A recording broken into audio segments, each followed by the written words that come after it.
Oh, Reem and Desi. Hey guys. My God. Barely awoken. Oh, I see Desi Bear. Ooh. Reem, good evening, mate. Desi, hope your recovery is going well, buddy. Gloves are on. Alright.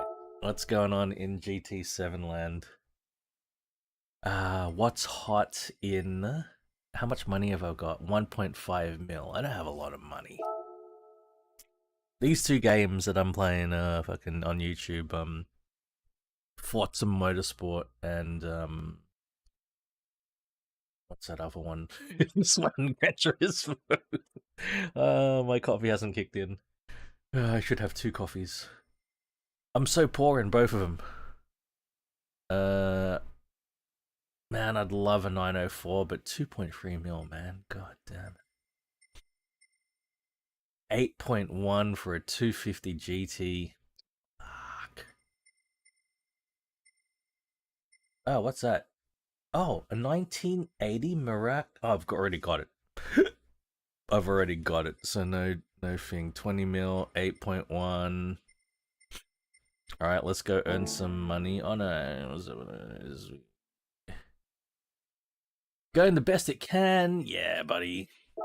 Hey, I think in general, that's all we can ever hope for, is that things are going as best as they can. That is a nice looking free CSL.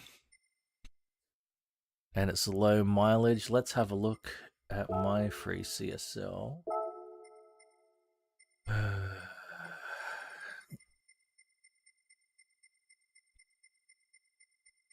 How's mine going? How's mine going? 73. No, wait, hang on. That's a 71. Here we go. I've got an orange one. And I've got a high mileage one. Well, 32k is not that high, but it's higher than this. I think I gotta buy it. This is where all my money goes. This is where all my money goes. Hey, car lover. I'm okay today, man. Car lover, hey, I'm gonna watch Deadpool and Wolverine tonight at 9 p.m.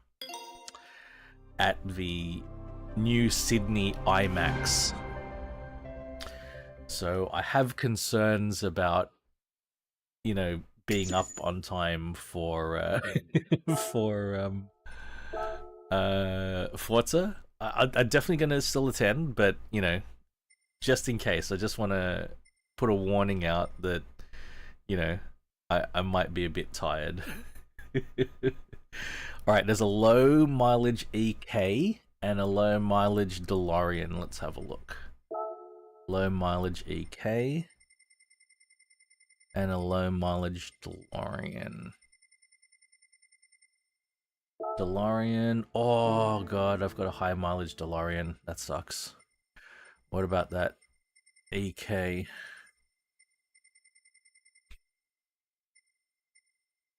EK. Yeah, okay, that's alright. But the DeLorean's gonna be expensive, isn't it? Fucking hell. Nah, man. I have to wait until I've got more money. I'm not gonna spend $500,000 just for a low mileage DeLorean. Nah, buddy. God damn. What else always got? 31. There's a low mileage 996 here. I'm pretty sure my 996 is low mileage.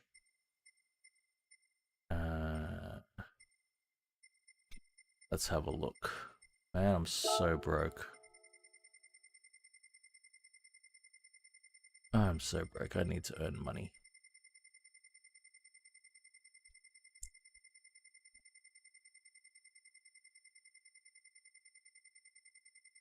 Down we go. Oh, Reem, we did not check out that What's a Motorsport issue, hey?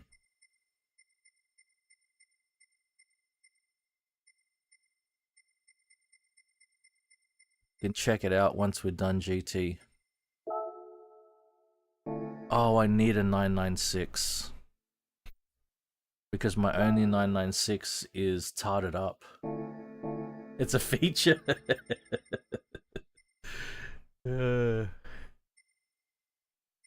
How much is it? Ah, that's alright. I'll spend 160k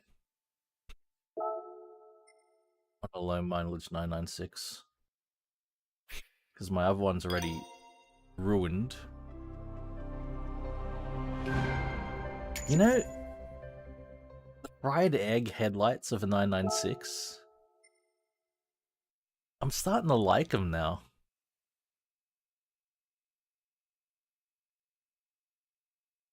I never liked them.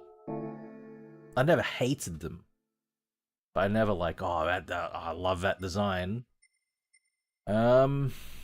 Should we start with time trial or save that? I think we. Oh no, I'll go in to get the money and to see what the time trials are. That's what I'll do.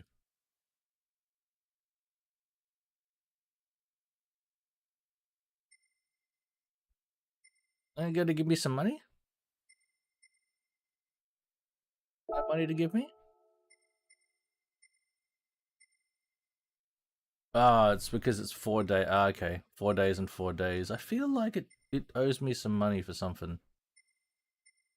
Huh? Money. Ugh. That time trial looks crap.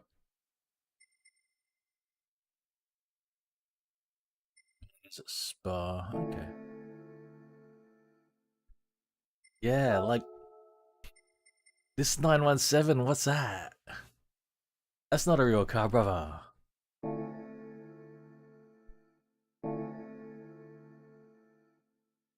Why is there? Because that's the daily marathon. I can't even go up there. See, of a daily workout, right? It's saying, you gotta do your workout, brother. Right? Run. Run, brah, run. Unray, Opus K. Brah, Opus K. Unray. That's what it's all about. Oh, Sunday Cup Classic. Japanese Clubman Cup 550. Porsche Cup. And are those the, is that Radical SR9s? And World Touring Car 800. Okay. And we'll get 1 6-star roulette ticket and some money.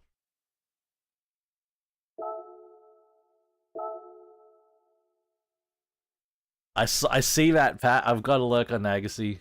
Very good, man.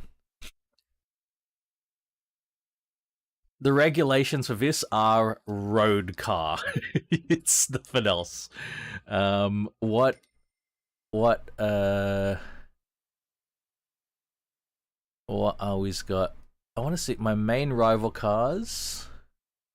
All right. Let's choose something with a low PP, a small PP. Sorry.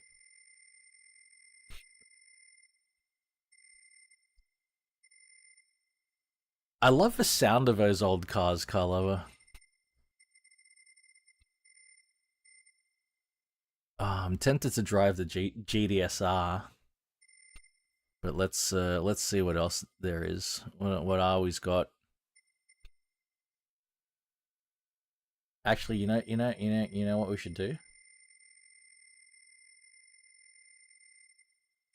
We should sort by distance driven and try to find something we not driven ever. We'll try something with 0k and small PP. Pardon me. Oh, the BAC mono. That's what we're going to be racing out later. All right. So have a look in this list if there's anything here that looks cool.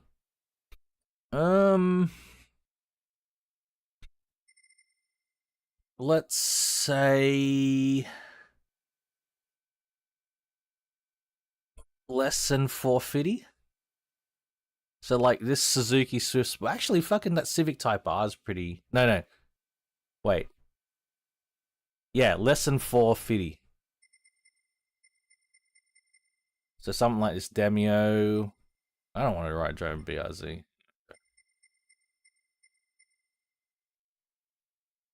Yeah, something like that. RCZ. This Atenza, the DS3. I know DS3 is just over the line. Polo. Crown. You like that Crown Athlete? All right, we'll keep that. Where was it? Crown Athlete G. All right, we'll keep that as an option. But let's go through the entire list here. Fucking hell. Andy Roadster is Scion SFR.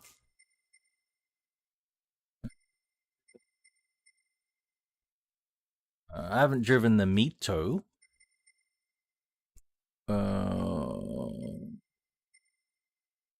Fuck that Prius.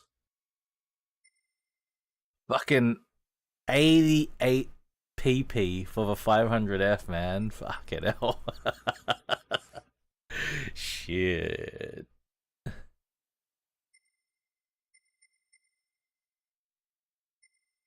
Ah, 11.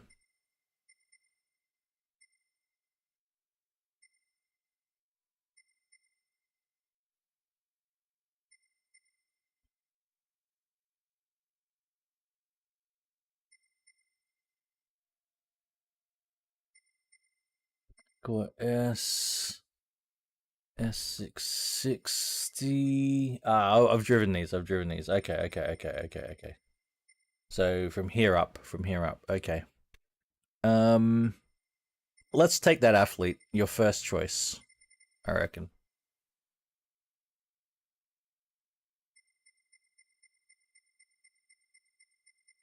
Let's have a look at this thing. 2013 Crown Athlete. 310 horsepower. Wait, that's not the right way to do it. Fuck.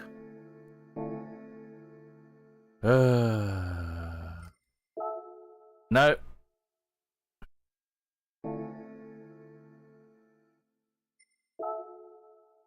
We gotta listen to the engine. Wait, so we've got to change cars. We're just got to jump out of it real quick.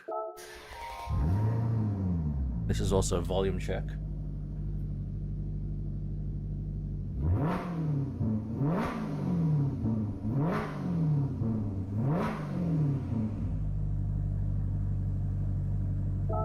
And then we're gonna get into it. And listen to the engine, and then we'll go.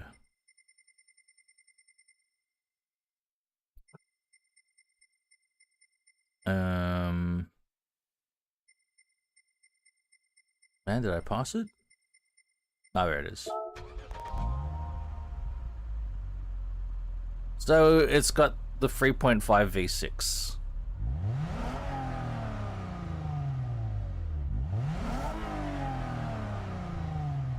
Which is the same 3.5 V6 that was used in so many goddamn cars. Camry, Evora, like Lotus used it. Ooh, brother.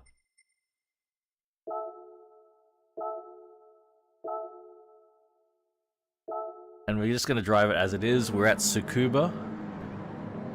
Alright. Okay. Sit.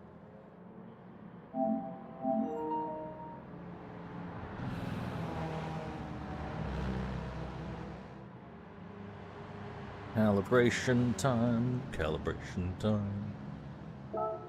And there's no way this had an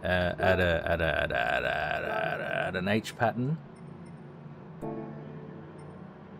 So we're going to be flappy paddling it.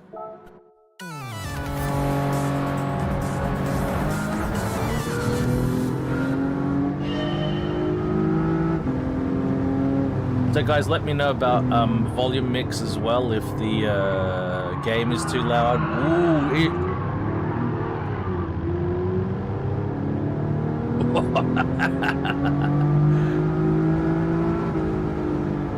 I think our PP's too big for these guys.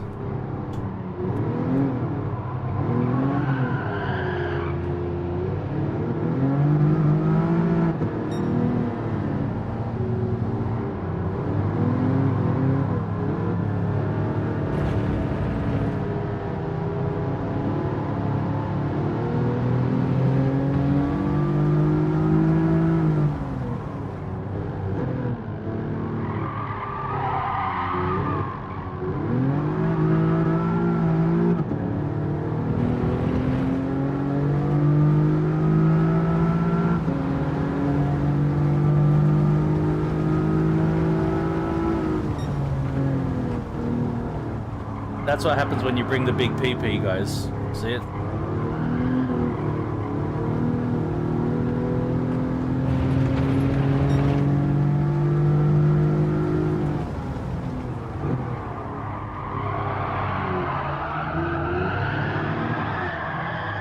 That was a bit too much.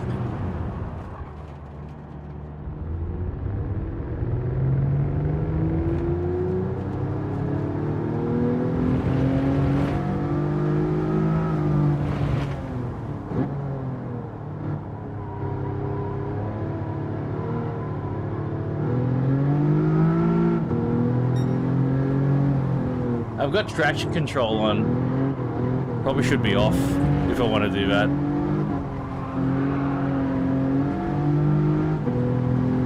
Well, where's the morning wood with P? Okay, we'll do some morning wood for your room.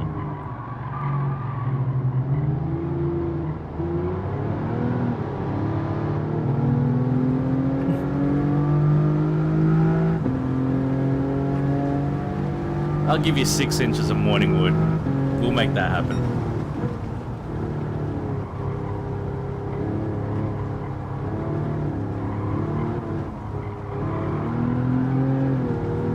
We've got to find the right car for the morning wood too.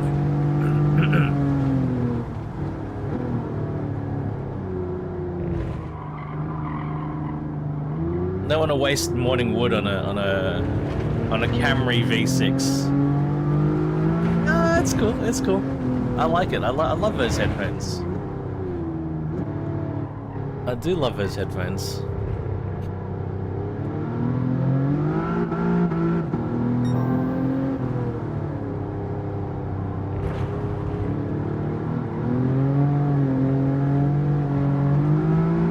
I should have run this in automatic. Oh boy. Okay, that wasn't good. Come on, hey, come on. Come on, we gotta go. We gotta Oge. We gotta cut bra. Come on.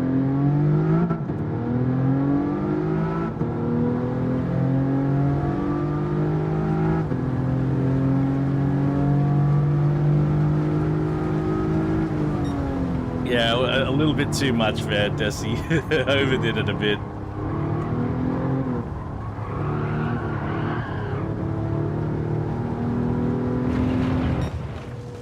You can play around a bit, but like she's no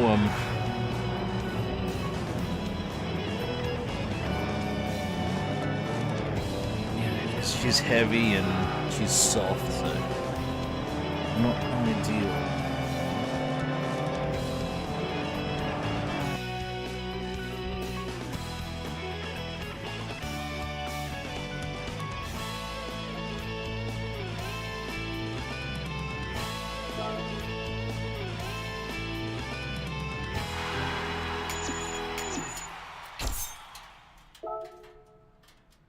See the driving marathon, the running person?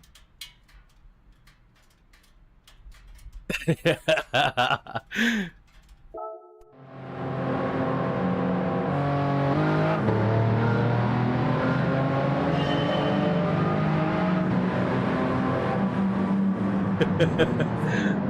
love Desi. I love music talk. Yeah, yeah, I'm a big metal fan, and then they show a photo. Yeah, here's a selfie, and it's actually a floor fan made out of metal.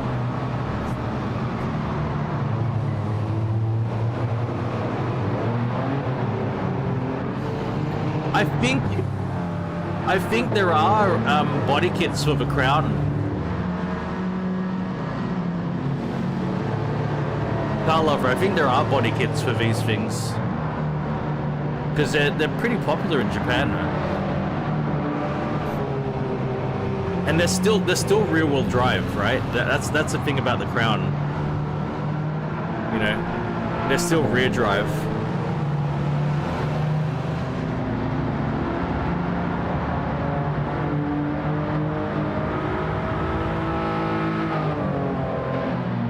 They don't sound. Hey, they sound all right. They sound all right, but not anything amazing. Exactly, yeah. Because they're rear drive, fucking almost anything rear drive, people will drift it. You know. Alright. Okay, 550 pp. Alright.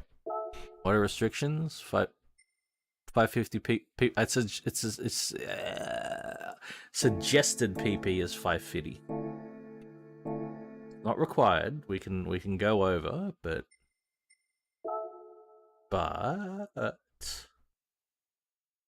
let's have a look. And they've got to be Japanese. Okay. Sort by pp.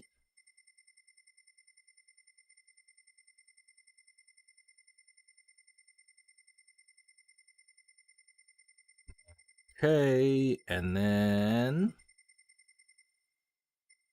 alright, from here, anything Japanese. Let's have a look. We got the GR Supra. We got this FD, which has only got 17 kilometers on it.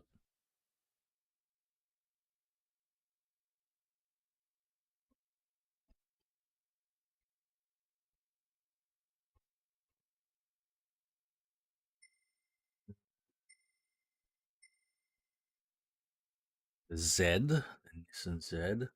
This is the lower power Supra, because the Supra got a bit of a power boost. Right, got 50 horsepower power boost. That's why this one's here. This is a 380 horsepower. And this Supra down here is only 330 horsepower. Love it. Ah, yeah, FDs, man. NSX Type R. Oh, there's this one, Car Lover, the Fugu Z. This has got the, I think it's a naturally aspirated RB26 in it. Sort of cool. Or we can take the Civic Type R. We haven't driven this. Maybe we're going to drive this. Yeah. H pattern. Let's do this one.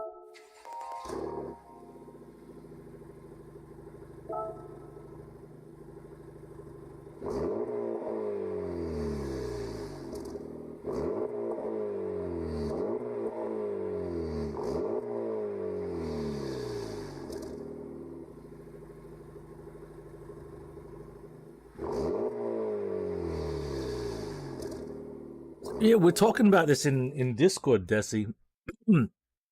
Because Toyota are apparently making a new version of the MR2. Apparently.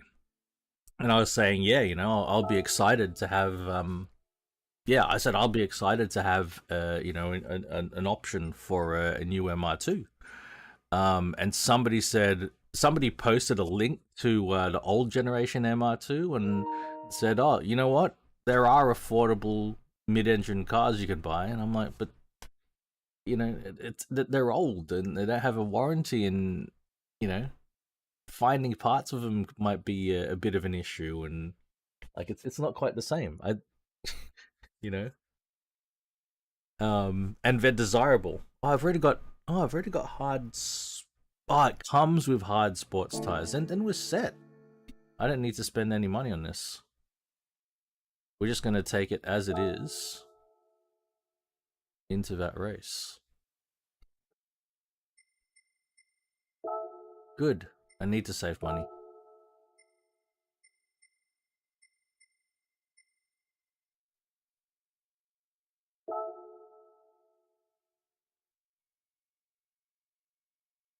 What's my PP? 528. Yeah, perfect. Perfect.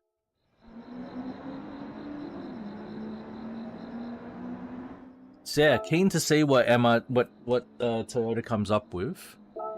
I think Toyota are developing a brand new 4-cylinder engine.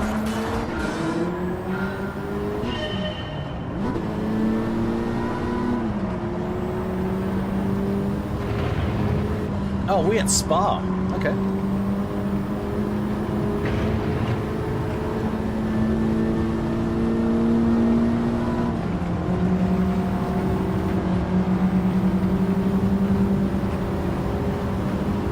What do we got? 370 or 350? It's an old 350.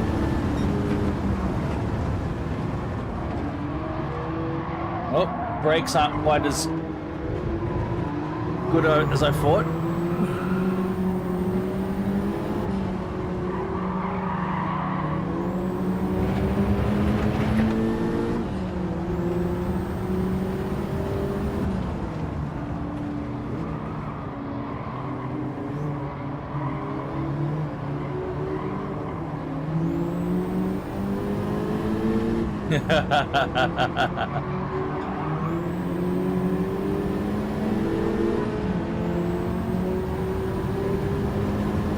You know, I could sort of see the Honda Prelude as being a coupe version of a Type R, you know? Of a Civic Type R. Or the Civic in general.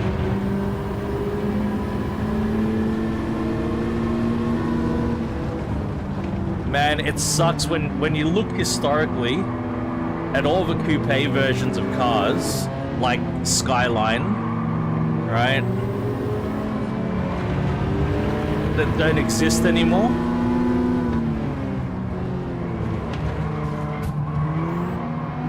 We used to have like so many like sedans in general went extinct. But before that, you know, the coupe versions of those sedans went extinct. But that was good times, you know. You could get the 4-door version, you get the 2-door version.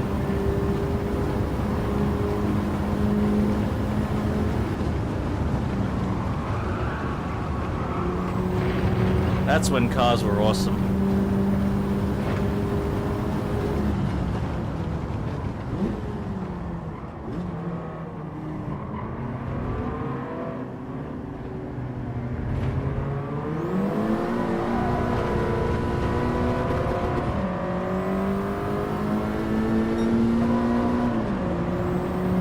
That little 86 was revving its fucking tits off there.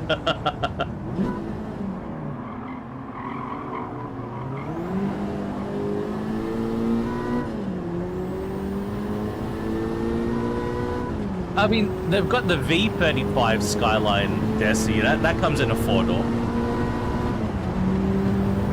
I don't know if... Oh yeah, V35 Skyline had a 2-door.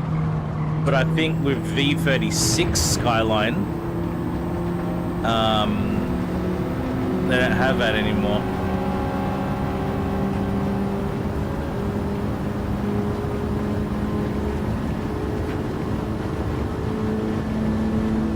But then again, V35 GTR, for me, actually, the V35 GTR is less a Skyline. Well, it's not a Skyline, but the thing that it really sort of is, it's a hyper version of the Fairlady. That's really what GTR is now. It's no longer hyper version of Skyline, it's hyper version of Fairlady.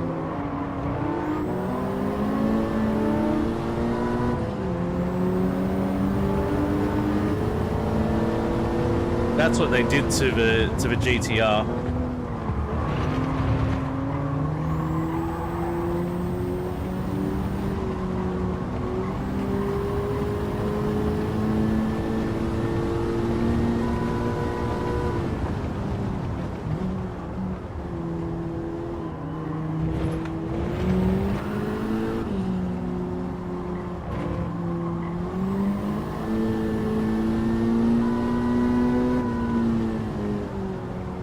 And as potent as these turbo engines are, man, versus a naturally aspirated VTEC engine,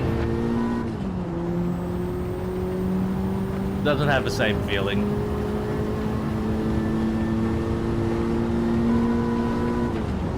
Yeah, that's true.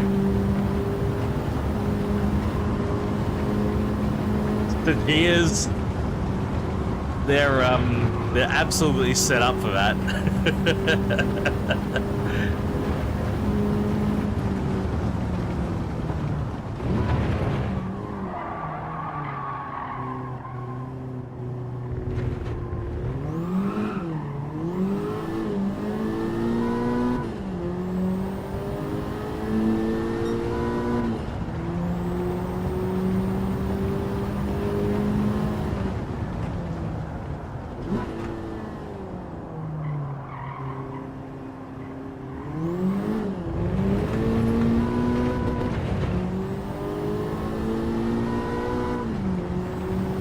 Final lap.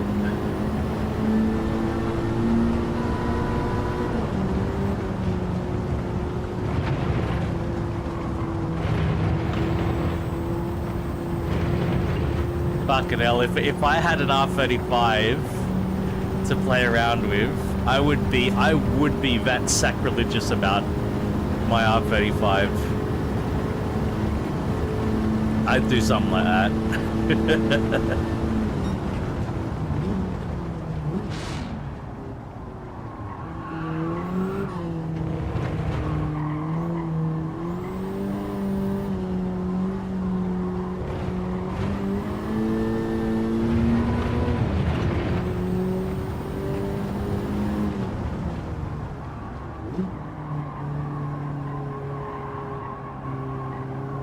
The R35 was produced and sold in such numbers, like I don't feel it. It needs the preservation of other vehicles.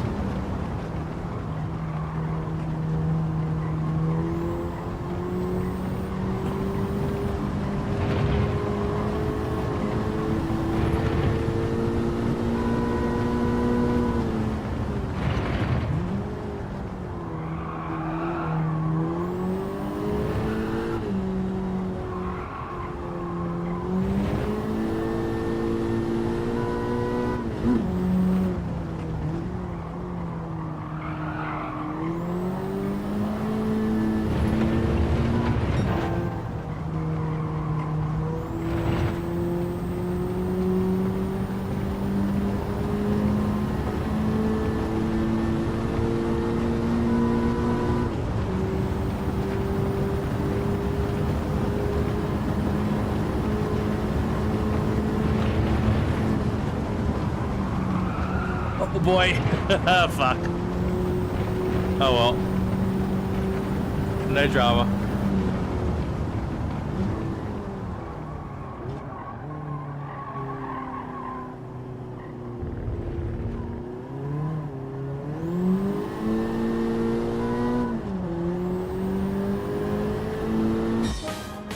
Very competent car. Sort of boring to drive. Oh yeah, this track's in FM. This Spa is in FM, yeah. Not the most thrilling car to drive, but very, very competent.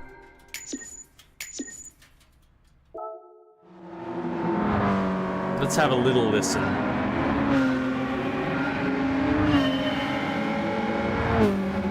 I reckon these things are actually,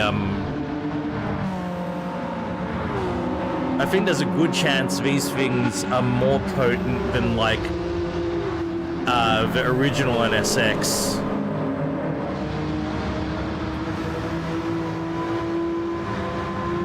But, you know, that's what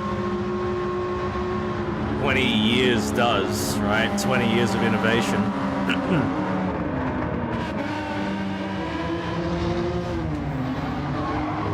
Not a cut, not a cut.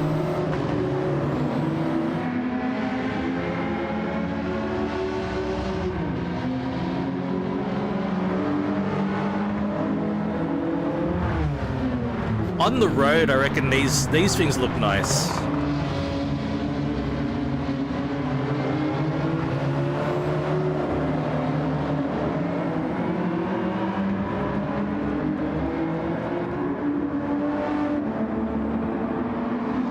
Look at the size difference between a Civic and a fucking S15. It's ridiculous. Makes the S15 look tiny. And let's see if when we go next to the Skyline, the R33.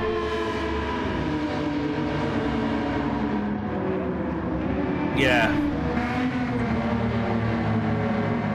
It's so funny that people call the R33 a boat. Look at the fucking Civic. Look how gigantic the Civic is.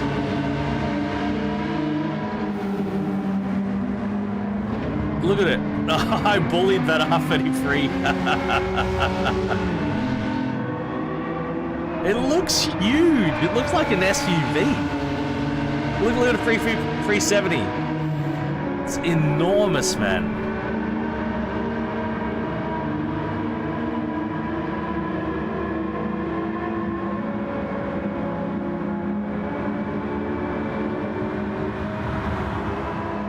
It's sort of how I used to feel when I was driving the R33. I ran across some like S-Class Mercedes, and that's sort of how I felt the size difference was. You know, it was this, in every dimension it was big and bulky compared to my R33. And that's what that feels like.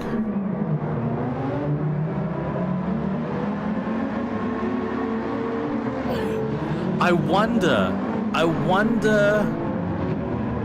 how close this Civic is to like a 90s, an early to mid 90s S-Class in dimensions. Not a long wheelbase S-Class, just your regular S-Class. I wonder. I reckon it'd easily be E-Class size. Maybe not quite S-Class. Cars are so big these days, man.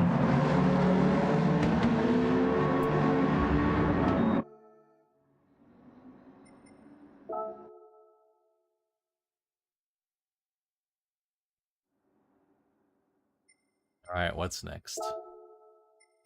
Porsche Cup. Oh, here we go.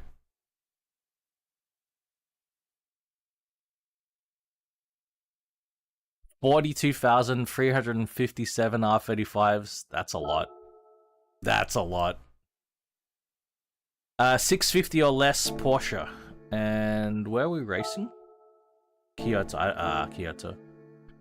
I still say I don't know Kyoto very well, but we've driven it a bit recently.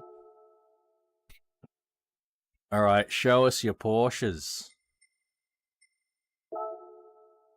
And it's got to be 650 or less.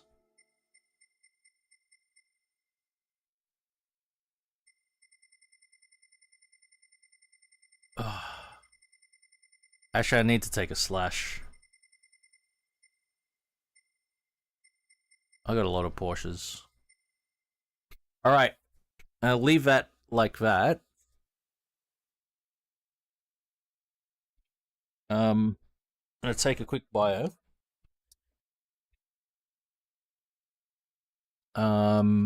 650 or less. So that even opens it up to like the Carrera GT. But I'll be right back, guys. I'll be right back. And what's the most lethal Porsche? You mean the Carrera GT? Should we take the Carrera GT? I'll be back. I'll be back.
Cayman GT4. Carrera GT. Oh, you know what? Belay all of that. I'm seeing a 0 kilometers on the 992 up here. 0 kilometers. We'll just take it stock as a rock.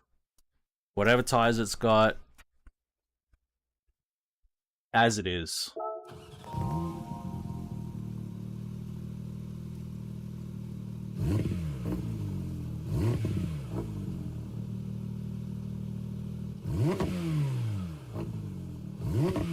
Fucking looks nice, hey? So that's the other thing, like, you know, with my, if I'm fucking buying a brand new car, well, I mean, if I'm spending a lot of money on a car, it would be nice for it to feel modern as well. And even like, for me, modern feeling doesn't have to be the very fucking latest. Like even for me, like a car from 2020 would feel modern, you know? Feel very modern.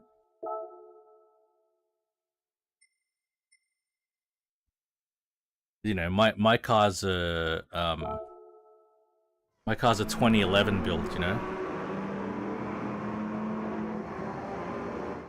Oh mate. In Sydney,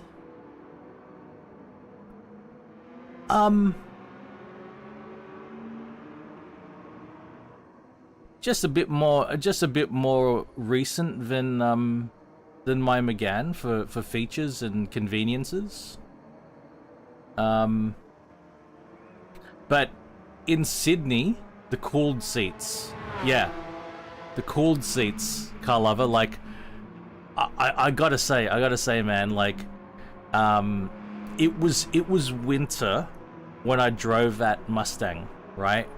But there were a couple of times when it was a bit warm, and I turned the AC on, and to feel air coming out of a seat, oh my god, I just projected a hot summer's day in Sydney, right? And getting back to my car, right? And it's fucking stinking hot in the car, right? And so what I'd do is I'd start the car up, and I'd turn the AC on, windows down, and I'd just stand next to the car for a second, let the AC do its work, and I get in, and I don't get in, my leather seat's going, bruh,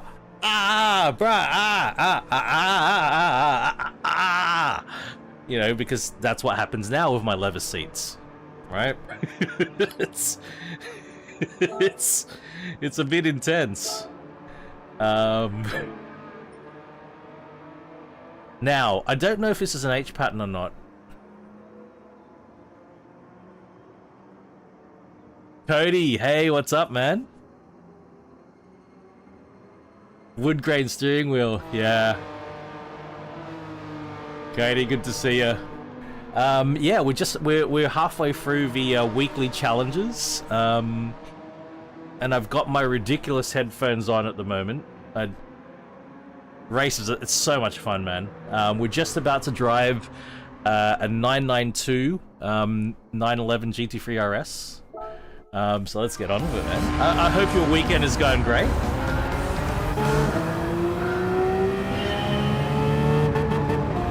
And now, Kyoto is not...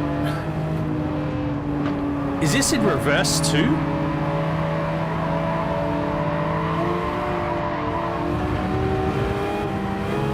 And welcome in, Cody. Oh boy.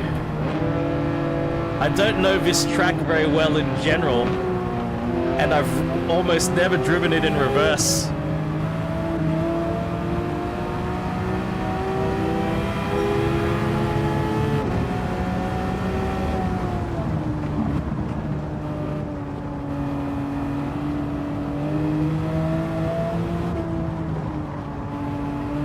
I feel like I don't know this track at all.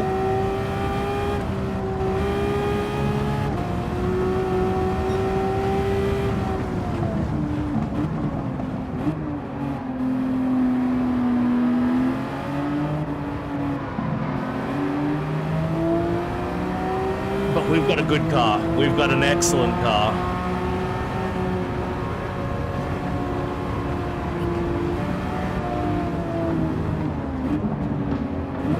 Oh, right on, Cody. Hell yeah.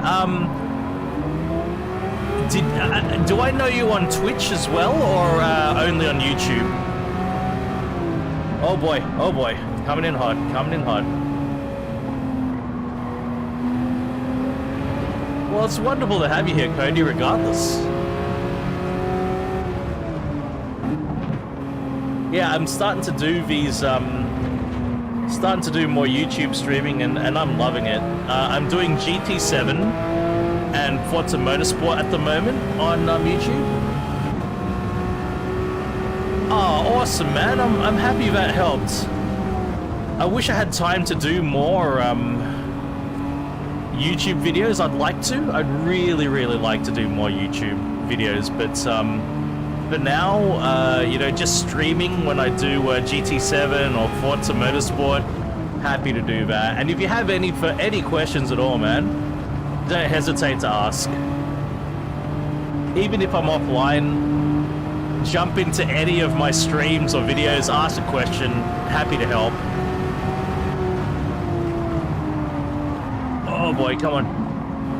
Easy now. He's right there.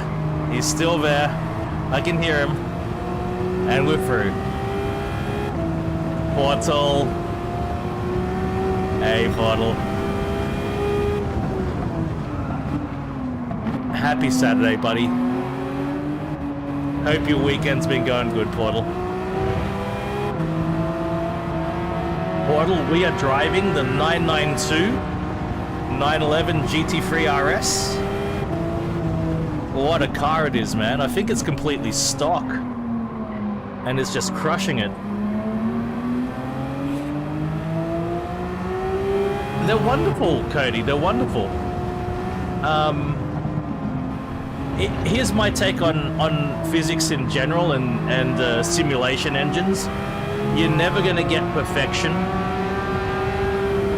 As long as you get something that's authentic, believable, it feels nice, you know, and it doesn't have any major flaws, then I think it's enough to be happy, you know?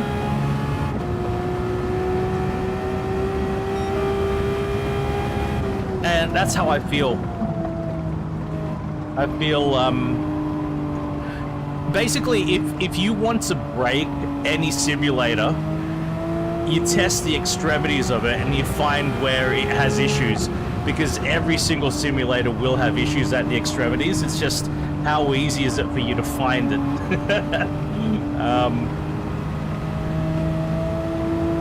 So, you know, as long as for the majority of the time that you're playing it, it's authentic, it's believable, and it's fun, that's all I really care about, you know? And it definitely is. Yes.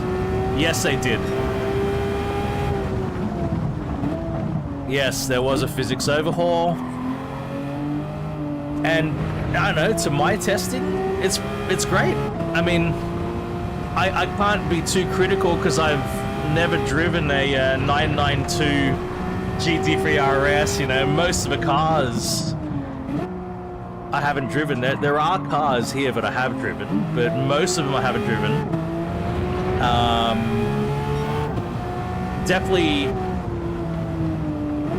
there's only one track in this game that I've actually driven in real life,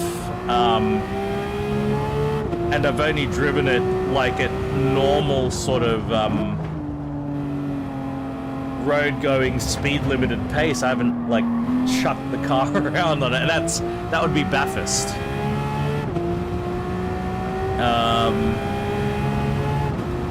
So, you know, I don't really have that to compare with, and it's not the easiest thing to get exactly the same. You know what I'm saying? Like trying to get one-to-one replication. I don't know if it's if you're ever gonna 100% get it, but from my frame of reference, these cars feel like I guess I expect them to. You know, the cars are relatable.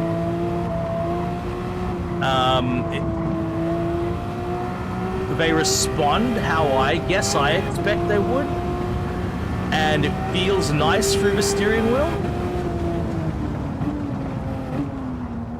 It feels natural.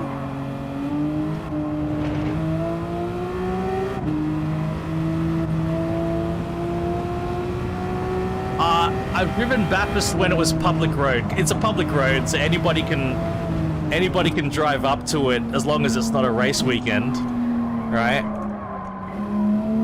So I've driven a couple of cars around Bathurst, but when it's public, it's not like the Nordschleife where you pay money and you go flat out. Like there are speed limits and stuff, and it's two ways. Bathurst is two ways. So you can go around Bathurst in the wrong direction, and when you're at Bathurst, there's oncoming traffic, and I've gone around Bathurst in a school bus.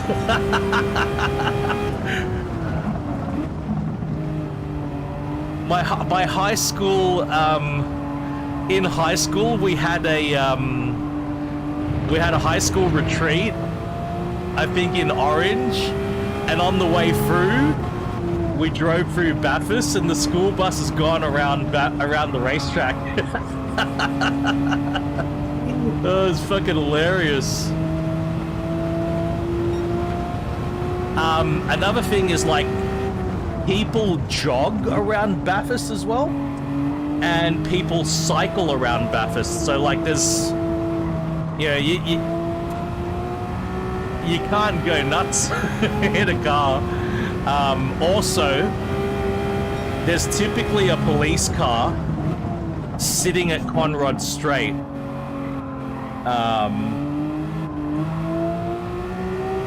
To make sure people don't, you know, don't go for top speed runs down Conrad Strait.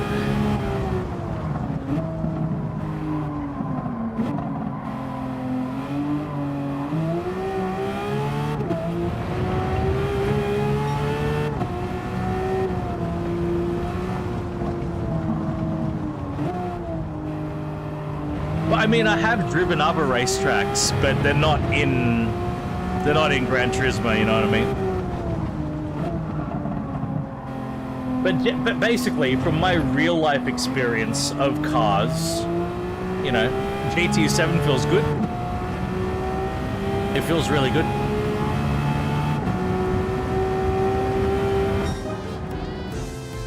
I wouldn't drive the game if I didn't like the way it felt, basically.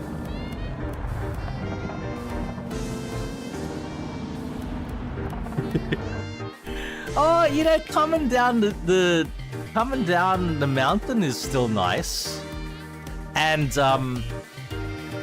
going up the mountain, Desi, if you've got a car that makes nice noises through the exhaust, it echoes off the mountain walls when you're going up, like through the cutting and stuff. And because you got to slow down, right? So you can slow down, you can accelerate, and when I drove that DR30 Skyline, man, the exhaust note and the blow-off valve echoing off the walls. Oh, I never forget that, man. See, we've done our marathon. If you're a car lover, we've done our marathon, and we get a 4-star roulette ticket.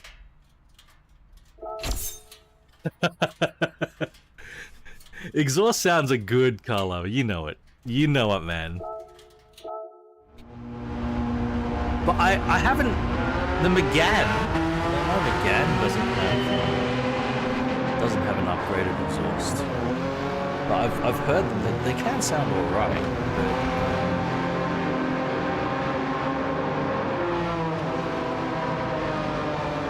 because it's only a 4-cylinder. R33 sounded bloody awesome. Even with the turbo. That inline 6.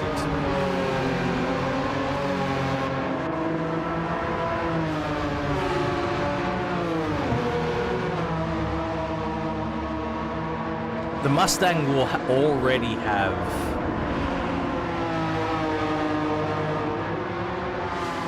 yeah. The Mustang will already have an active exhaust that will get loud, so I think that's what I love about you know, I'm looking at the Mustang. It's a lot of money, but it's already going to be what I want as it is. You know, I won't need to spend a cent on upgrading it.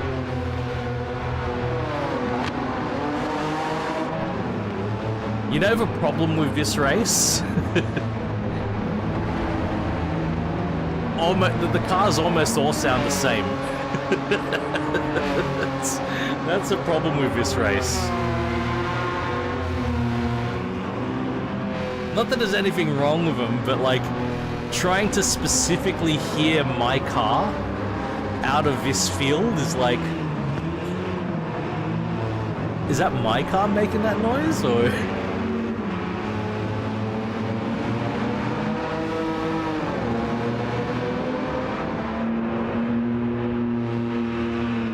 I think the 906 sounded a bit different. That 906, the silver one. That one sounded a little bit different. Yeah, I can hear it. It sounds a bit different.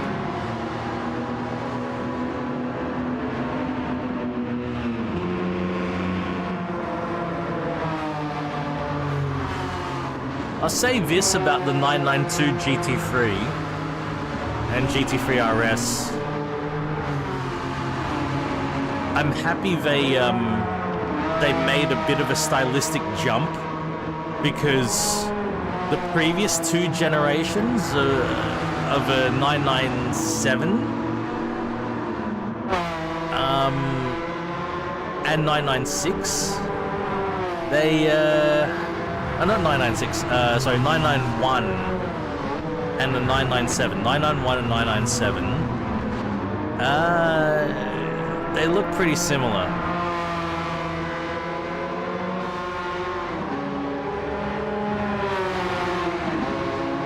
To one another. There's not a lot of difference in the look, so it's nice that they had a bit more of a dramatic change to the look.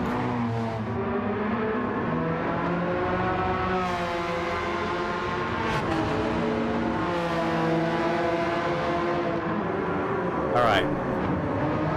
Let's move on. I think we've got that BAC radical... Not radical, BAC mono. Is that next? BAC mono? It looks like a mono, right? Yep, BAC mono 1 make.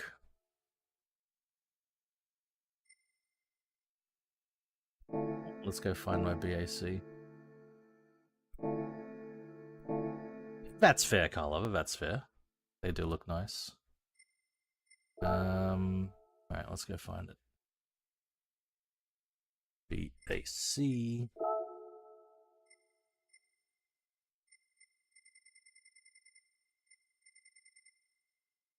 I've never driven it. Okay. That changes now.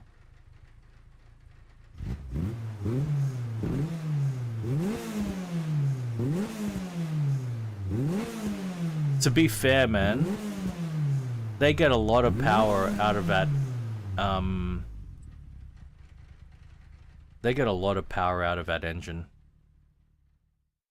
2.5 liter 4-cylinder naturally aspirated to get 300 horsepower out of it. It's pretty impressive.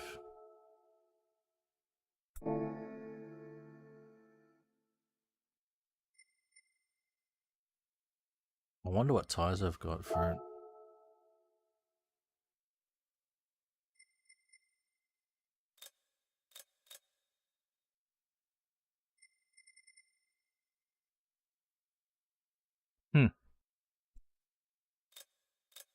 We're gonna put sports softs on it.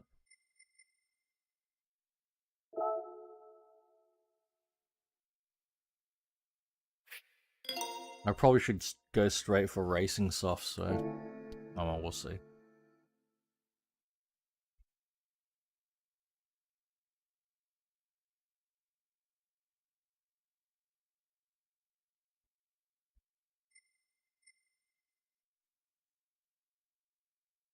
Um,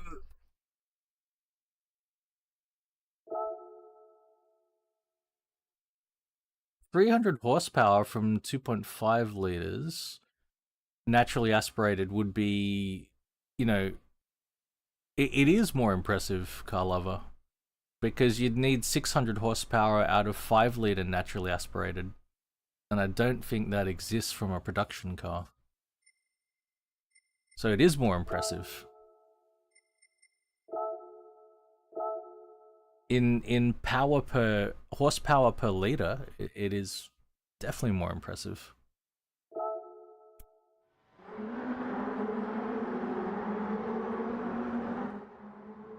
They got a lot of power out of those engines in the 60s and 70s. It's from 1973 onwards that they stopped getting power out of them, right? 1973, because of all the anti-pollution stuff, the specific power just drops off a cliff, right? So,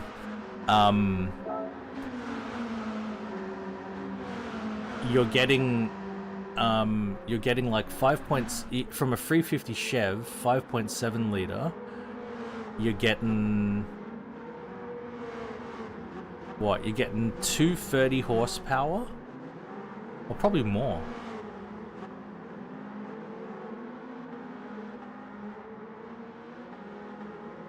Actually, you could get 250 horsepower from a 5-liter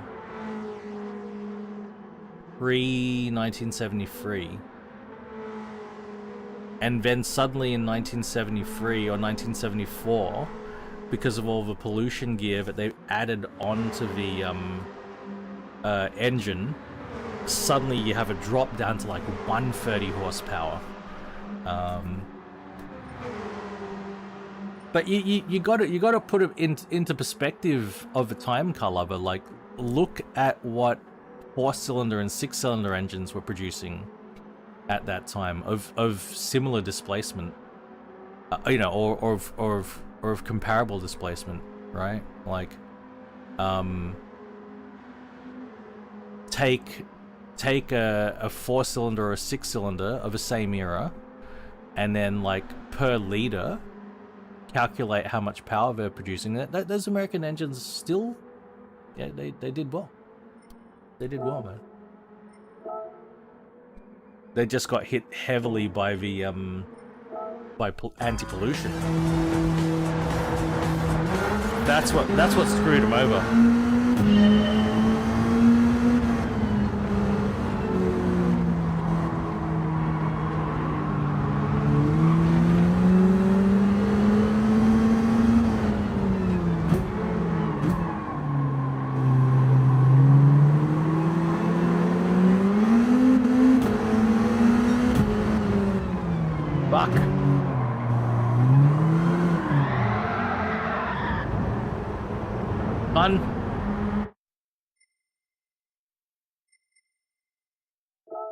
Alright.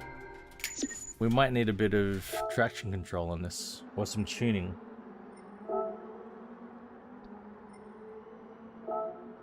I'm gonna bump traction control up 1 and see how that goes. Should I also drive with a smaller rim? Because look at the rim on this thing.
have you guys ever heard of the rim blow function?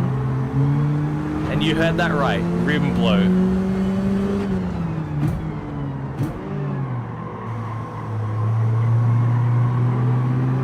You ever had rim blow in your car?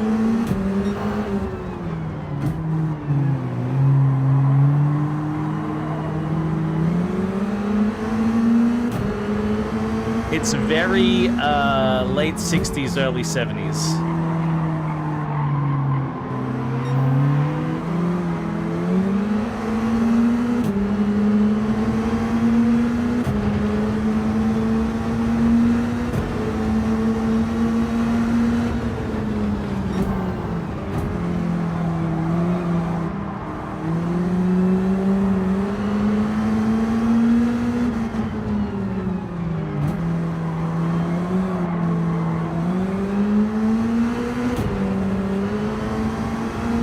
I did my dive bombing pretty damn well, thank you.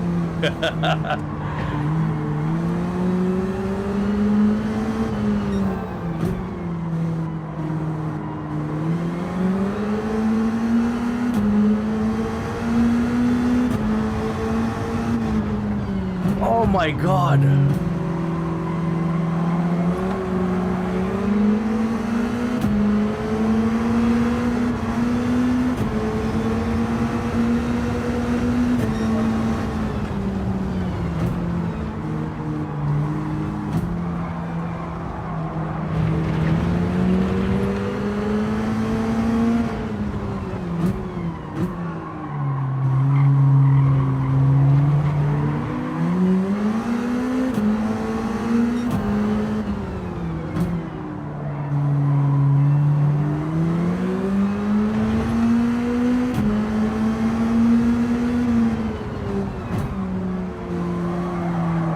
Oh, that was some understeer, buddy.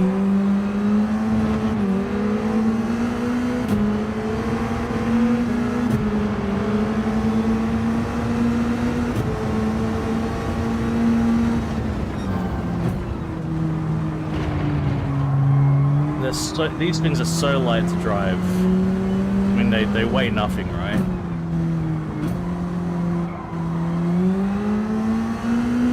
But the steering is so light.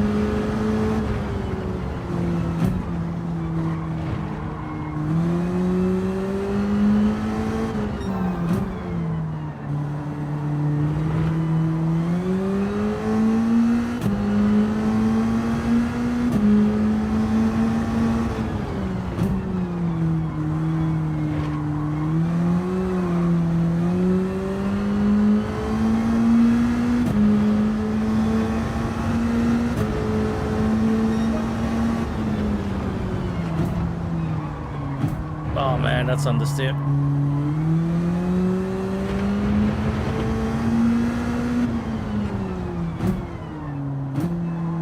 They really get on the brakes, man.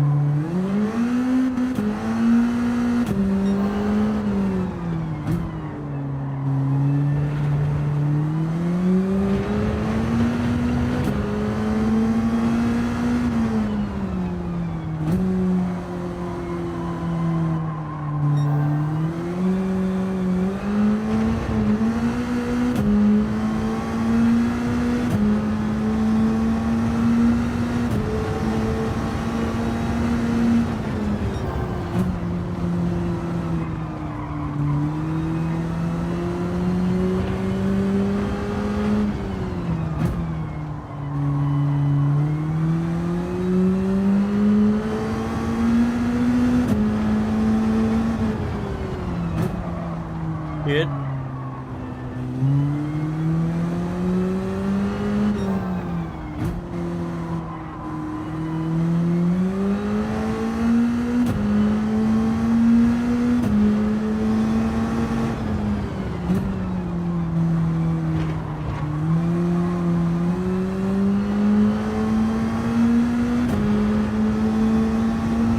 Alright, final lap. Let's urge.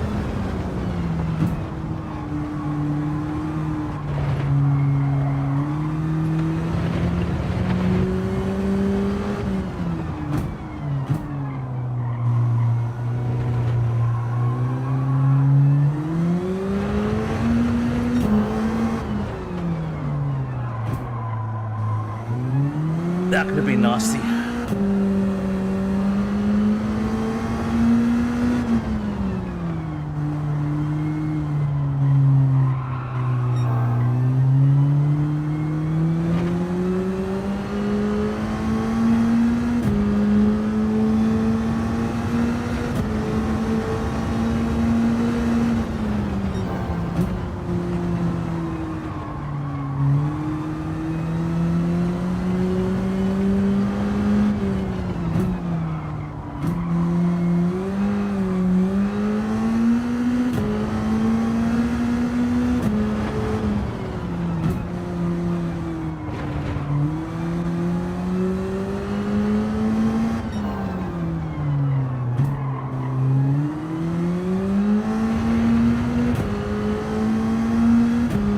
This car.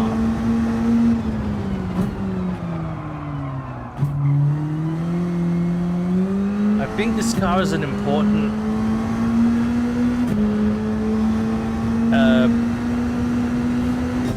it bridges the gap between like open wheelers and road cars, I think, more than any other car. Because it's basically an open wheeler, but can be road registered. That's really what it is. So it's a one-seater formula car, open wheeler. You can road register it. And you can see, you can feel what the open wheelers feel like, but with all road car considerations. Yeah. They're so fucking expensive, though. These cars are so expensive. I mean, relatively cheap, considering the experience you get.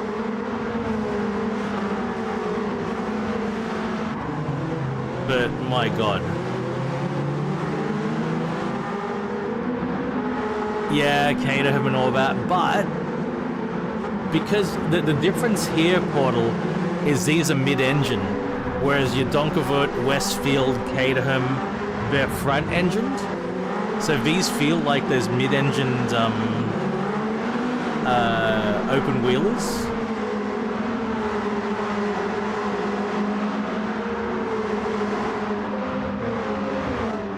And the lightness, man, you feel the lightness. When you go over bumps, you really feel the lightness. Like there's no weight there. They just glide over the bumps.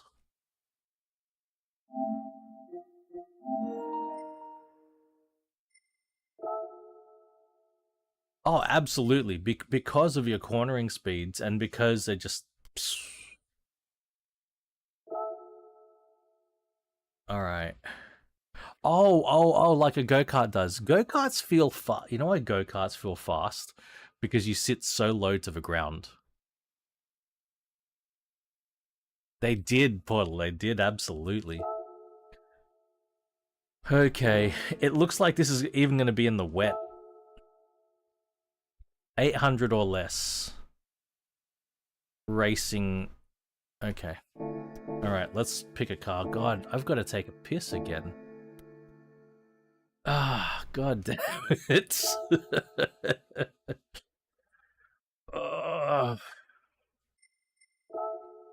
Sorry, guys. I am going to run. I'll leave it on the selection screen. 800 or less. Have a look. Have a look. And, let me know what looks good from that list. So I'll be right back, guys. And we're going to swap to the small rim for this one as well. Right now, I'm thinking like Skyline Super Silhouette might be the call. Maybe. But if anything else looks interesting, let me know. I'll be right back.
You know what? I take that back. I think Skyline Silhouette would be a nightmare in the wet.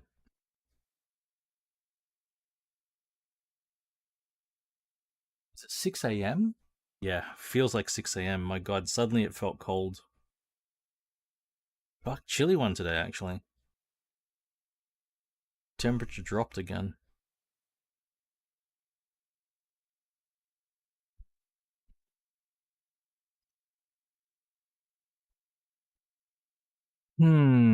What to drive, what to drive.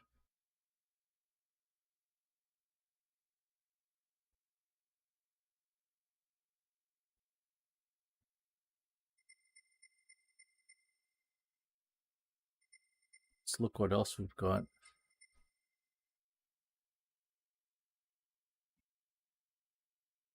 I want to drive some... Oh, jeez, I don't know. It would be possible to take one of these cars as well.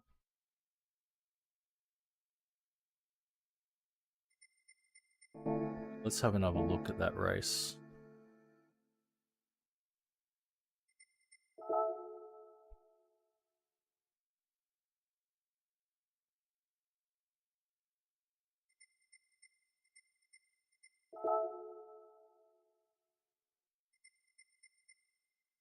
That's at Fuji.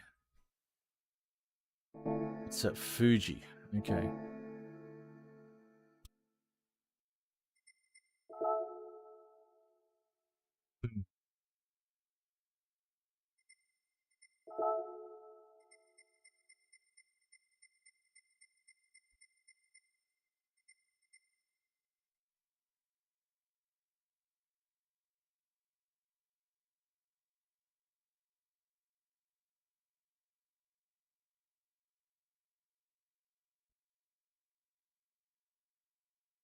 Is this an RB26?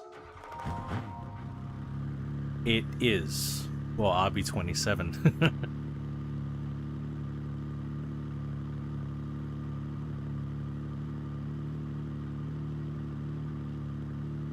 Yeah. Yeah. I'm feeling it.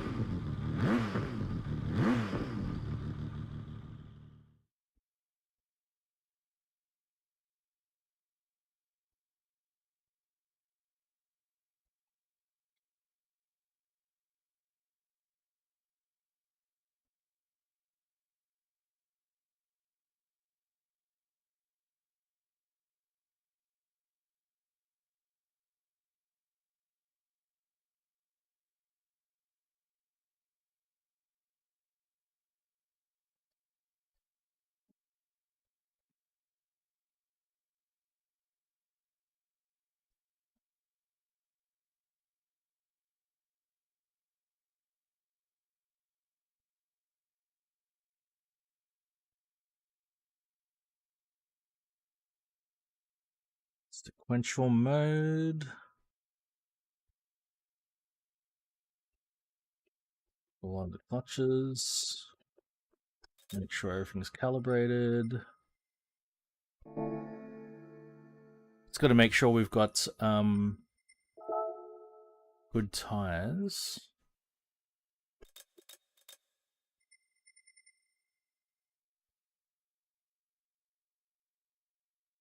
Got all of it. I got all of the tires. There we go.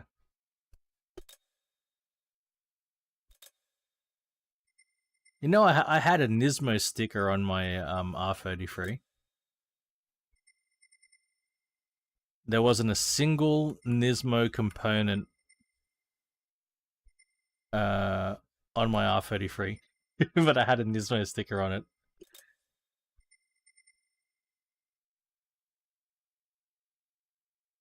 You know why?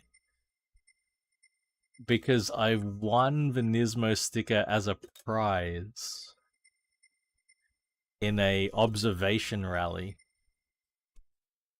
I was a navigator in an observation rally. We came second, and the second place prize was a Nismo sticker. and the driver, so I was a co-driver, the driver had all Toyotas. We did it in an A86. It was all Toyotas.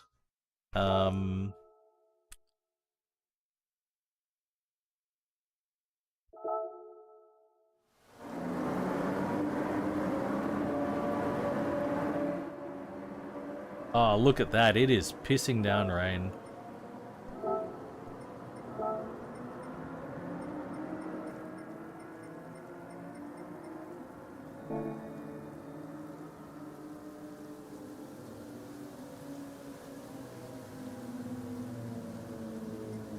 Observation rallies are a bit different because it's not really points for the fastest time, even though you do need to. Time is a factor. You don't want to be too slow, but observation rally, there are questions about like when you're driving on the road, it'll be like yeah. And so as a navigator, you have two jobs. Job number one is navigation. Job number two is observing and writing down notes. So not only are you calling out notes, you're also writing them down.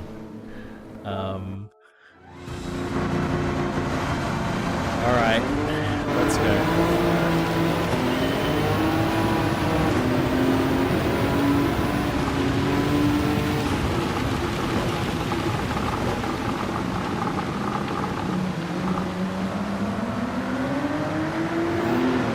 Fucking hell.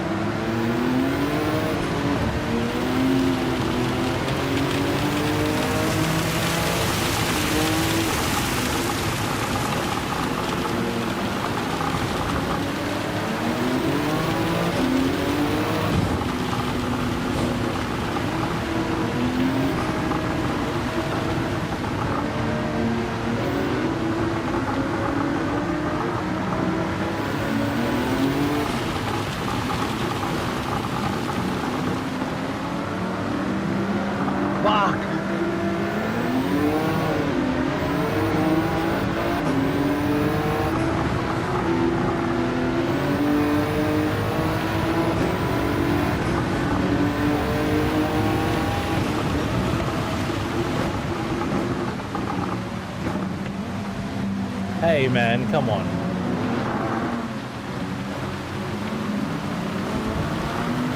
You know that corner there, that corner there where I just did a tail out. Have you got? Oh, come on.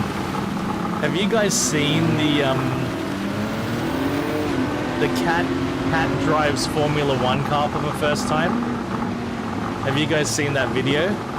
Because the funny thing is, it's on this track.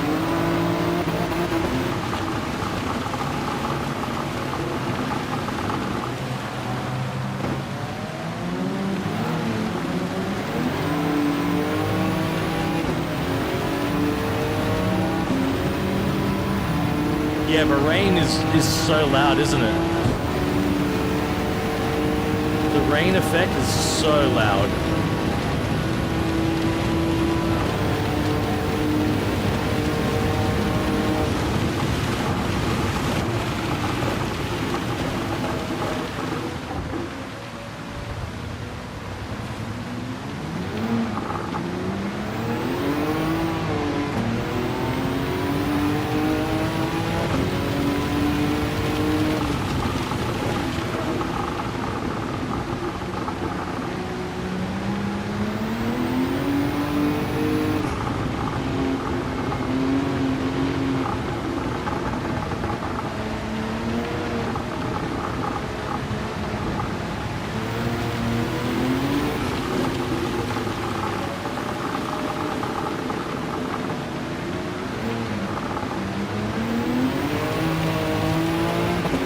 I've really got to squeeze the throttle on those tight corners because she still wants to break traction and kick out even with the strongest traction control enabled. Oh shit.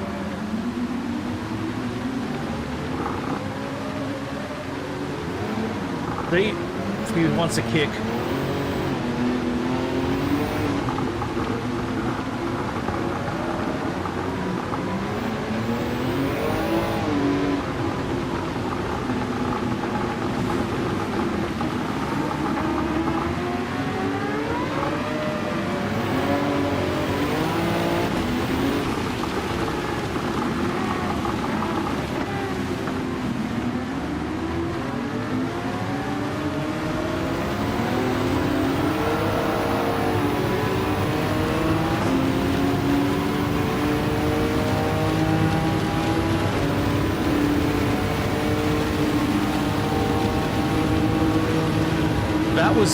You know what that was, Desi? That was the rotary experimental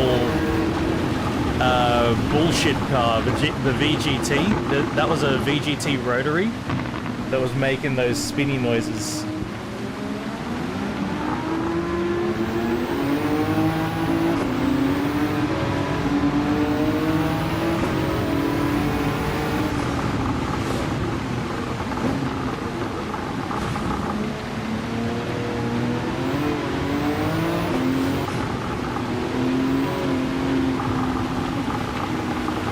I mean, God, would I love an RX-7 fucking GT3 car? Or an RX-8? How awesome would that be? But, you know, that's not... We don't live in that reality.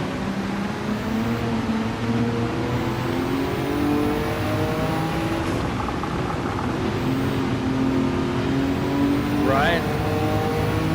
Imagine a reality where Mazda was still making rotary engines on modern sports cars.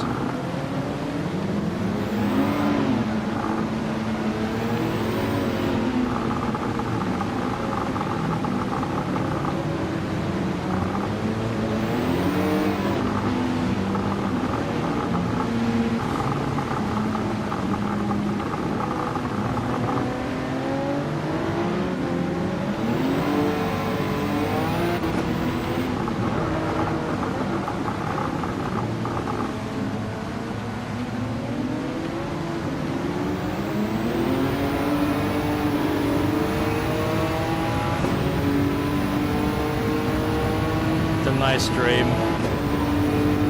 At the same time,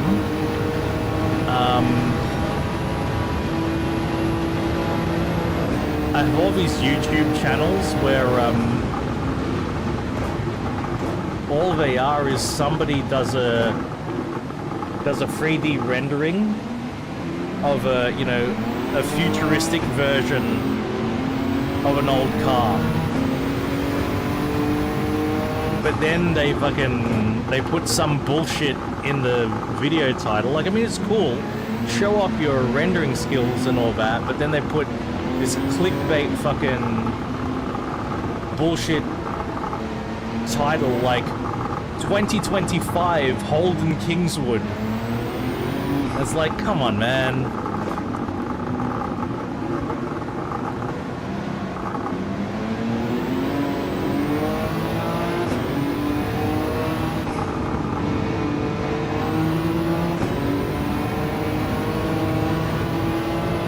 Like some of the car renders that these people do look great. They do look great. Like, they got some skills. Some of them are just AI bullshit.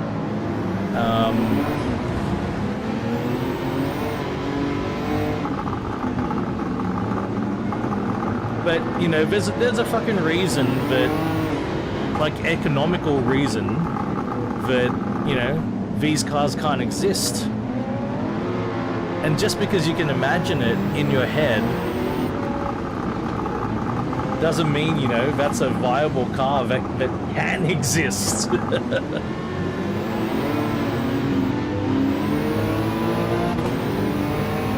Alright, he's going to the pits already. What is that, a Viper?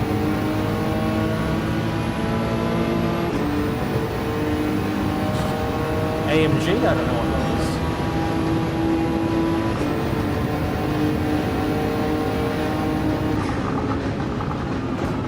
This is a Viper.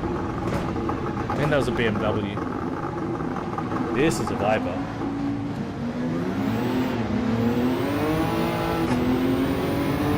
Okay, rain is drying up.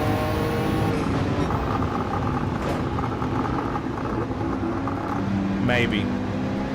There's definitely a dry line now.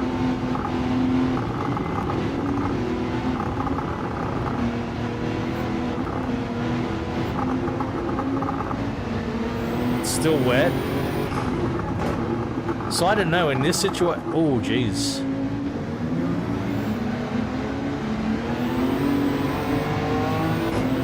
So I don't know in this situation if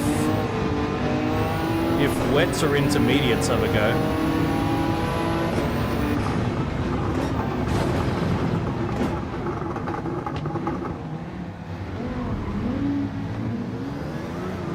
Suddenly we can hear the cars so much more now.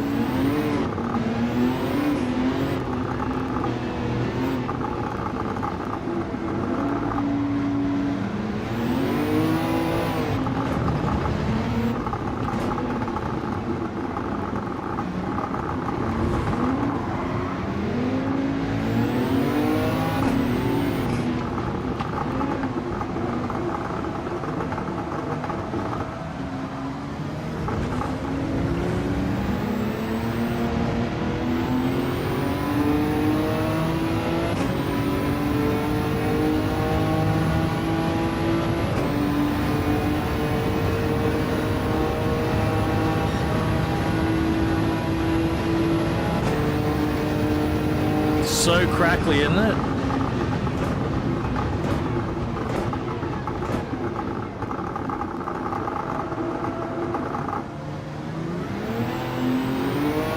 Look at how quickly my tires are being worn. Because I'm on wets and it's drying up.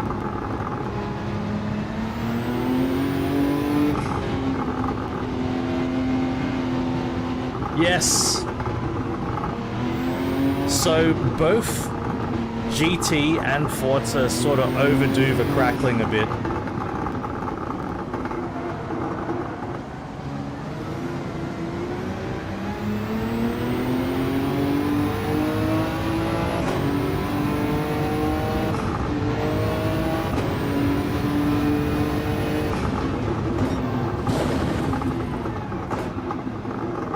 There's still, yeah, still some wet patches, so maybe intermediates. Getting quite dry though. I think I should go in and swap tires. For sure.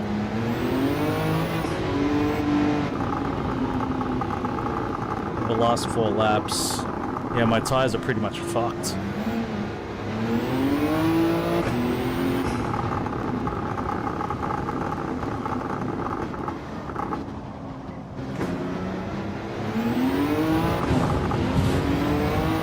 Should I go intermediate or should I go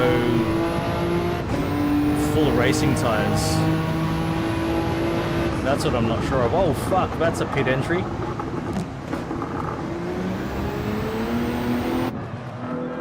Oh god, intermediates? What a choice. And I'll put a little bit of fuel in.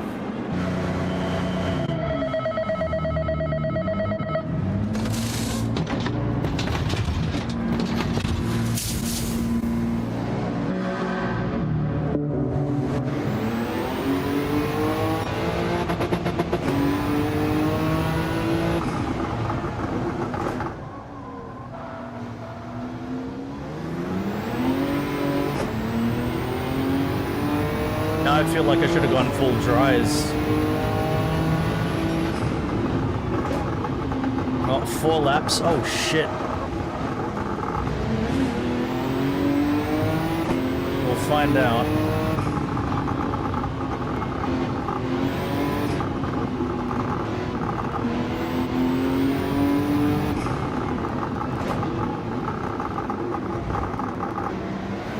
It's drying up so much because of the accelerated time.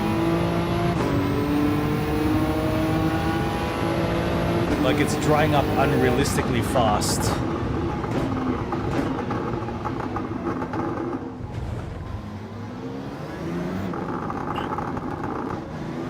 I should have gone full dries.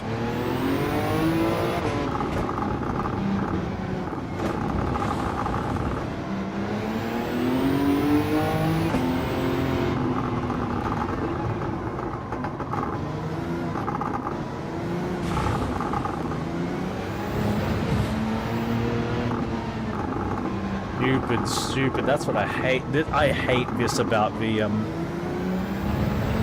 accelerated tire wear and accelerate. They shouldn't. You can have accelerated tire wear. You can have accelerated fuel use. Don't have accelerated weather.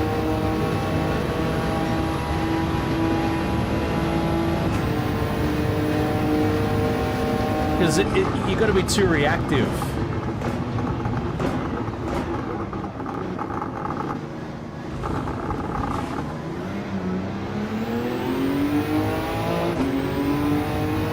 I'm gonna have to pit in again. Look at those front tires, they're already gone. They're gonna be gone next lap.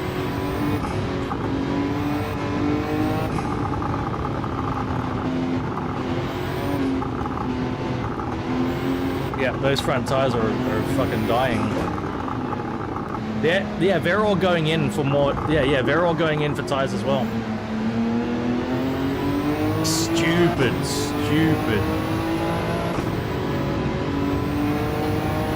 Don't accelerate the weather.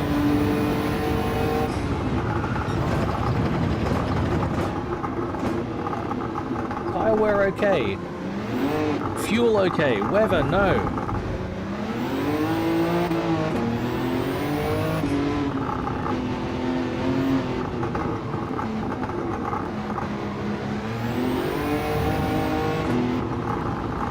Tires are fucked.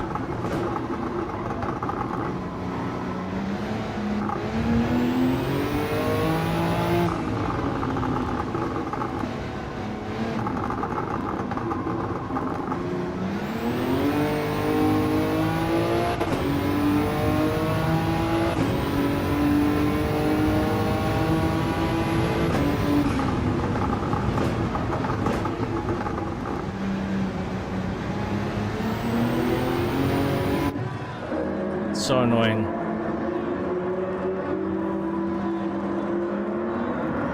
Yeah, it doesn't make any sense. Accelerated weather.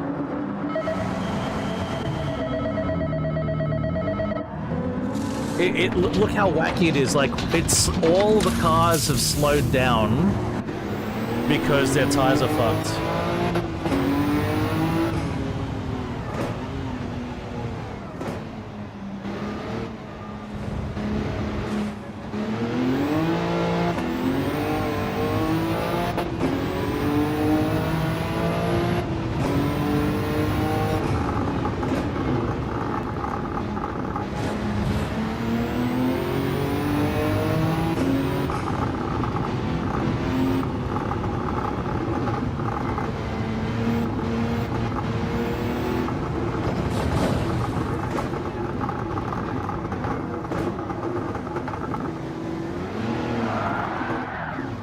How did I spin with... What the fuck?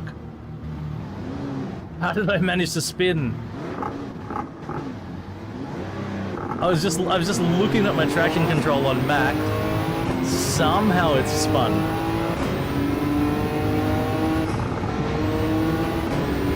What? That was wacky.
Lexus RCF.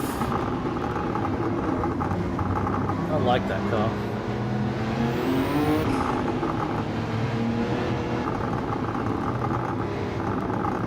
Very similar to the Mustang, actually. 2-door, 5-liter V8.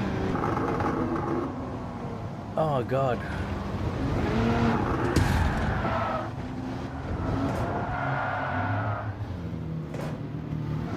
Hitting me.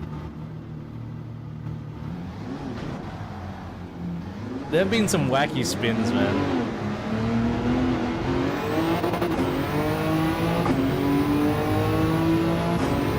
No, we're still good. Still got first place by a long shot, even with the spins. Because of the wackiness with the tires, man, and the weather.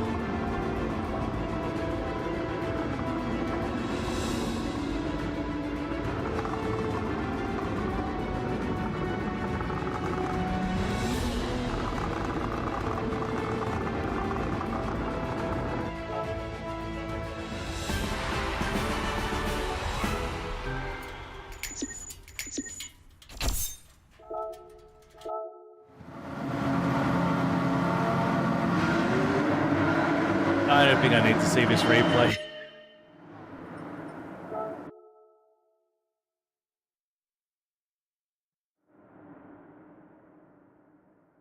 Alrighty then. Let's do that time trial.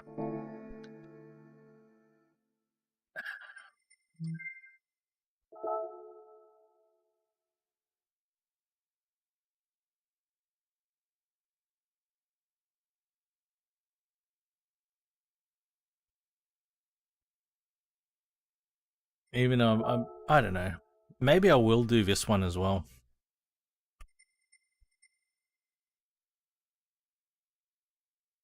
High speed ring, 1 minute. Oh, that's a record. We need to get a 106.2. 106.2. Okay.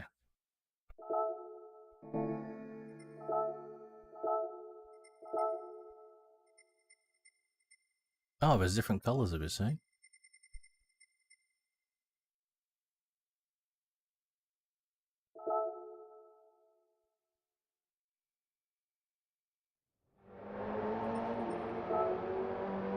Okay, Rudolph's got a time of 101. Quick boy, Rudolph. Hey, Rudolph's got gold. Ah, fast boy.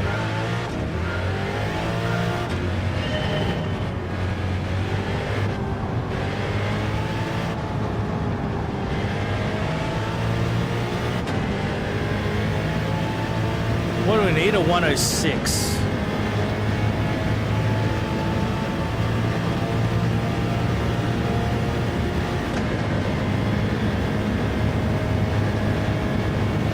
Not super easy to see out of this thing.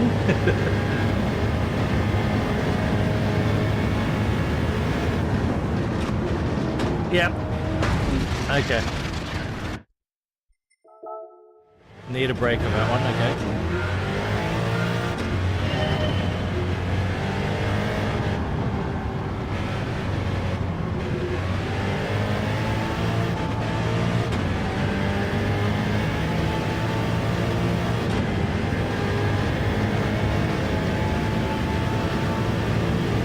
So this corner we can take flat out.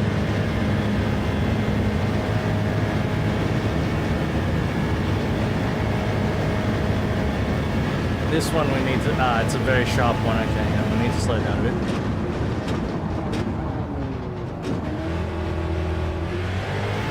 Fuck, visibility is a real issue.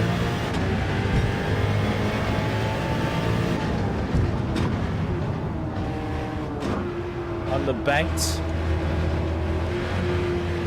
sections, visibility is a real issue.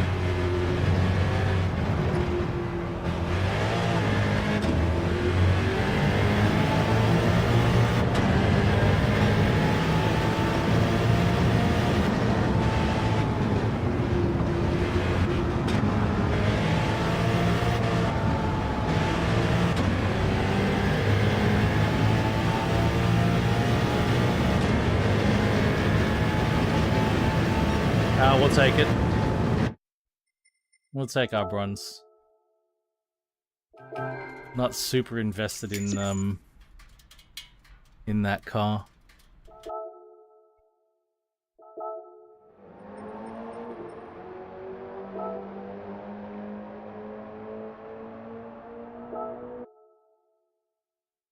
Might be time to go to GT7. What was I supposed to show earlier? I said if... Oh, fuck, I can't remember.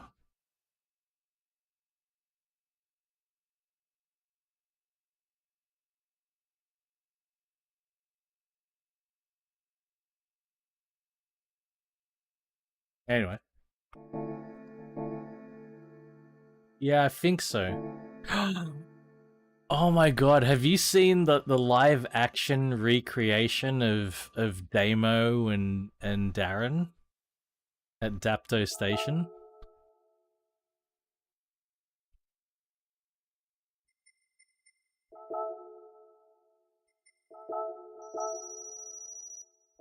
When we switch over to FM, while we're waiting for FM, we'll have a look at that. 'Cause it's pretty special, man. All right, 4-star roulette ticket. Let's crack it open. You'll love it, man. All right, let's go. Visgold for the invitation. Oh, I got a blob eye. I think I've already got that car.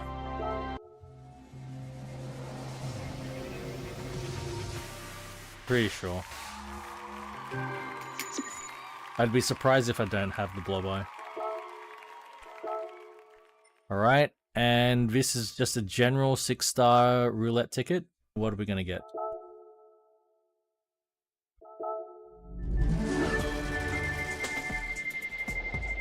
This gold is what I'm gonna get, or that car.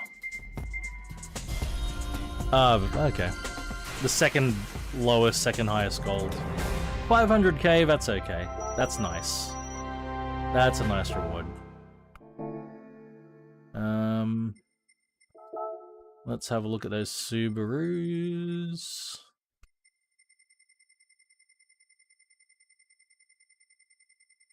Subaru.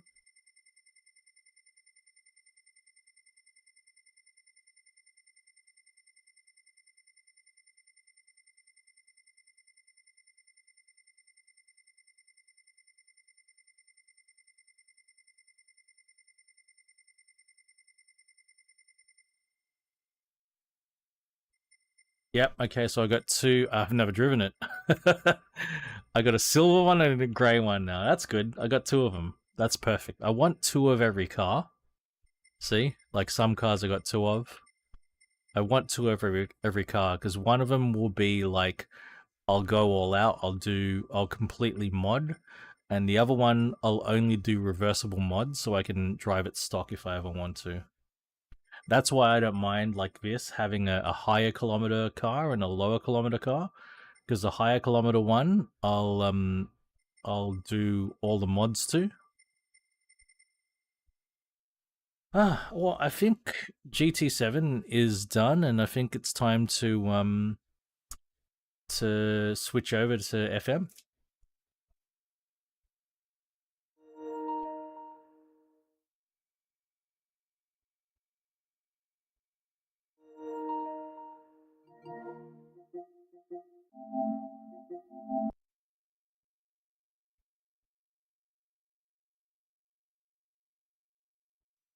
But you know what I'm talking about, right? Damo and Darren? Siggy Butt Brain?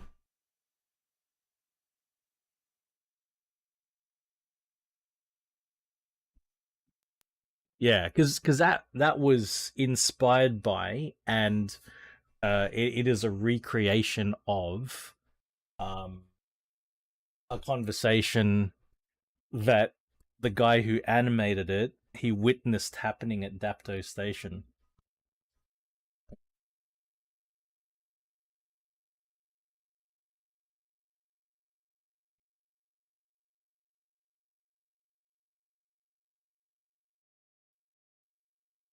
Yep, lag time, you know it. You know it.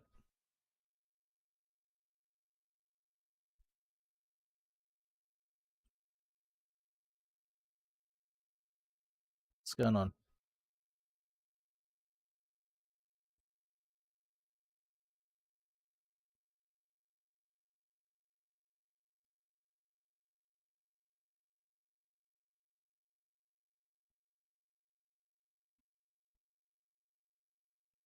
Okay, so I need to do a couple of things. Need to get dash panel. Oh, fuck. Dash panel going? What was the other meme? There was some meme I really wanted to show, and I can't remember, man. Cannot remember. Oh, whatevs. It's all eats.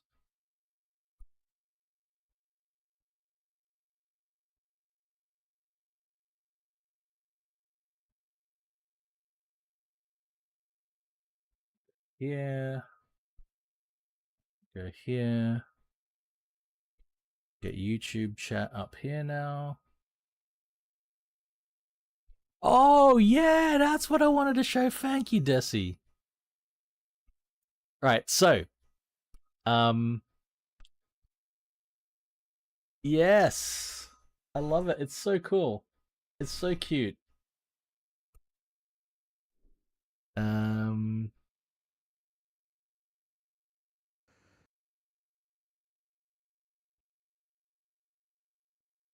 cat drives.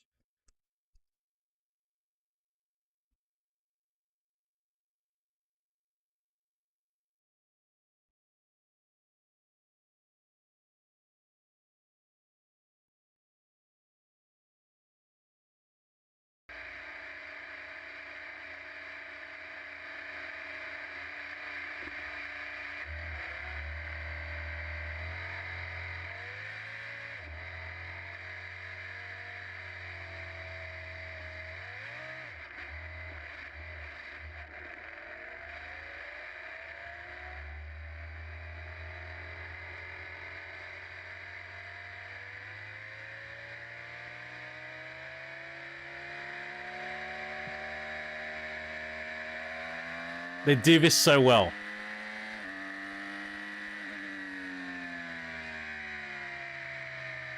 He looks into the apex.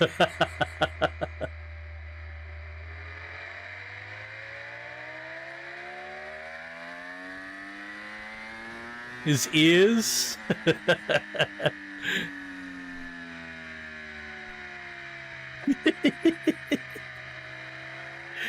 So cute.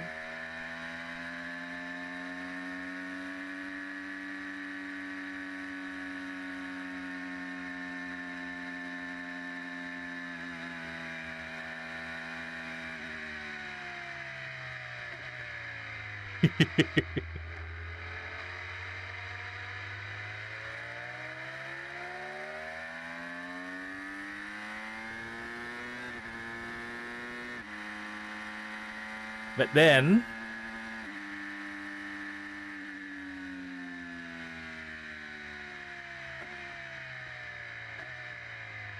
so every time I spin on this corner when I'm playing, when I'm driving on Fuji, if I spin on this corner, I think about this this kitty because of that corner. He spins on that corner. uh,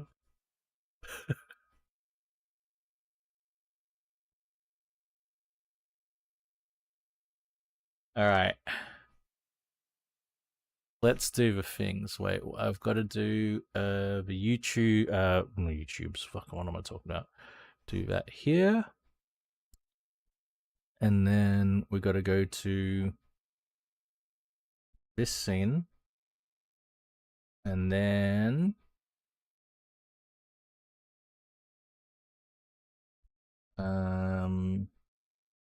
filters. Put that crop on. That centers me up a bit.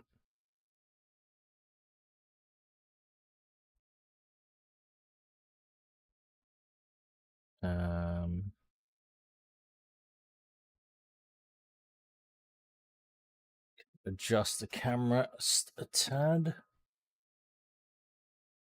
Just the camera's now a little bit different because we got telemetry. I might change the wallpaper as well. Let's go.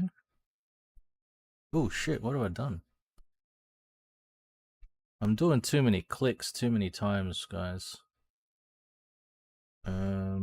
This one. How about that one?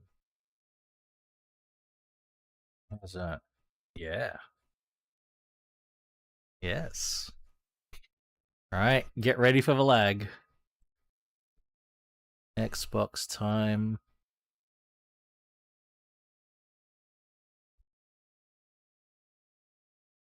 Alright, launching Forza Motorsport. Turn the wheel cam off for a sec. Did it work?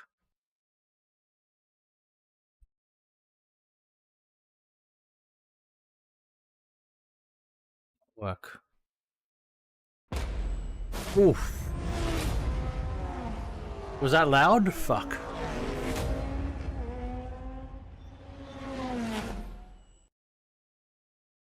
That sounded really loud to me. I hope that wasn't too loud for you guys. Okay, cool. What else do I need to do? Motion platform.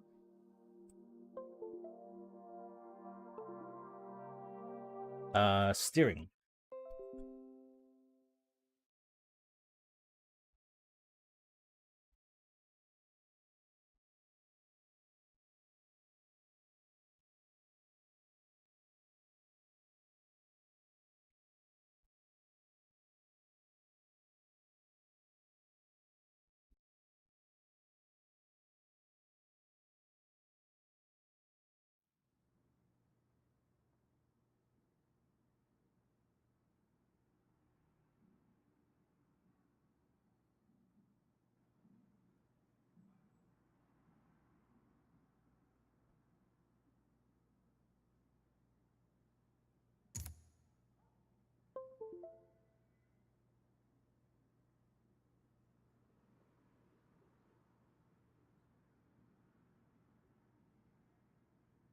Get the...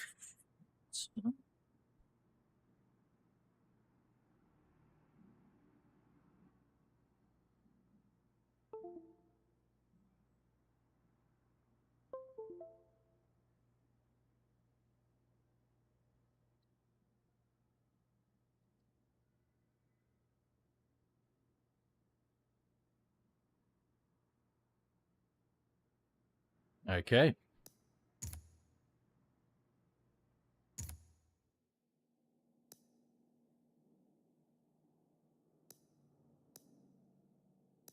Oh, Holy Trinity time.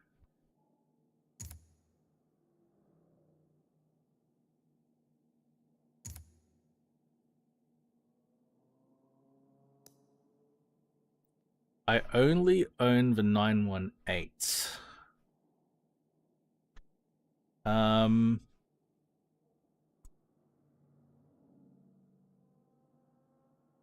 Do I save money and just drive the 918?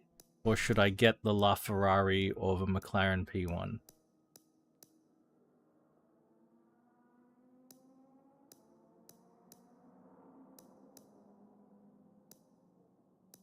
Let's have a look at my 918 real quick.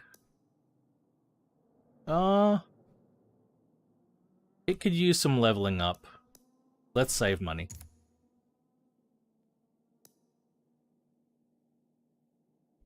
Goddamn Silverstone. Why? Alright, it is already built as far as I can build it, probably. Camshafts, flywheel. ARBs are done. No roll cage. Tires are on race tires. Fronts are on 285s. Let's just race it. Let's just drive it as it is. Let's Let's check the tuning. What I want to check first of all. Oh man, 1080 degrees of rotation. No, we can't have that. I reckon we go to 75%, which is 810. Differential. Huh. I don't have the... Interesting.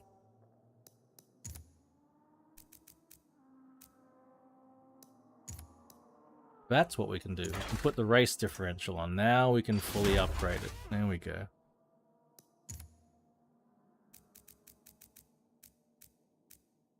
Yep. There we go. Interesting. That's a lot for the front diff. That's also a lot for the rear diff. Front rear balance. Let's wind that down a bit. Let's make it 75-25. There we go. Okay. Alright, Silverstone. Man.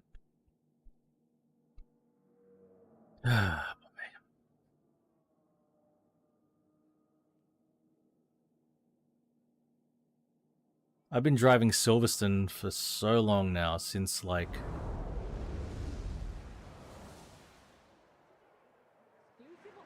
I think Silverstone was in Forza Motorsport 2 or Forza Motorsport 3 at least.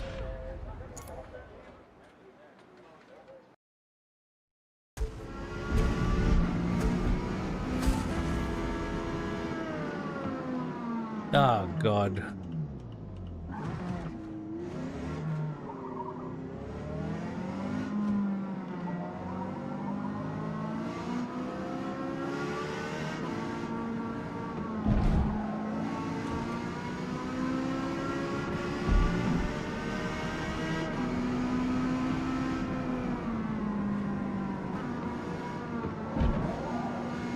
He's wild.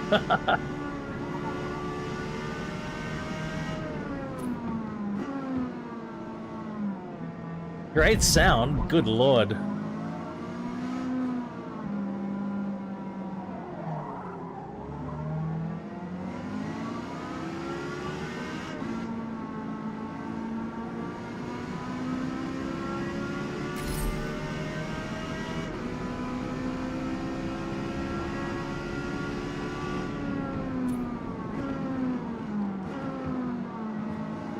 Oi.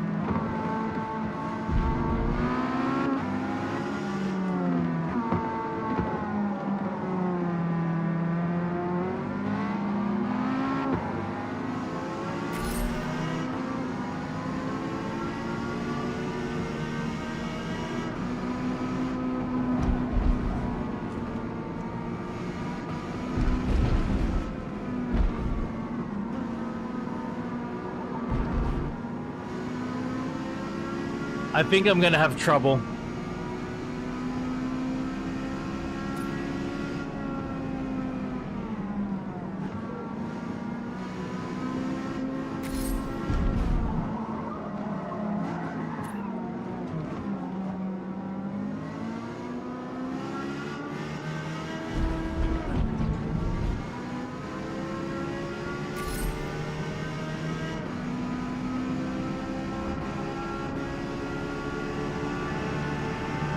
My, because of a start, my engine is damaged.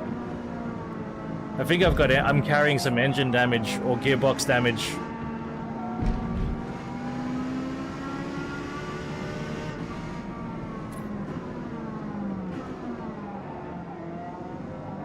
That LaFerrari as well, man. God damn. Did you hear that?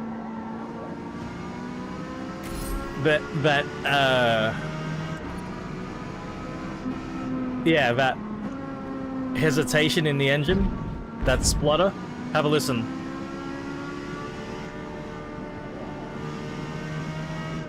It's in lower RPMs. There.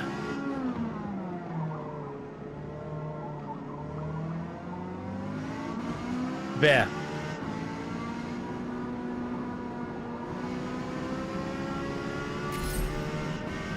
There. So what happened was, because of the auto rolling start, which I absolutely detest, I really wish you had an option to start from the pits in practice. I really wish you could just start from the pits, you know? But because it's a rolling start, and the AI is driving your car's going to be in a gear which might not correspond to the gear that your H pattern shift is in. Right? I think I was in the AI was in 4th gear. My H pattern was in 2nd gear. So the game treated it as though I money shifted down to 2nd. Because I forgot that my H pattern shifter was on 2nd gear.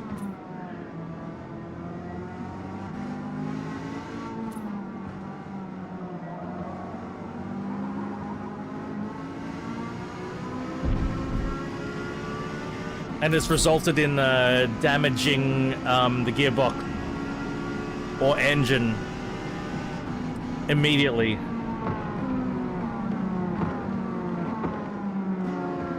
I agree, Rim. But I think about my use case, right?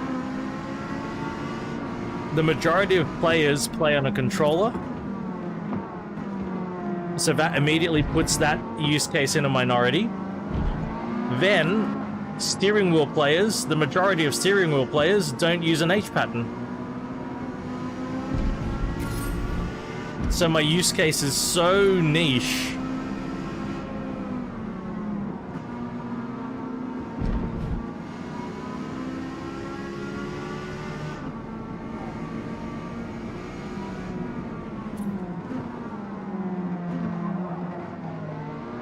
And just give us the option, man. Like, you can have it default, you know, because most players save their time,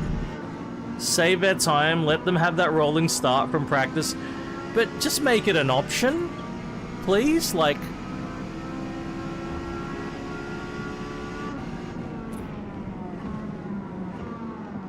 the rolling start for practice. And it always like gives you control right as you're at a braking zone, so you immediately have to start braking, and you don't know what bloody corner you're braking into because you weren't actually driving the car; it just handed you control. It's just not. It's not a good way to start driving the car.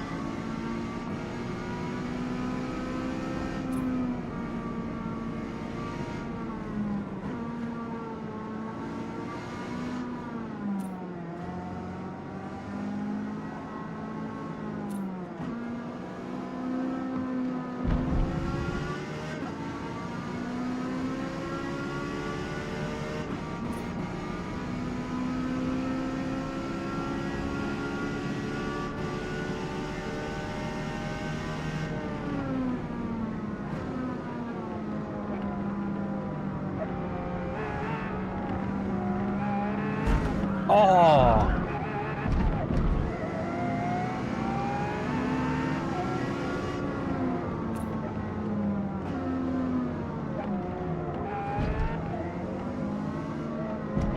He actually turned into me.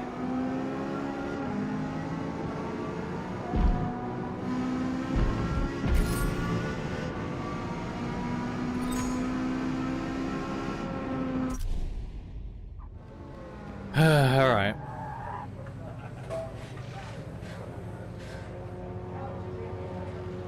In the interest of time, like, I didn't want to restart. I didn't want to redo it. I just do my 3 laps of practice. That's fine.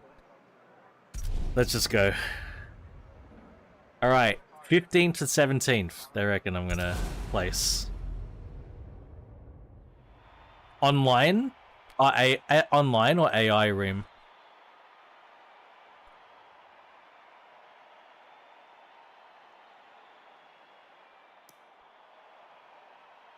Alright, who's in here? Catalyst. Agassi. Barzington. Jay. Lots of LaFerraris, good lord. Cruiser, McLaren F1. AI, right on. Plow is in a P1. Sharp is in a P1. Marsup's in a 918, like me.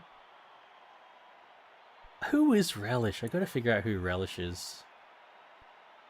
P1 for Angle. 18, Trolley 918. Audio. Alright. Hey, Nedge. Hey, mate. Hope your weekend's going well. Yeah, just finishing off the monthly things.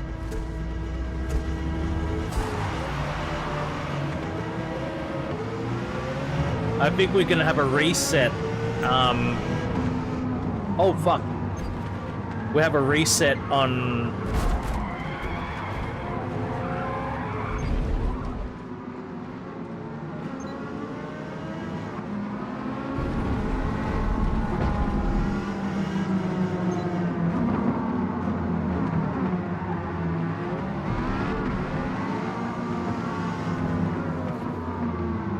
This coming week, so it'd be good to finish everything and start fresh. And Ned Silverstone, oh my god. Silverstone's one of my worst tracks.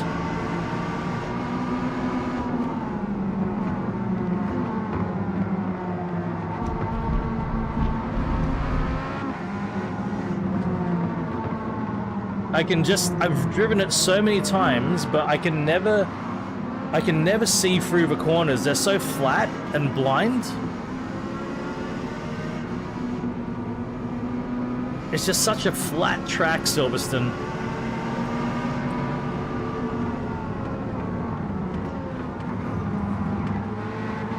And combine it with AI that parks on the apex and cuts you off like that for no reason.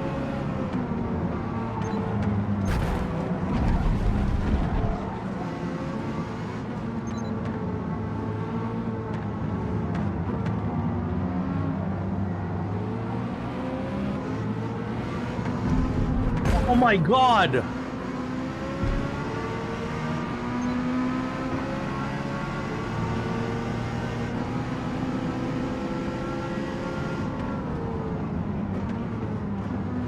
I mean, I think it's cool what they've done with all the layouts, but that sort of also is what makes it confusing. Like, every time you race it, you're like, fucking which layout is it? And you just can't see. You can't see your way through the corners. If only it had more elevation. But I know, like, it's because of the land that they're on, that they don't have, it's all flat. It's actually flat, but still, when you're racing it, it's like, man, can't see.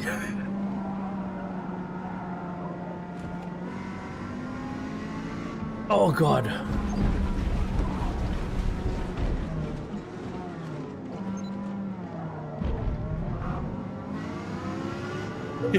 That's true.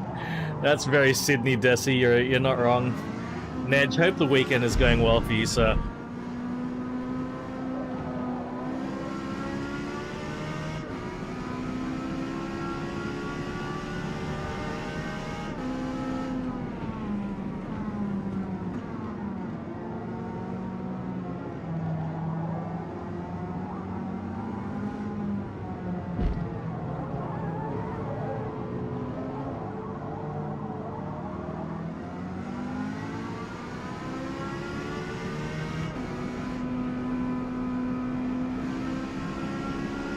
I think I know now why they predicted I was going to come 15 or 17.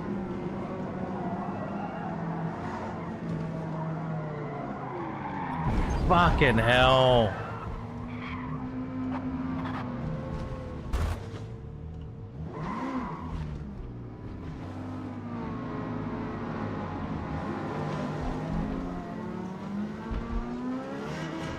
Well, it looks like I'm going to come further back than 15, 17.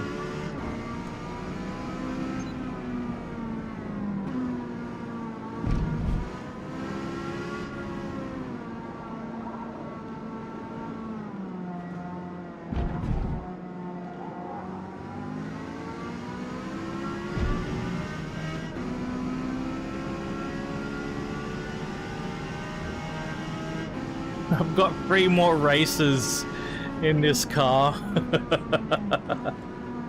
Oh my god.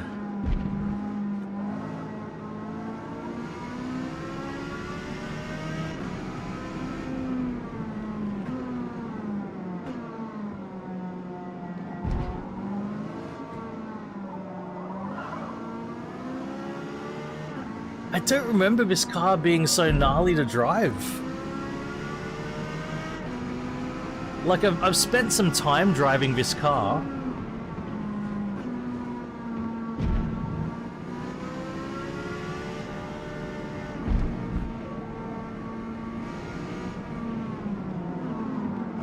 Maybe it's just a track.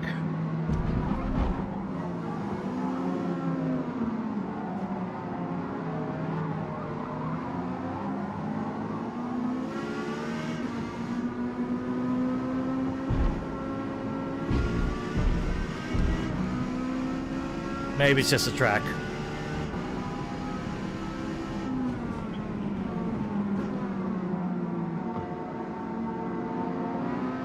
It could be because I'm stuffing up with my braking.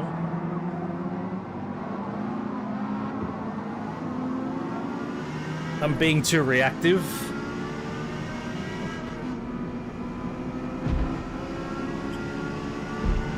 And when I actually try to drive neat, it's okay.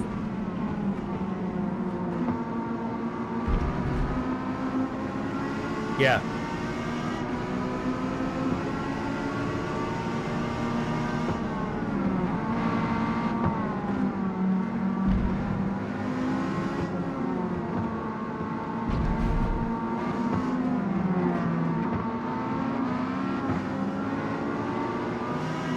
Having to react to brake checking doesn't help.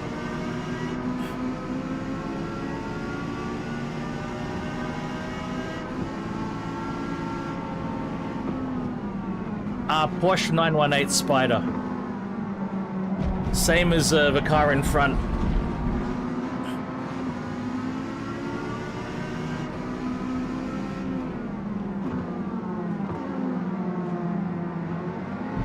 So this race is the Holy Trinity. So we've got 918, P1, and LaFerrari.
Fucking hell.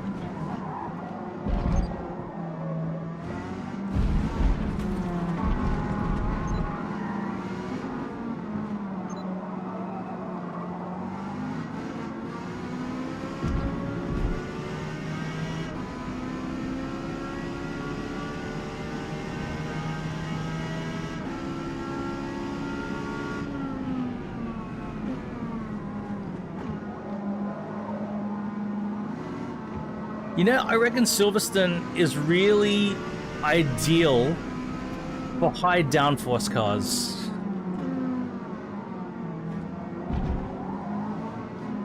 It's so wide, and the sweepers are so high speed. I think when you try to tackle it without a bit of downforce, it gets a bit wild.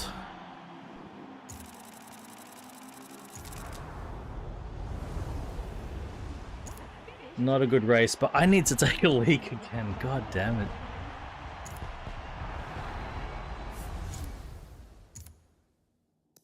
Alright, quick replay.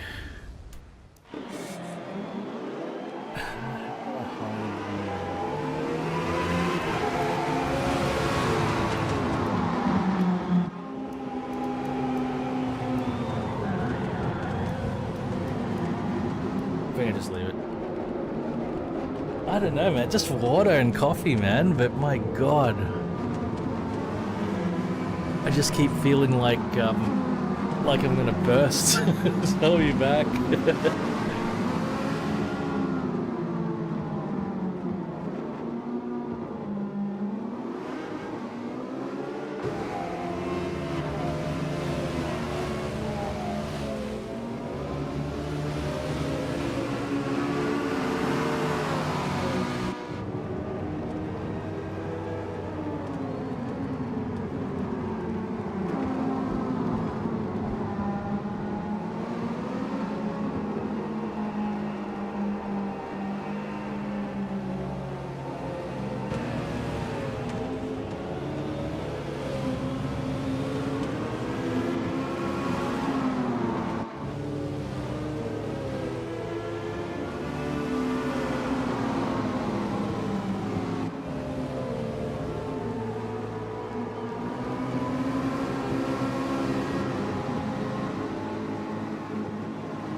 You know, what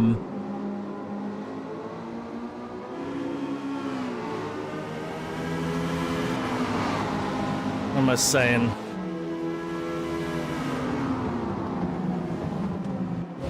I got blotto on Thursday night, man. Oh, painful drink at night.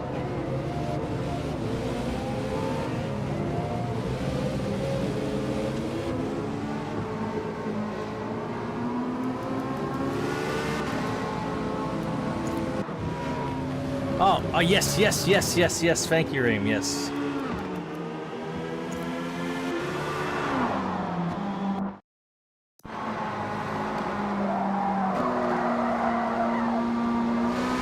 How do I get rid of a HUD?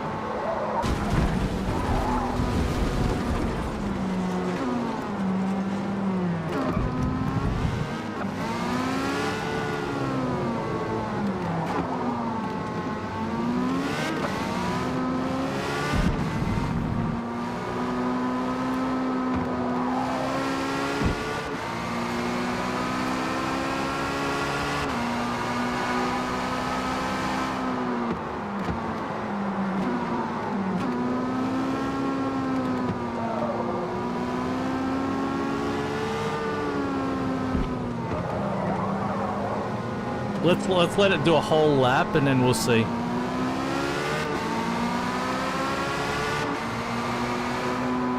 I see it. I see some blue here. I see some blue here. I see it. There's blue here. There.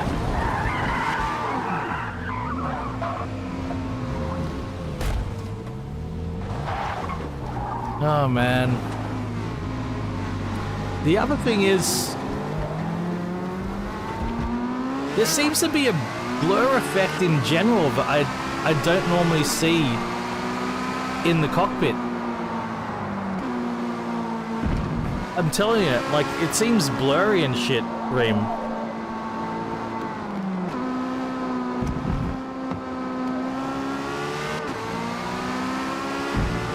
Yeah, I can see some weirdness.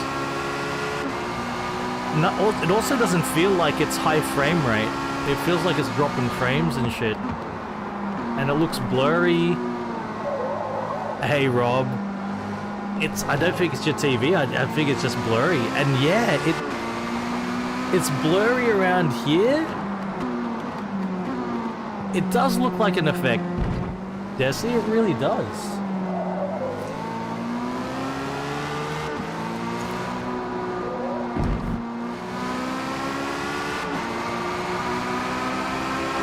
It doesn't look smooth as well. Oh, that's so pronounced there.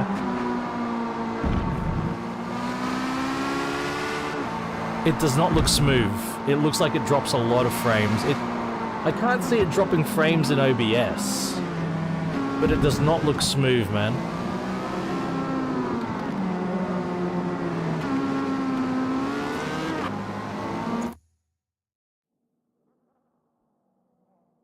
Let's have a look at my settings.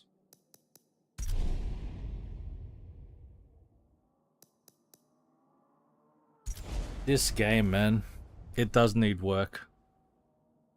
Suzuka? Hakone, oh god. Oh, Hakone.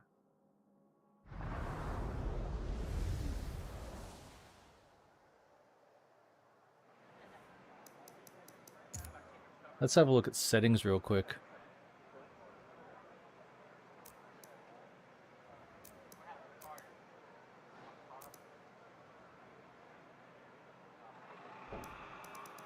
So my DLSS is just on auto, so that's one thing.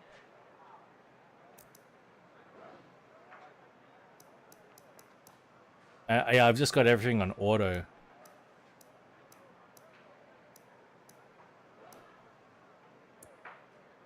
I wonder if it's motion blur. I wonder if it's motion blur, Reem. Have you got motion blur on? I should always have that off. I hate that stuff.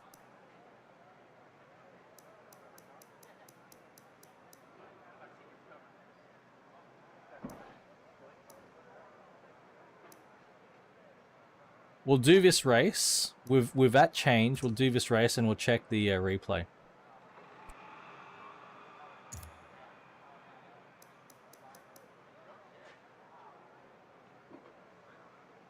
Aha.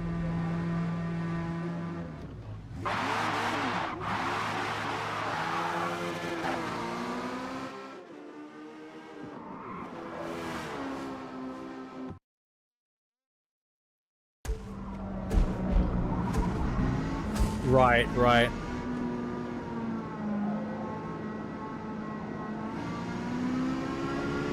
Oh, fuck.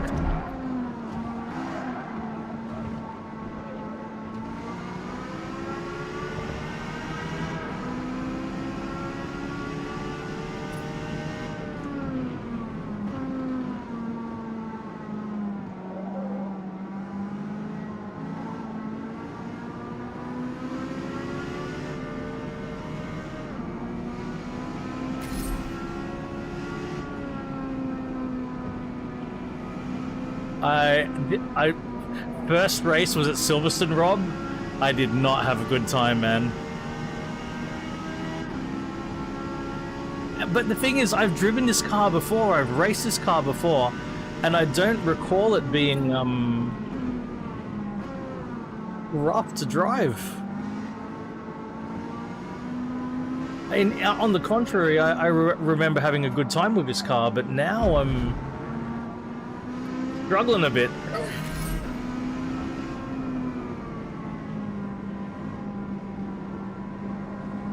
I might need to play with a brake bias. She's so keen to rotate under brakes. Overly keen.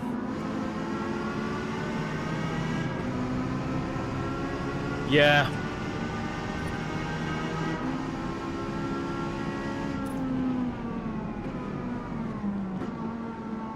That, you could be onto something.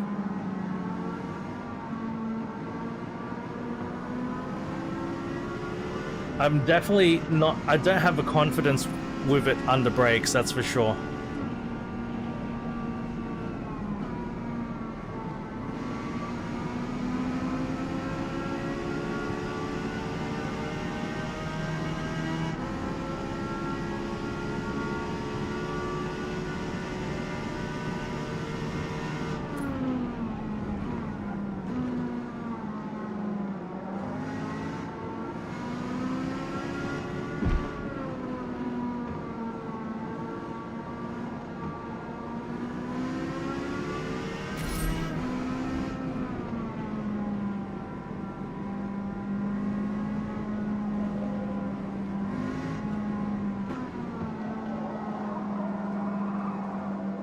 It's just the lateral grip isn't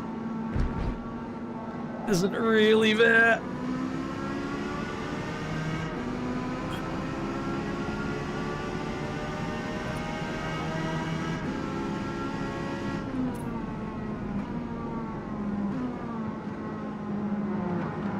See how bad, how crazy they get me under brakes?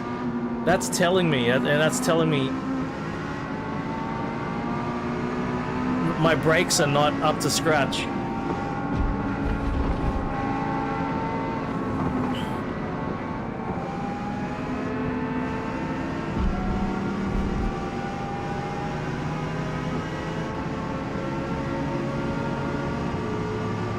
Oh man, that P1 came out of nowhere.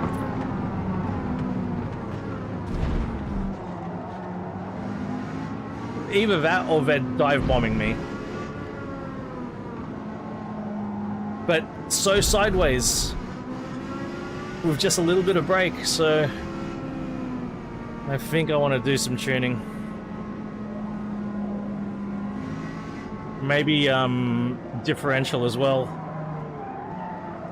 So sideways, which means in this game they destroy you.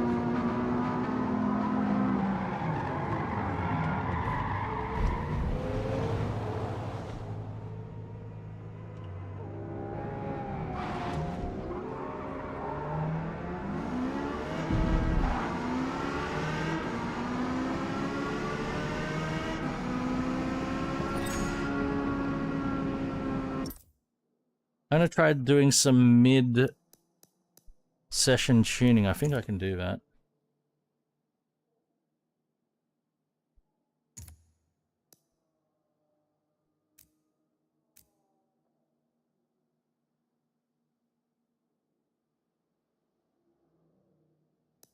You know what? I should try doing some stuff like this, like toe out on the rear.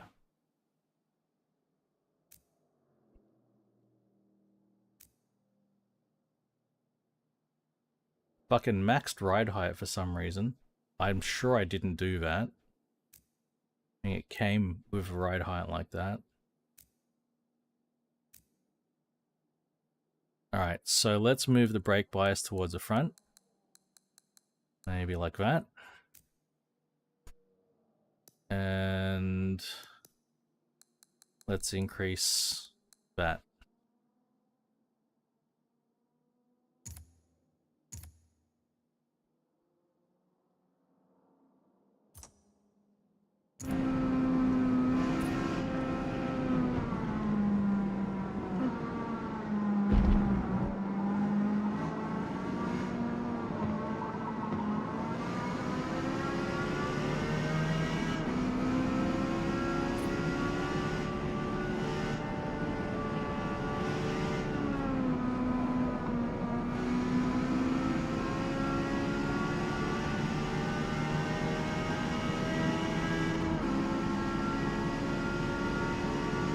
Fucking, it's oscillating.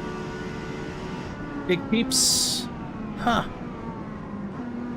I didn't change the front though, did I?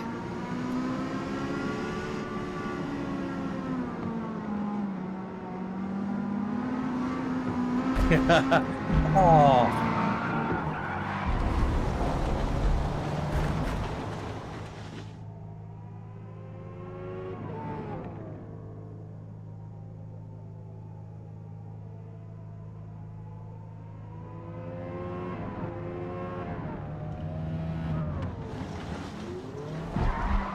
Yeah, I only did the rear dip. I didn't touch the front.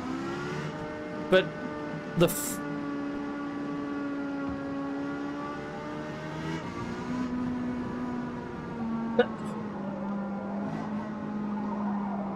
Hey, Raven.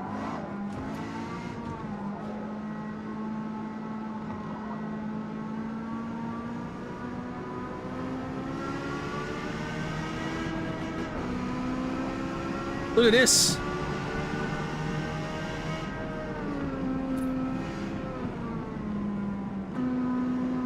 There's some wacky things happening at the moment.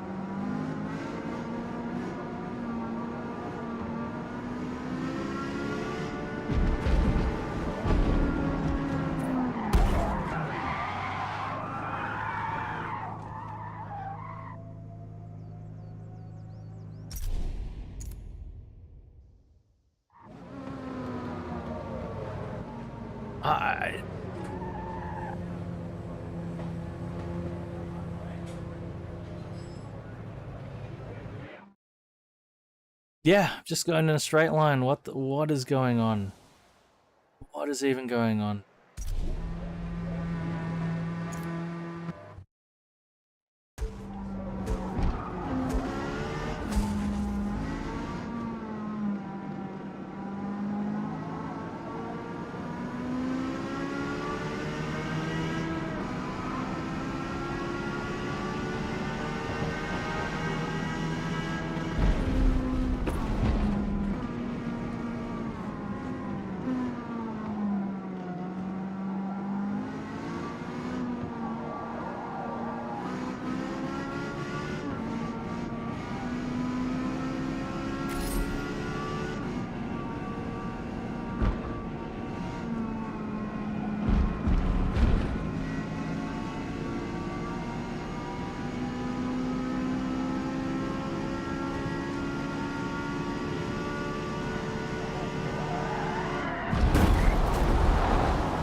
What the fuck is going on?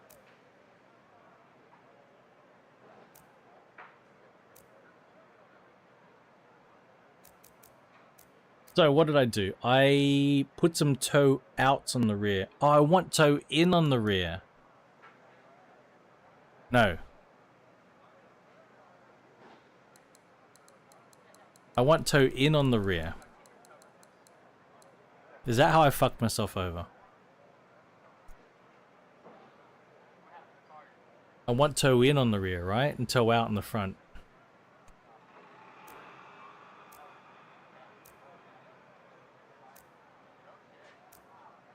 I just moved the slider in the same direction I would move it in WRC. So the brake bias is towards the front, 66%, and the differential... Okay, I did touch the front, but only to move the acceleration down to 30%. I increased the deceleration on the rear. I might put some decel on the front. Okay. Let's give that a try, because that was wacky. Yeah, no, of course, Rob. But there was some real wackiness going on there. Let's see how it goes.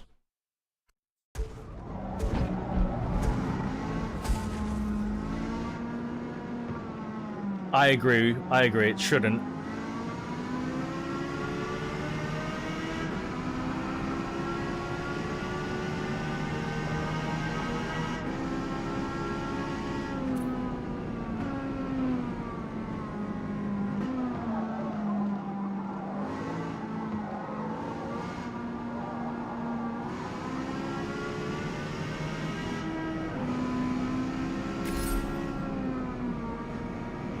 Hey, off key. YouTube is way more nasty with the music. It is oscillating, but not as bad. It's not the same. Yeah, no, this is... It was having to tow out on the rear. Now it's the opposite. Now I've gone too far, and it won't turn in under brakes. It won't turn in under brakes at all.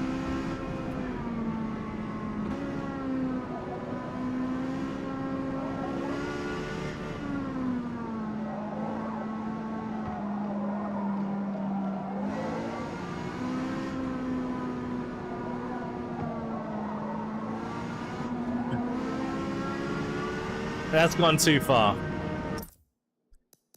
Okay, at least we solved that.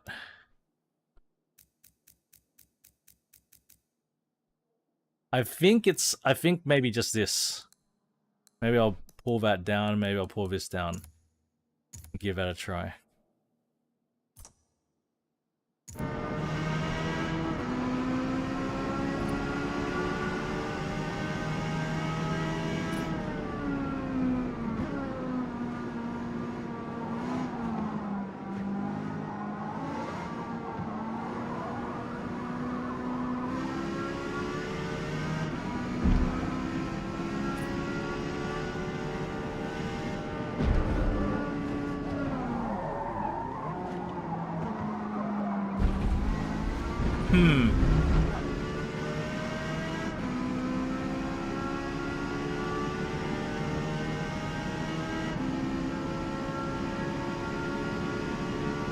Maybe I shouldn't have any tow in on the rear. Or maybe I need some tow out on the front, now that I've got tow in on the rear.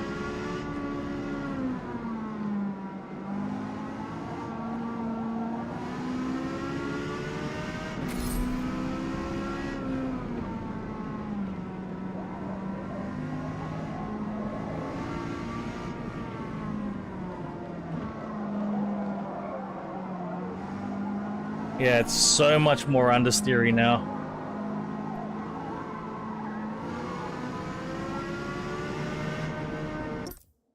I'll try... Oh, no. I'll try a bit of towing on the front. And then if I don't like that, then I'll just get rid of that tow in altogether. I'll reduce it back to 0. 1 degree, 1 degree. Let's try that. I've got no idea.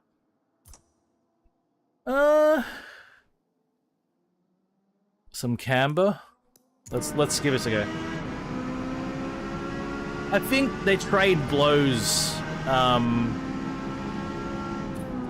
in terms of sound. There are times that I think Forza sounds better. There are times I think GT7 sounds better. So they compete pretty well. Pretty much very high speed corners, yeah. They're pretty much sweepers. Even the 180 degree corners are sweepers, I reckon.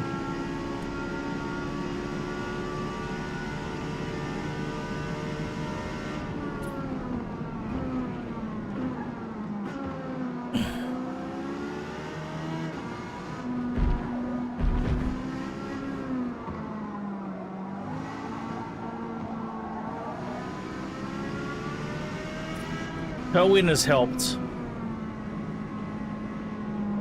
You reckon some camber?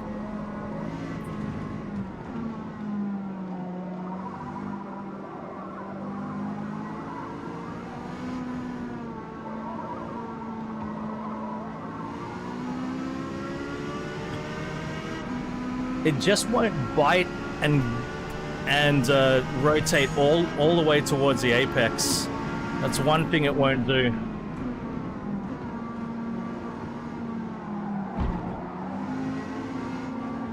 It's almost there.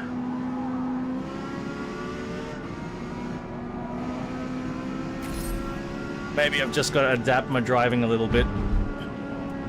Fuck.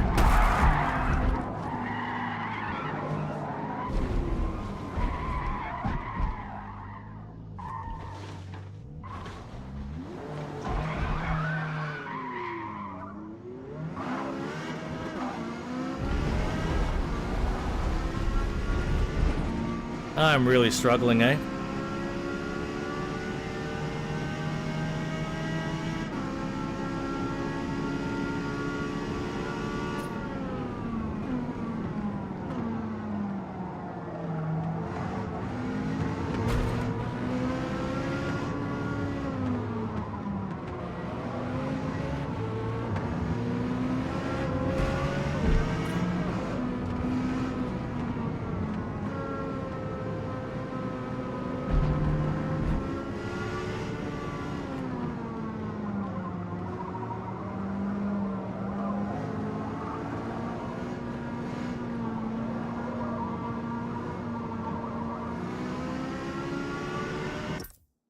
I'll try two things.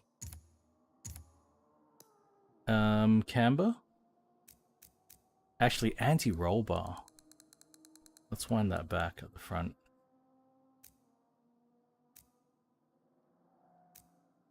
Where's camber? Here. You reckon more negative camber?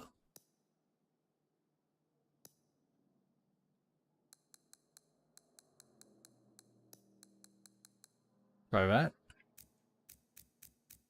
And I'm going to pull this back a bit. All right, let's try that.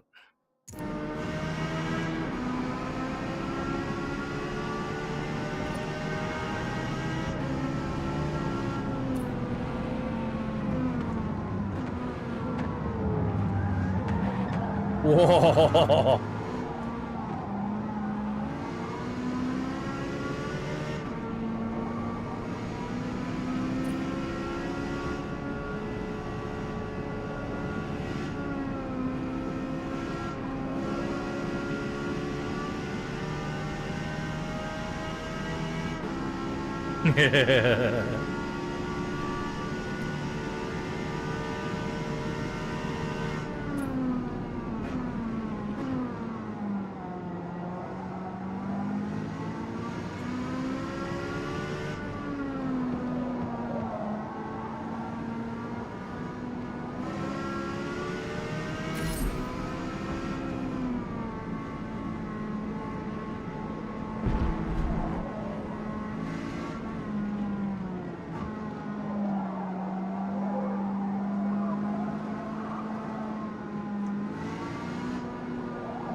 Okay, we'll do one more lap.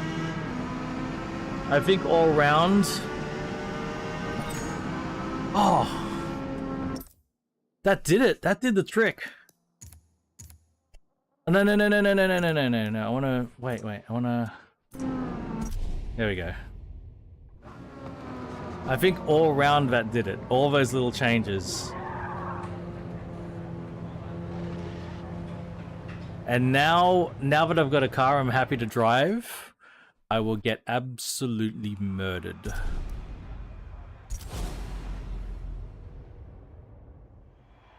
All of those changes, all of that tuning.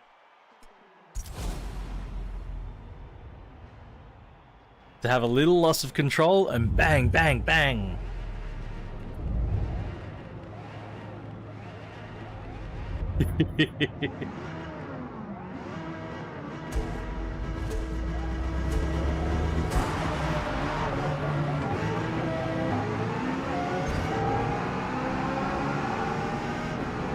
Oh, look at this. McLaren's team yellow. Ferrari's team red. What color are all the 918s?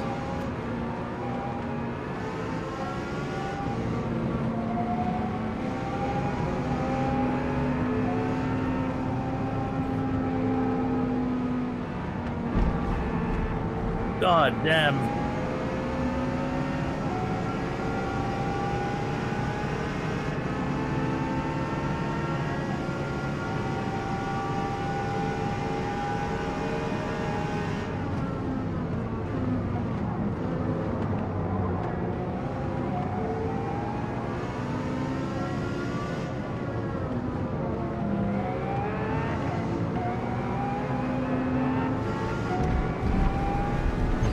fucking.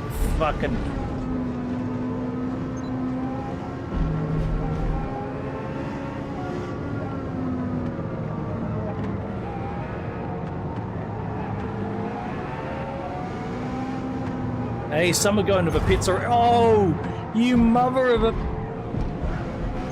far out, man.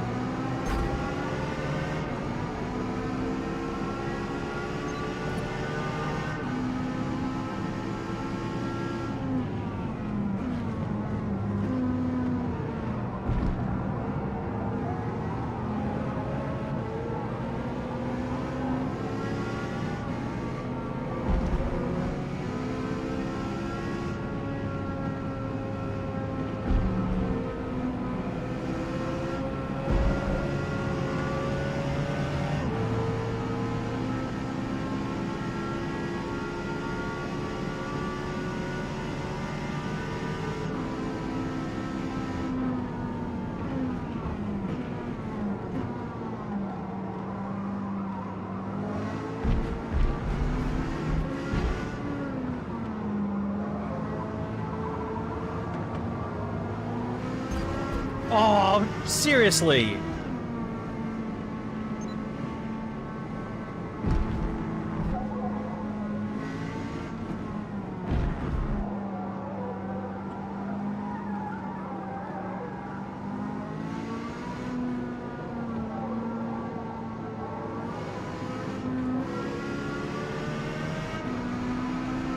Hey, chicken. Oh, I'm having quite the morning, man. I think that, like, with Forza AI, when you get to the faster cars, it gets more frustrating.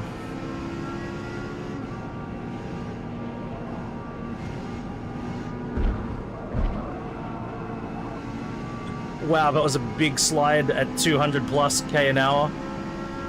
Whoa. That was quite a moment.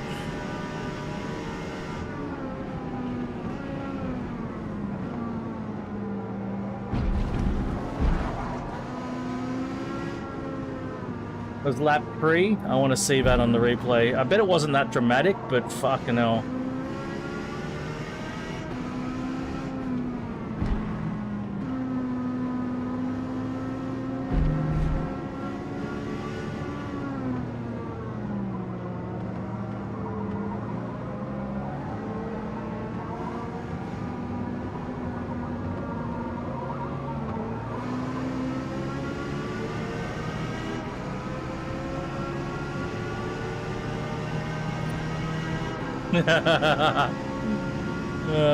Yes, blame it on the drivatars.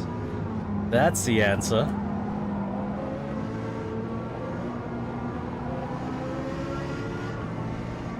But seriously, I do not remember the drivatars being that nasty in previous Forza Motorsports. It's a new level of nasty.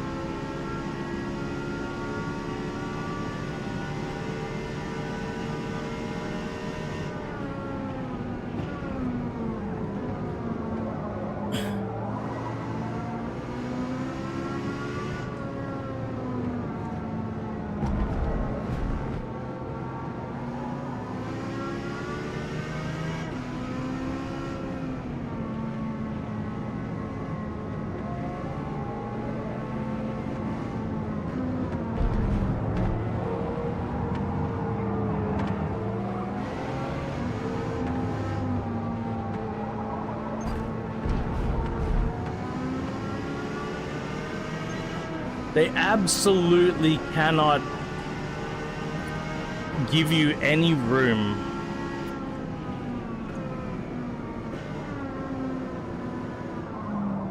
They won't hold their line because you're there, or they won't, you know, stay on their side. They will just absolutely obliterate you.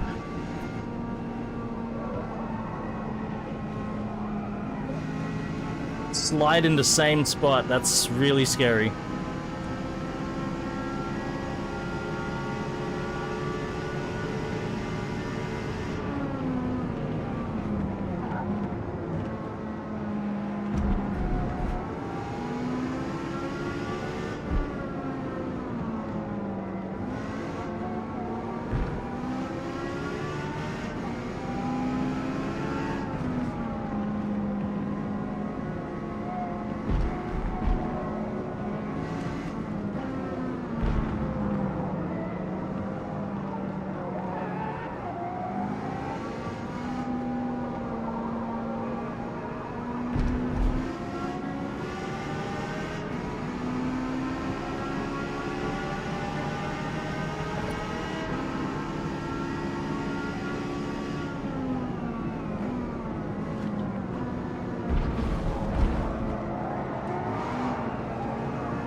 best I could do.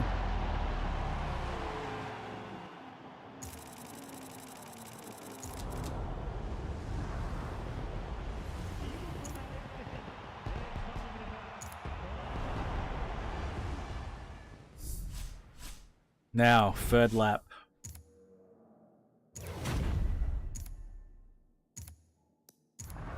Lap 3. What happened on lap 3?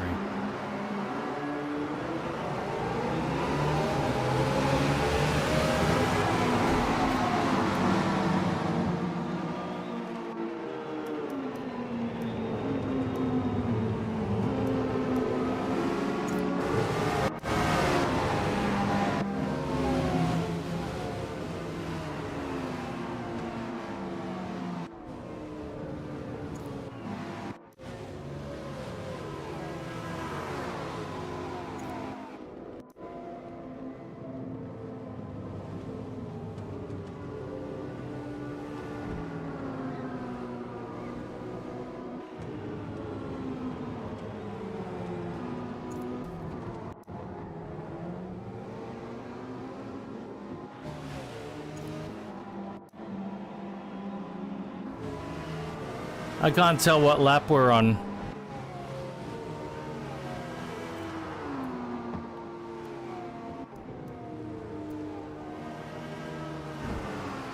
That's useful, saying it's Hakone Grand Prix.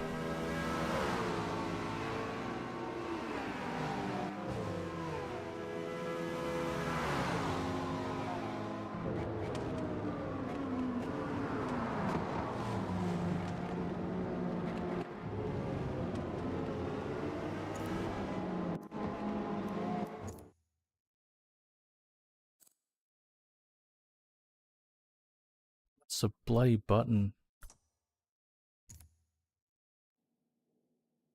Fuck.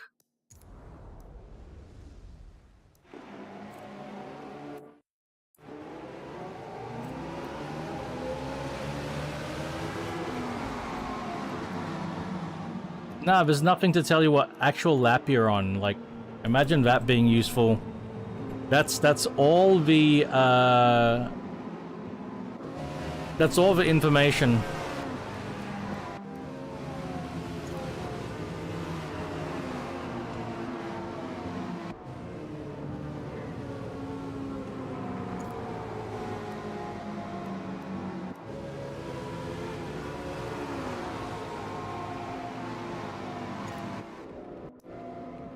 So this is still lap 1. Now we're on lap 2. I'm just watching the position on the map.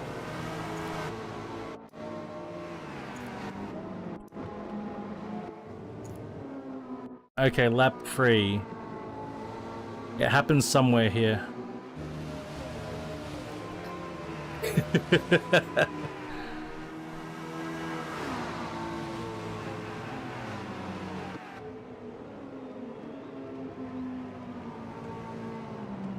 I think it's this right, left, right sweeper coming up.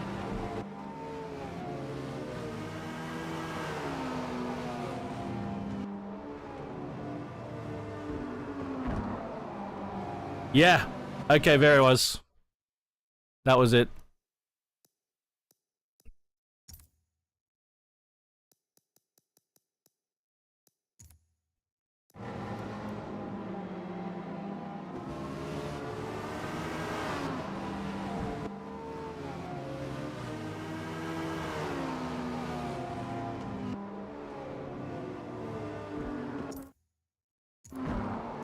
There it is. 5th gear, 226 kilometers an hour. There. That was quite a moment. Let's change camera.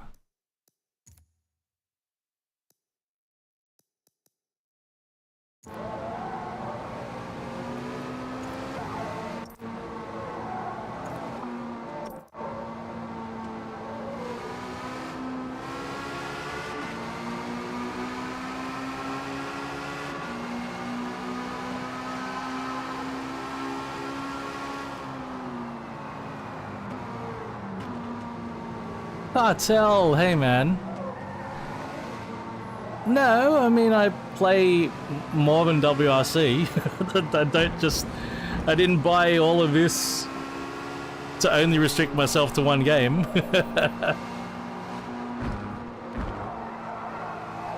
My God.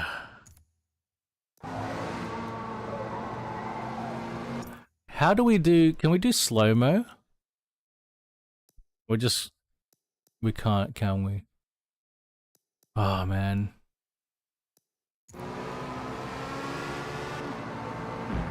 Yeah, I hope it works out well. So, I don't know if you remember the original Assetto Corsa release, but, and the same with ACC, right? It was it because of a curbing? Yep, I've backed off. So clutch, alright, I see what's happening. It was a lift off overs. I should have kept some throttle on. It was a lift off oversteer moment, so look at my throttle.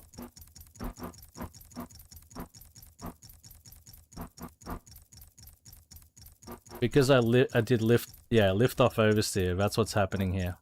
Curbing hasn't helped. But I got on the throttle immediately as soon as I realized it was happening. But yeah, that is... it was coming across and I was like, shit. And look at how tiny steering angle I had because I didn't want it to just fucking grip and come back. But now I'm on throttle.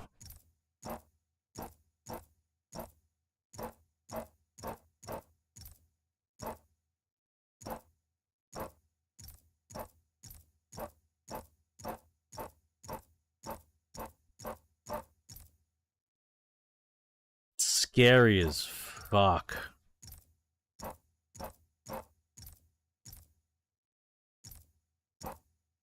Bit more steering angle there.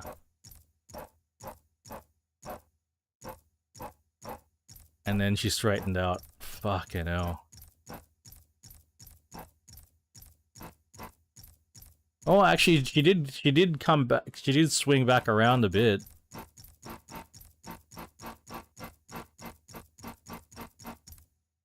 But then she just straightened up nicely. Fuck.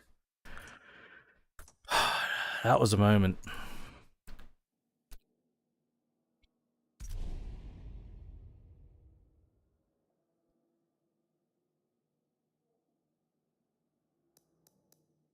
Yeah, I mean, what I'm...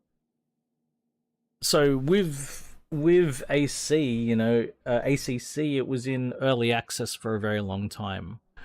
And with AC, I think it was a little bit of a slow burn as well, if I recall correctly. I don't think it released fully, like it released in bits. So I have a concern that I'm being cautiously optimistic, but I do have a concern about how that gets released. Now, what fucking track are we on? Catalunya? Is it Catalunya? Is it a track I actually know? Yes, it is.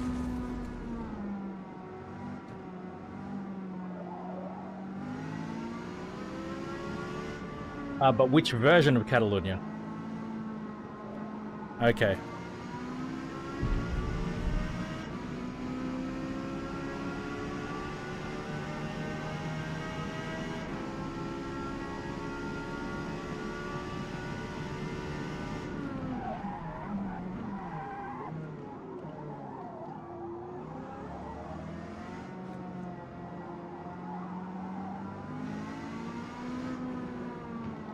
Oh, Cartel, I still need to share with you my WRC settings, right? Sorry, that skipped my mind entirely.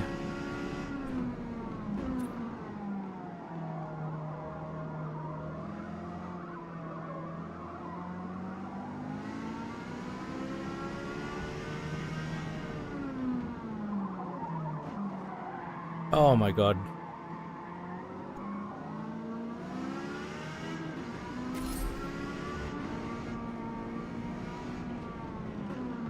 if you drop in when I'm streaming WRC on Twitch, I'll happily spend some time with you there.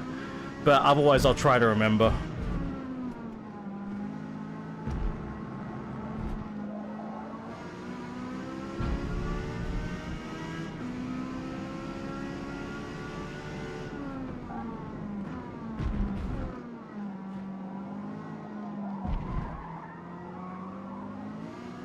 So yeah, I do Gran Turismo 7 and Forza Motorsport here, but at the moment my Twitch channel is 100% devoted to WRC.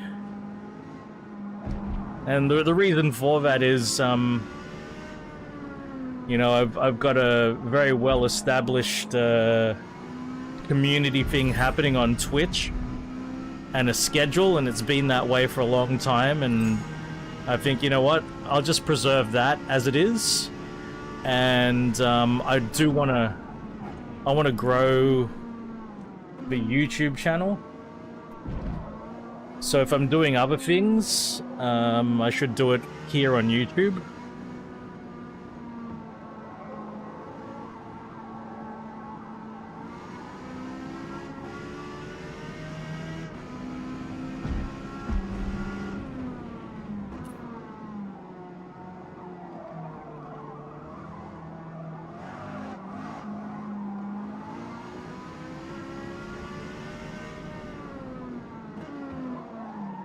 Man,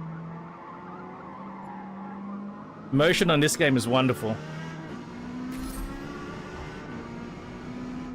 Basically, as long as a game puts out a decent amount of telemetry, you can have good motion.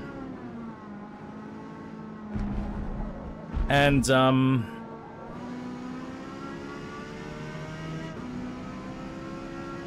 which one came first? I think they started doing motion in Forza Horizon 4. So they had motion Forza Horizon 4, Forza Motorsport 7, Forza Horizon 5, but it started with Horizon 4.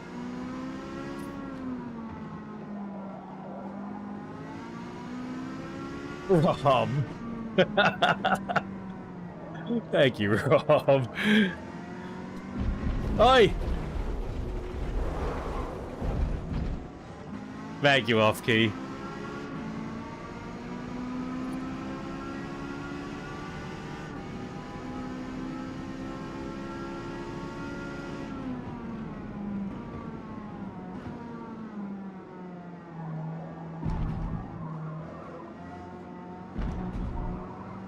You know what I need to figure out? I need to figure out how to do a redirect on YouTube, which is YouTube's equivalent of a raid.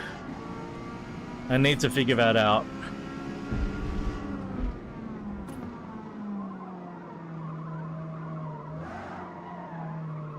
And I'm still not... The front end bite is a lot better now, but it's still a bit resistant to turn in. See that? It shouldn't be that resistant. Hey, welcome back, Gestapo. Hey, mate. Good evening to you. It is 8:30 AM here. So bright and early here, but I know it's late for you. What should I do? More front end turn in. Maybe I'm going to pull this back even more.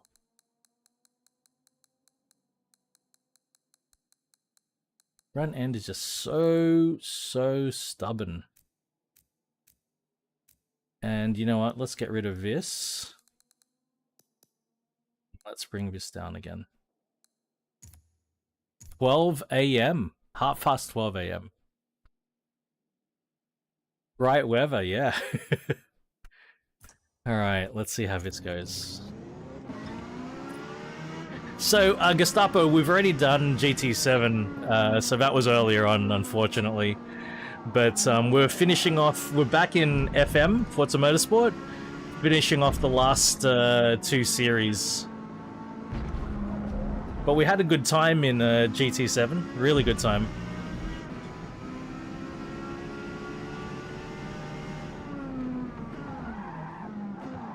Oh my god. I'm struggling a lot more here. Oh, thank you, Cartel. I'll check that out.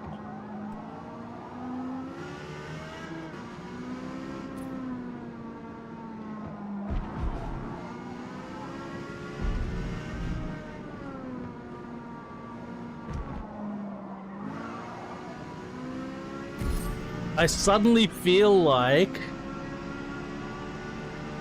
we're gonna do one more lap. We're gonna do one more lap.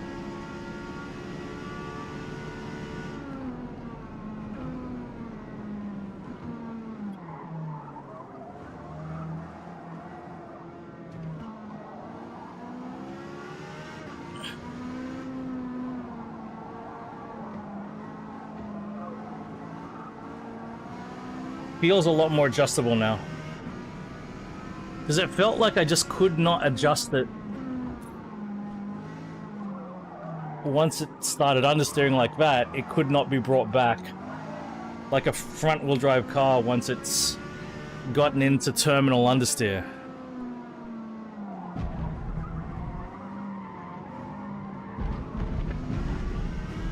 It's a bit better. It's a bit better.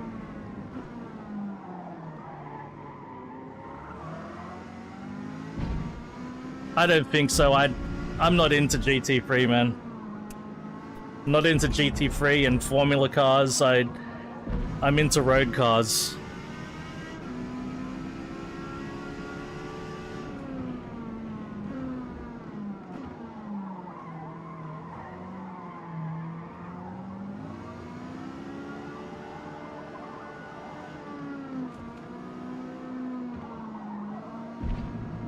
Not really into dedicated race cars. I have a lot of trouble relating to cars that are so purpose-built.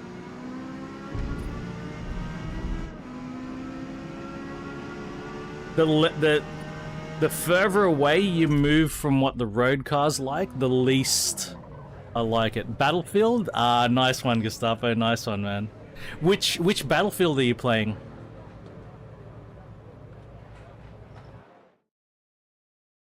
Exactly. Like, so that's another thing. Like, with modern GT3 cars and stuff, like you're dynamically playing around with traction control and your brake bias and your DRS, and I'm like, for me, I'm just like, I just want to drive the car, man. Like, I don't want to be screwing around with my ABS and brake bias, and I can just drive a car.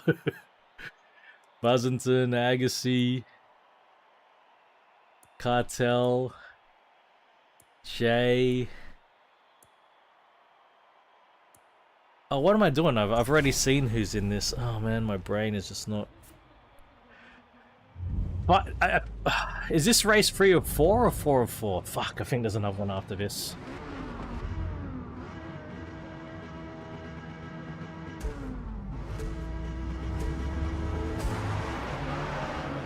That's fair.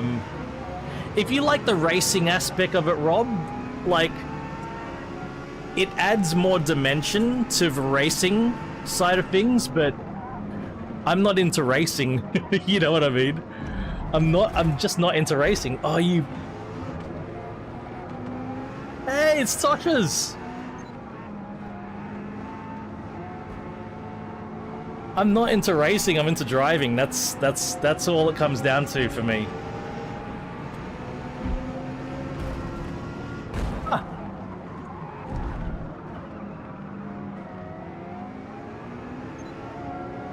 That worked out well.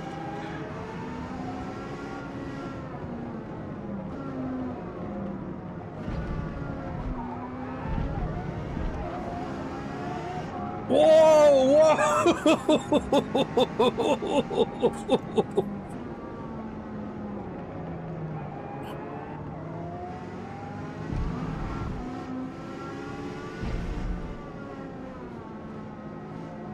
It's not a Dodge, it's a Ferrari.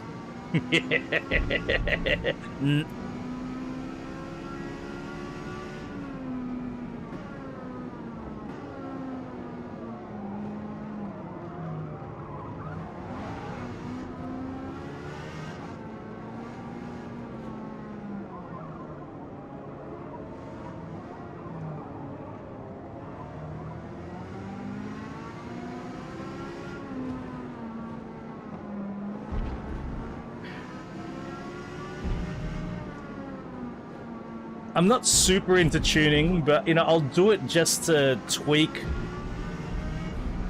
the car a bit, but I hear what you guys are saying 100%.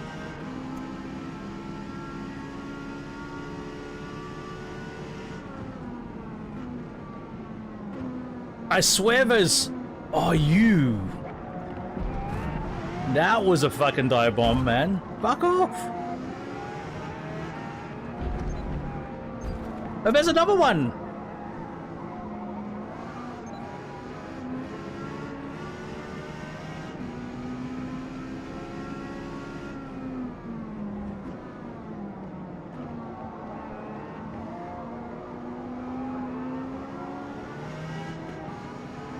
These are driver tires. These are, yes, they're exactly driver tires, but they're nastier than ever, Toshi.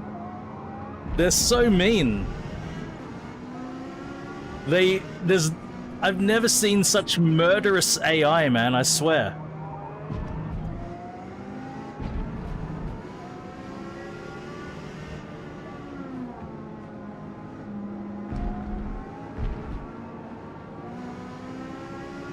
Yeah, exactly. Yeah, if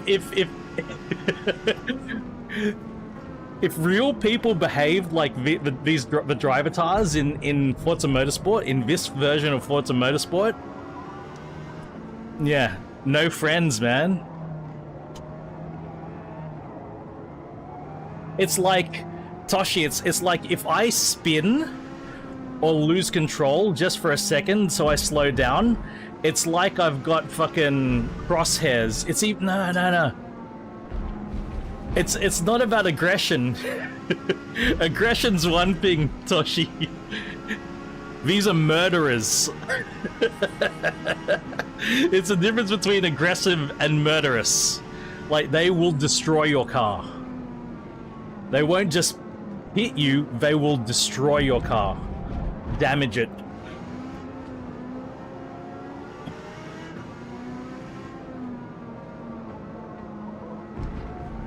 Yes, Wreckfest. It is... The driver tires now are insanely Wreckfesty. Never seen them like this before.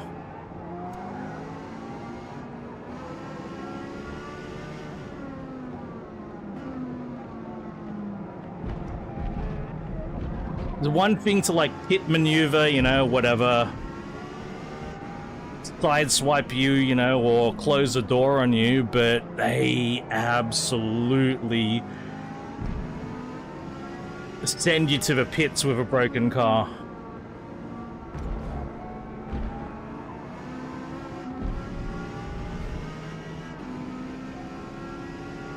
Yes, I agree with that. Wreckfest is super fun. Completely agree on that.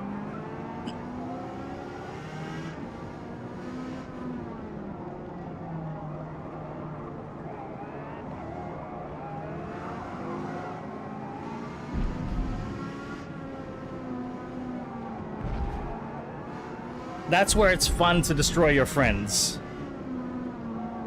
Wreckfest can be fun if you just sort of race and, like, don't deliberately try to kill people. But, you know, if you have a crash, you have a crash. That can be fun.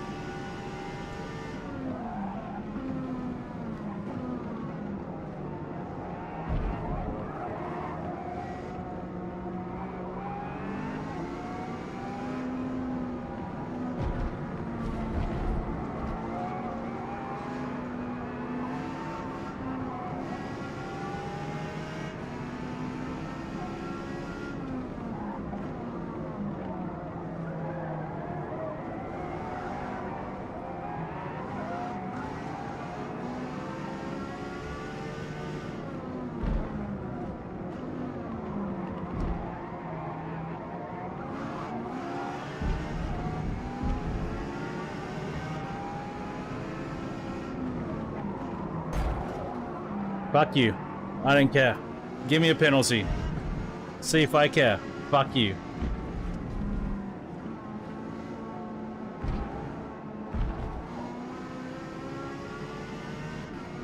The game heard me.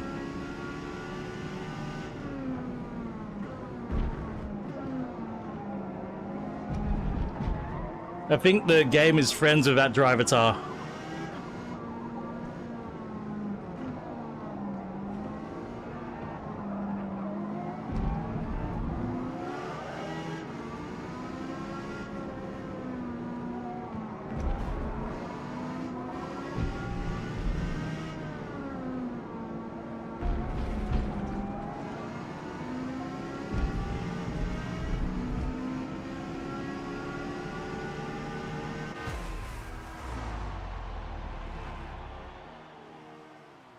Teaming, yes. I still came 5th, so yeah. Look at all the... God, this is rigged, guys. It's Ferrari, Ferrari, Ferrari.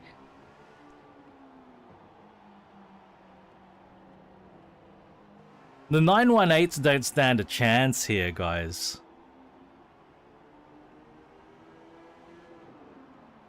The 918s, they can't.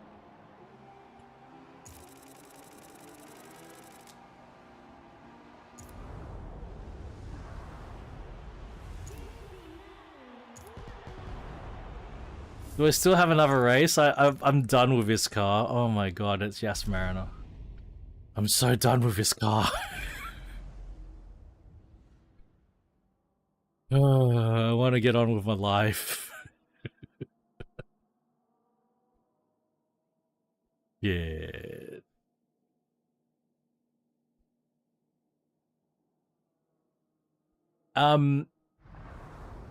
Yeah, I mean, the old Gran Turismo was like bounce off, like your AI is the brakes. But it's overtaking clean is one thing if the AI doesn't shut the door on you, you know, doesn't block you.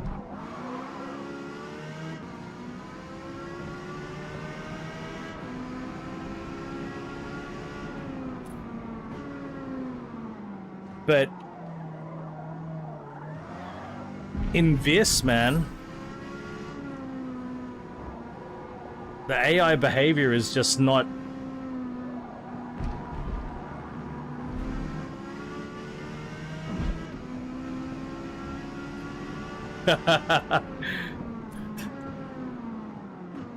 Is that the X attack?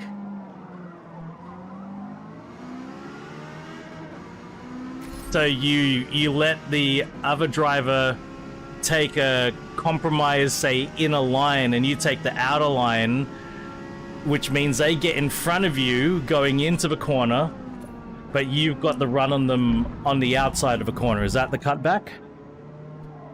X attack?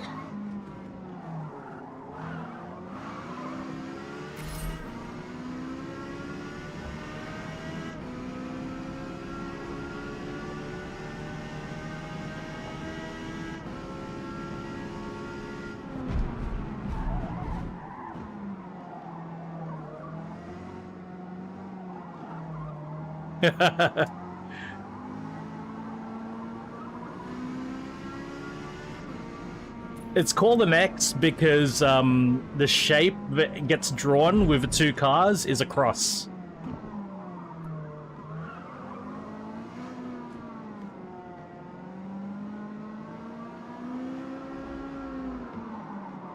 Yes, the run on exit, yeah. Yeah, because the lines that the cars take cross over. That's why it's called the X attack.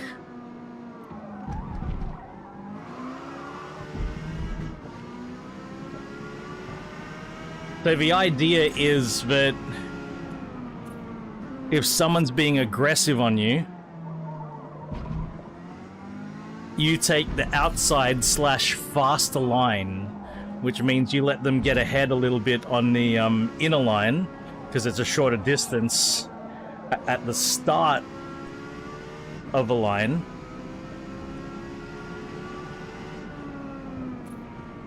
but they're compromised in terms of their exit speed.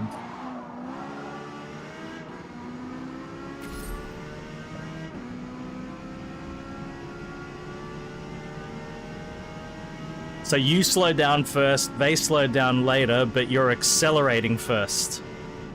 And you've got the cleaner line to the exit.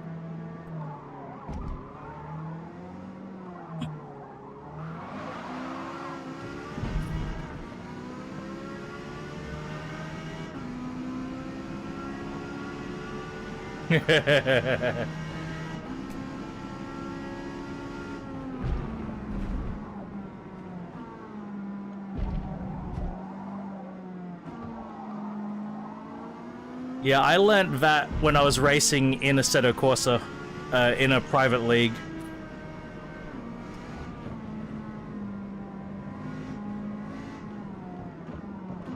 Oh shit. That would have been like 8 years ago.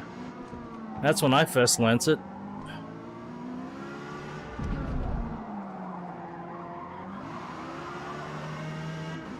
So I learnt it late as well, Toshi.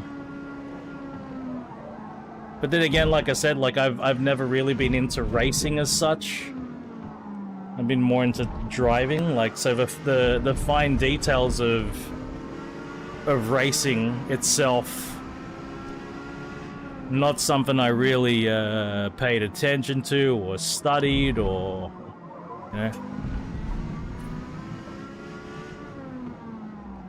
Same, Rob, same. Oh wait, no, I got 9 years ago for me, 2015, sorry. But end of 2015.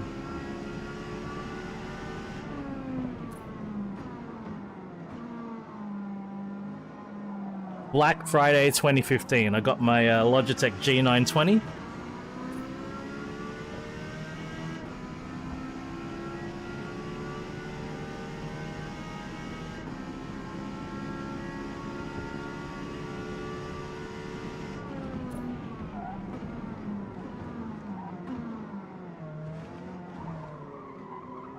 Eight years ago, man.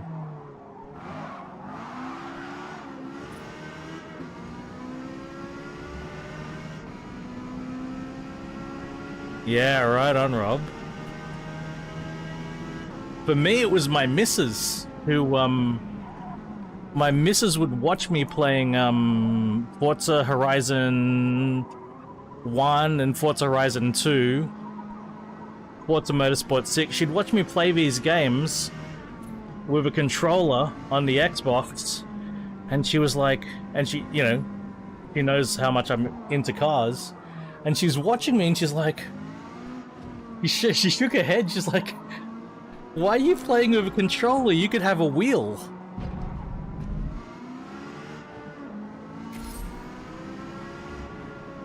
Oh yeah. Good times, man. Good times playing those games. Just like, you could have a wheel. Why are you playing on a controller? And I started to explain to her the... Oh no, I said something along the lines of, they're a bit expensive. I think that's what I said. I said, wheels are a bit expensive. And she's like, just wait for a sale.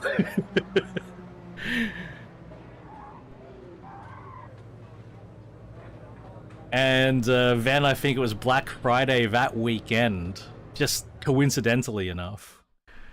It was Black Friday that weekend. We saw a G920, like the price of that G920 on that weekend was so good. Yeah, headphones. The price of a G920 that weekend was so good. It hasn't been beaten since. Hasn't been beaten since. Unbelievable.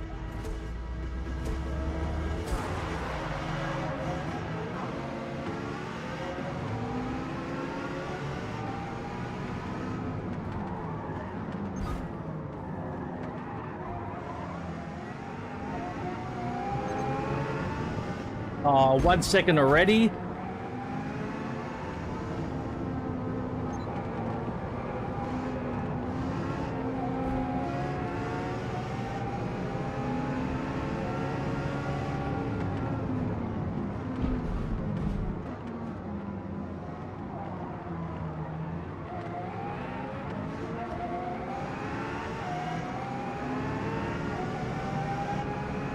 Yeah.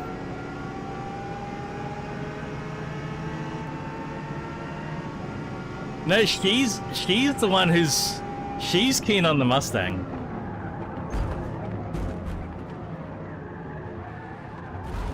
As long as it's an auto, she's keen on it. Oh, what a mega penalty!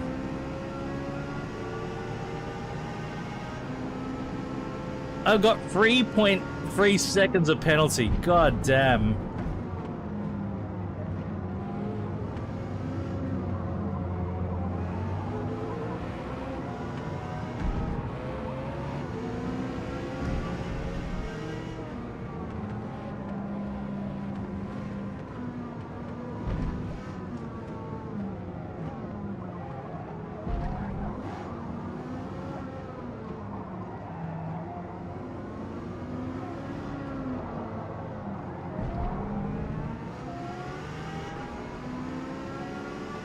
I used to, man, okay, that driving Forza GT, I used to lust after it so much back in the day. I could not afford it at the time. Number one, I couldn't afford it. Number two, oh, another penalty? Come on. And number two, I didn't have a rig, or I didn't have a stable place to mount it. But I really like, you know, I'd look at the driving Force GT and go, man, one day.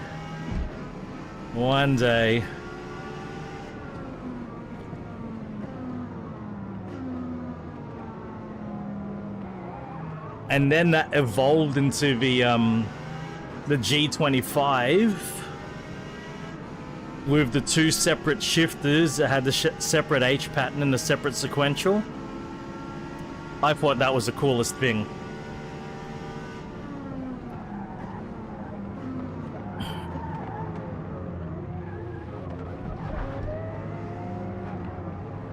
Oh man,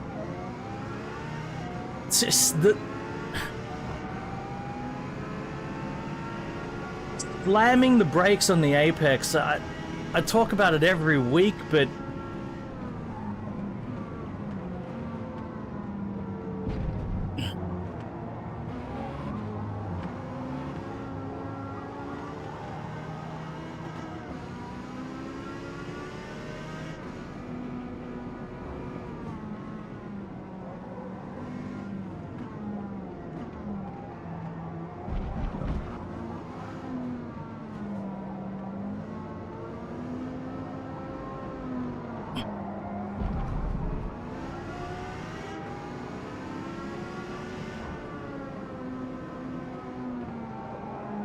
yeah, but still, like,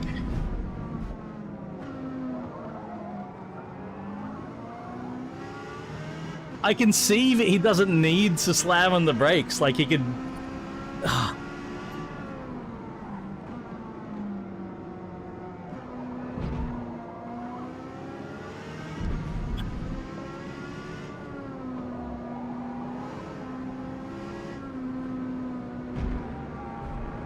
And I think it's mainly in Forza. I don't think it's a GT thing. I don't think it's a GT thing.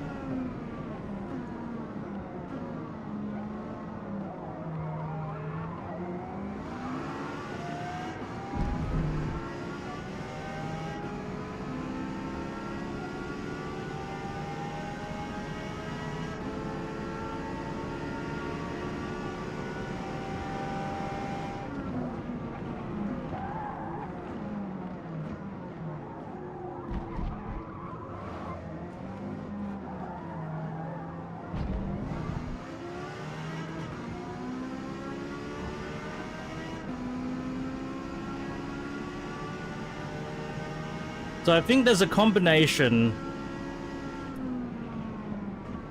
of getting the car tuned right and knowing the track that made my first few races just miserable.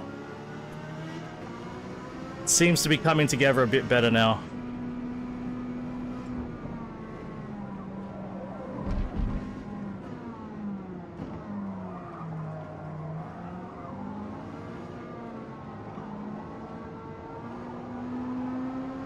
and first race Silverstone, yeah, sets you up for a bad time.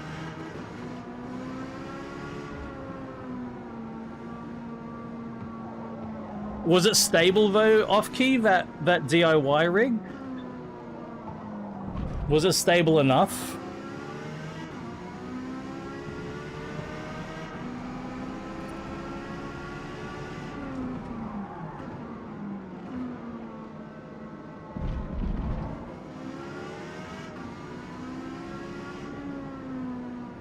When I was right into Forza initially, you know, I was living in a small apartment.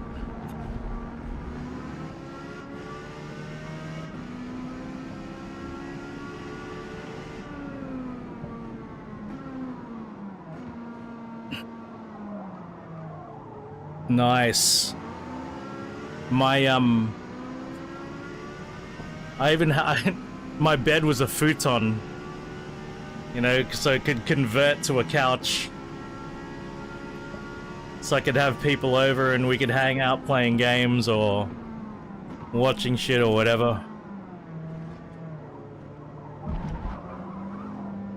I mean, I was sharing it with my cousin, sharing the apartment with my cousin, but I typically let her hang out in the living room.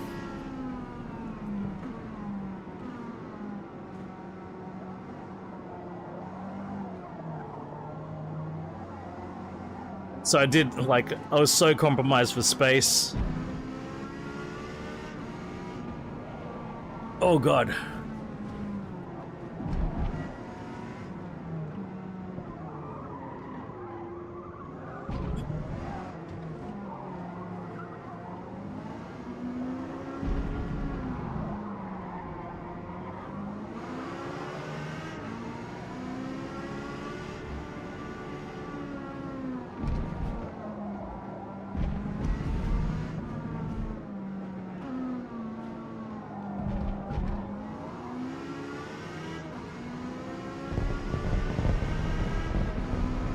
Hey! Whoa!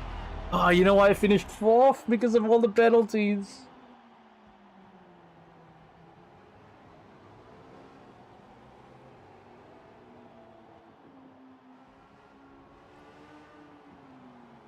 God damn it.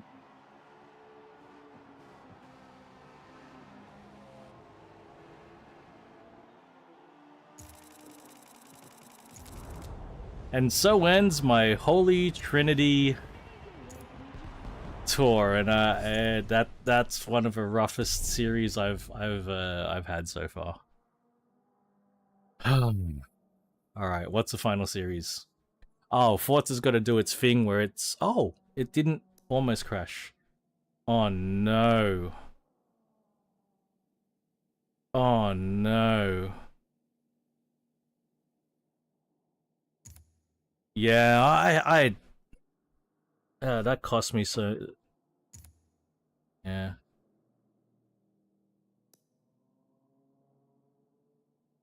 Wait, I don't own either of them. I've got to buy one. I think I'm just buying a GT40.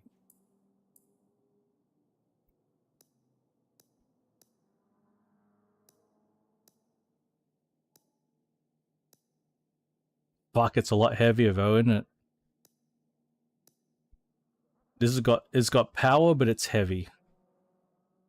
So it'll be more of a handful.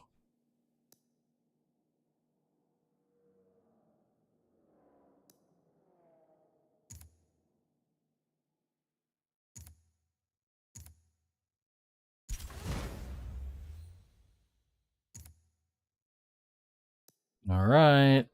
Oh, Daytona, okay. Mate, if they put us in Silverstone, I will lose it.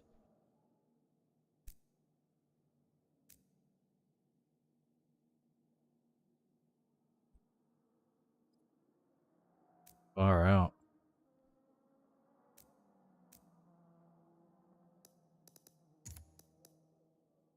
Oh man.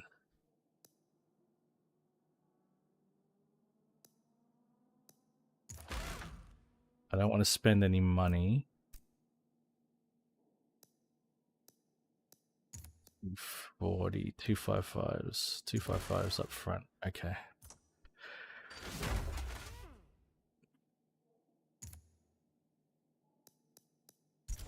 All right.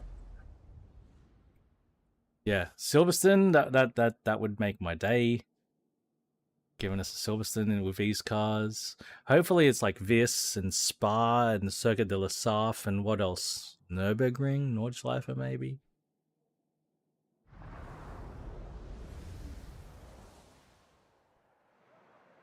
Hockenheim, even.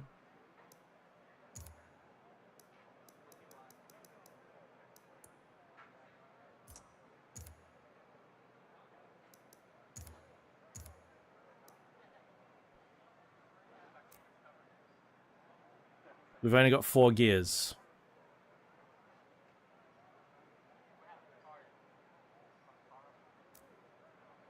This thing runs 12 seconds with 12-second quarter miles with 4 gears.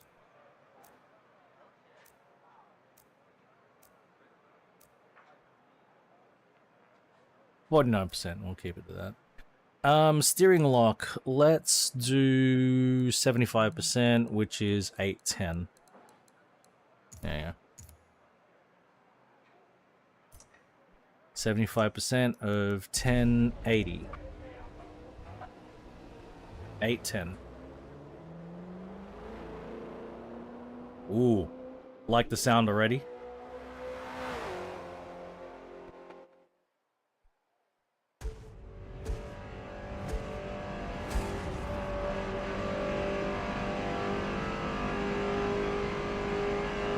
Yes.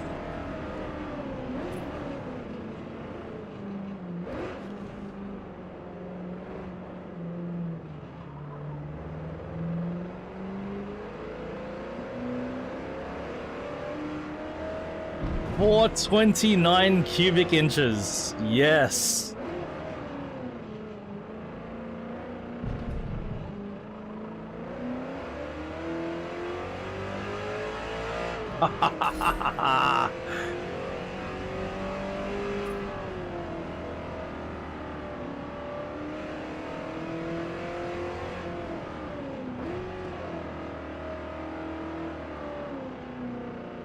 Downshifted a bit early there, but it's all good.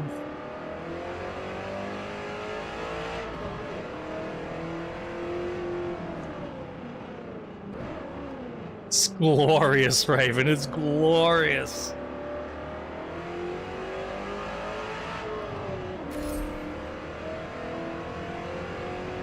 Oh, we were driving the AMG GT3 in Gran Turismo, or was it? Or was it? No, it was this. It was in this. That sounded pretty amazing too. Yeah, it was in this last night. Oh shit.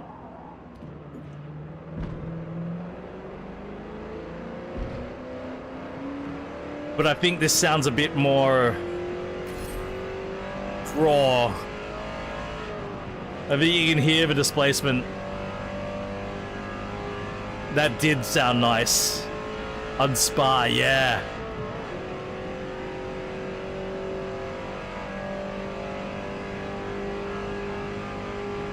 But my word, this is... Ooh.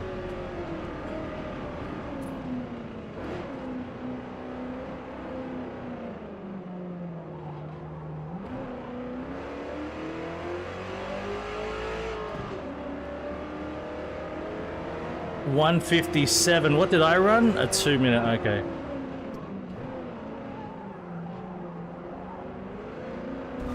Oh.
Too soon, Junior. Didn't need to downshift so early. I needed to downshift. That was way too early.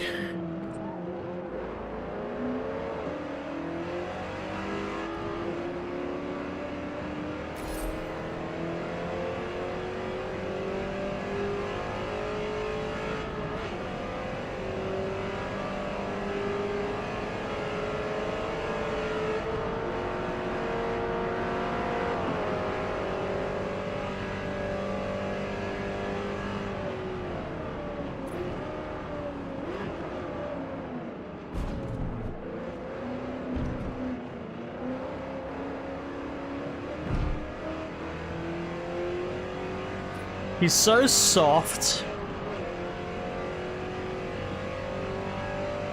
that it's a proper wrestle.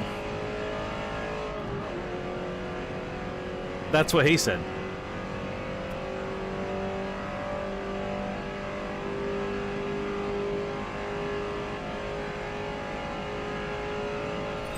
Yes. Ooh. Easy.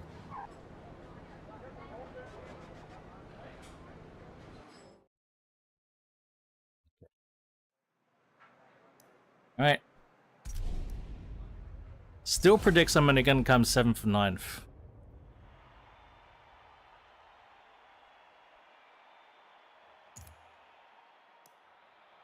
All right, who's in this? Angle? TBD. The King Cobra Shelby was an option? I've got that car. It wouldn't let me... No.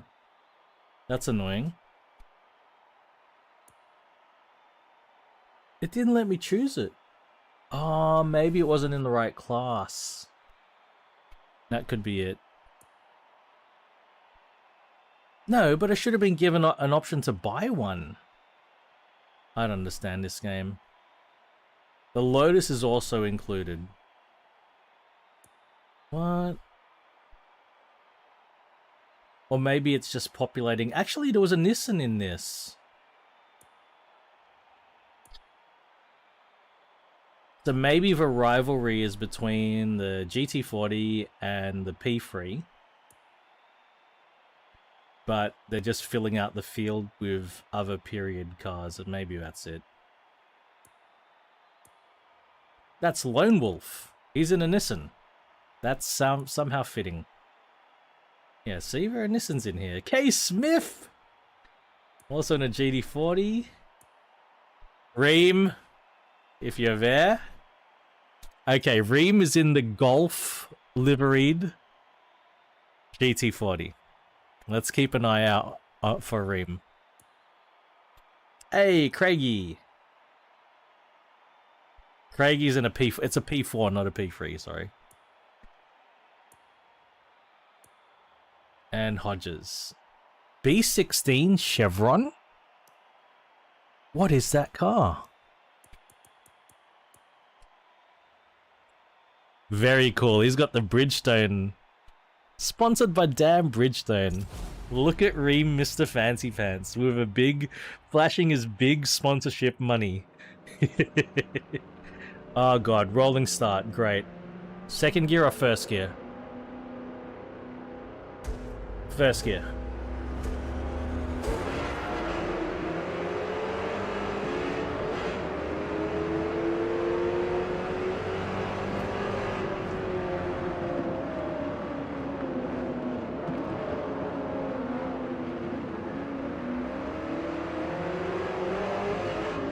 Opke's predicting I'm going to come third.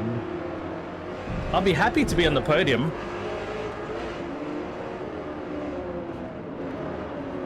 Oh, okay. Already there's some action here.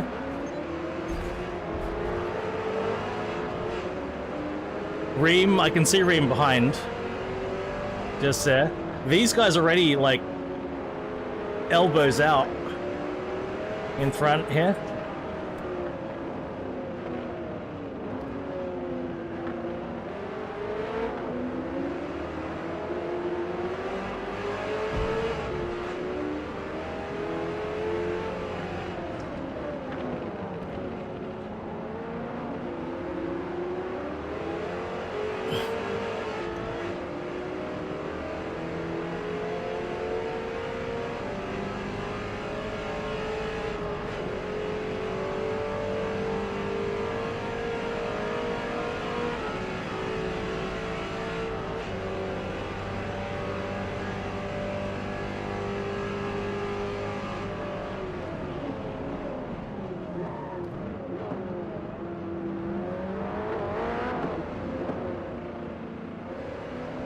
Well, that's one way to get past a few few opponents quick.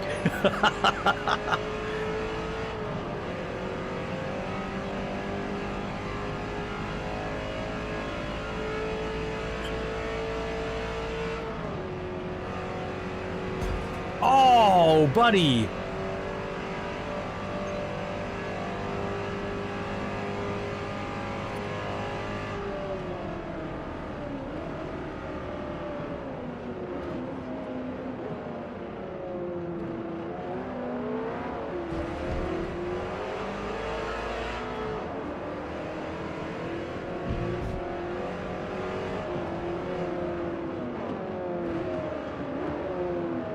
Man, look at that King Cobra. That is wicked. That car is just wicked.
Oh, fuck. They're gonna get me. They got me. God damn it.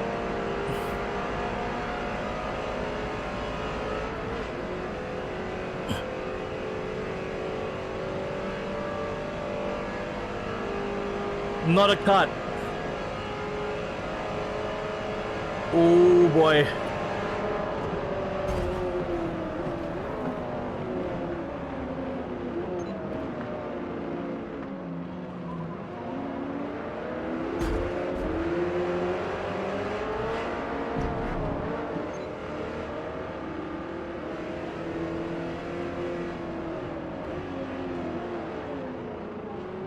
What's that in front? An R380?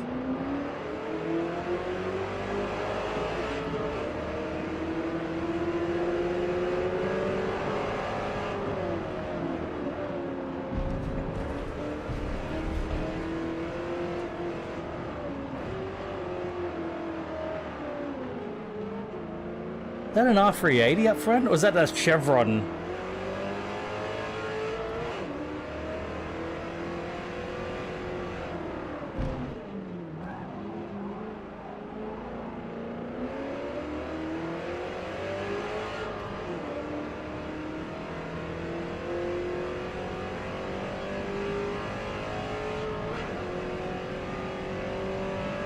I'm not sure of the entire history, Raven, of GT40 and P4. I know that they did have numerous clashes, right? Like, Le Mans wasn't the only place they raced. It's just the most infamous.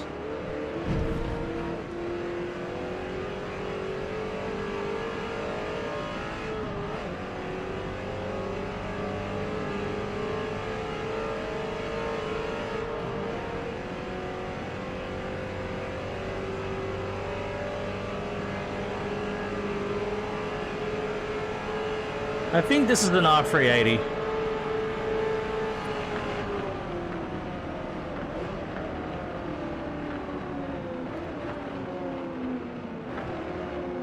This is the genesis of a GTR.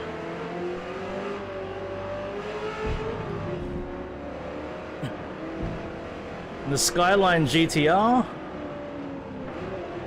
was born from placing that engine into a Prince Skyline GT.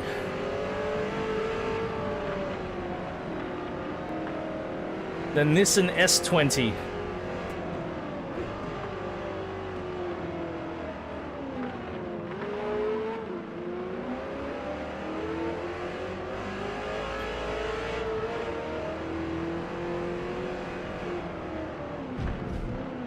Yeah, it was a proper rivalry, you know? Sometimes the P4 would come out ahead, sometimes the GT40.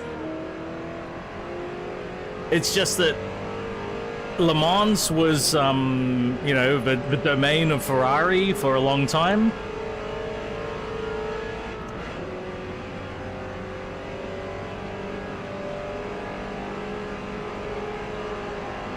Oh shit. And Ford really wanted to stick it to Ferrari?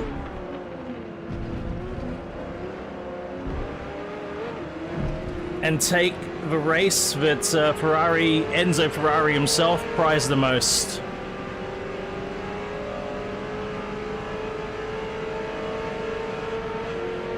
Come on, 7 liters versus 2 liter. Come on. Come on. Come on.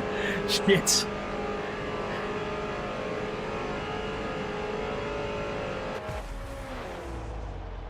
The penalties. No.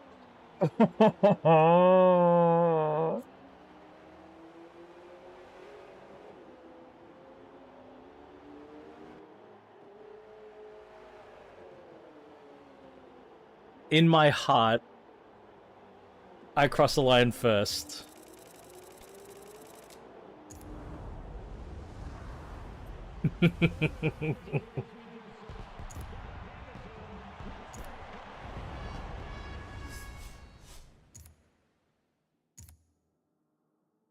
I called it Spa. Spa, then, and then... What else did I say? Oh, they might finish at Le Mans. Spa? Nordschleife, maybe? Nah, they won't do Nordschleife. It'll all be historic places. I don't know about Hockenheim. Yeah. But if I were to stick to theme, then Spa, Nordschleife, Le Mans. Cirque de la Surf. I don't think Imola's in this game. That's the thing. Oh, Monza is in the game. Monza is in the game. It would suit the character of these cars.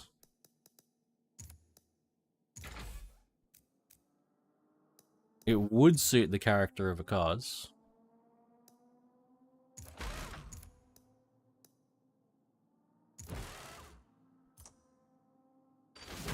Well, let's see what they choose.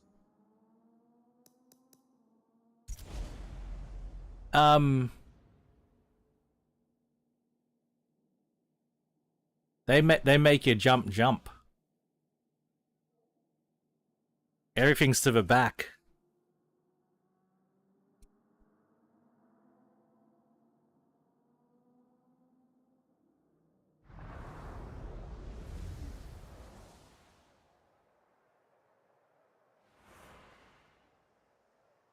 He gets it. Oh, shit. I actually do wish that... I wish that seeing the words crisscross didn't make me immediately think of that, but here we are.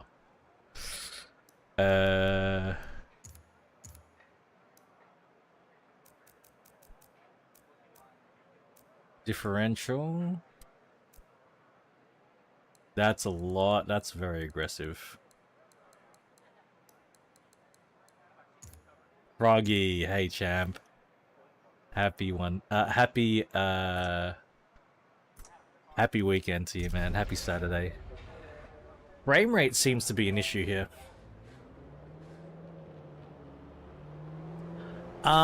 We don't have old bank Monza in this game, unfortunately.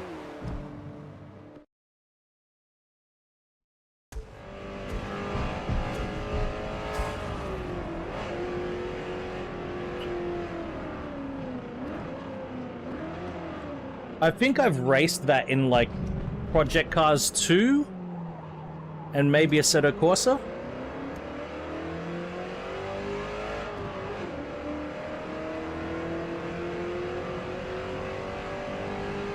That's something I really liked about Project Cars 2, is they had so many historic old layout tracks. That was really good.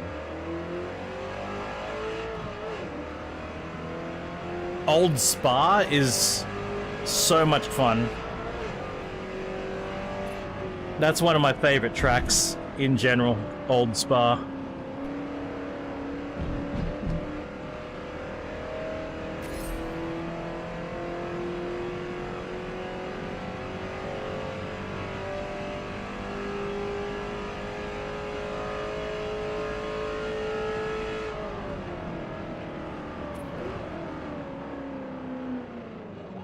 Oh, it's something. It's a lot higher speed. It's a lot higher speed. Yeah.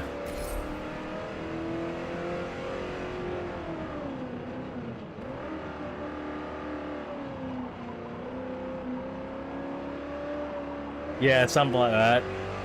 But you do it real quick because just straight.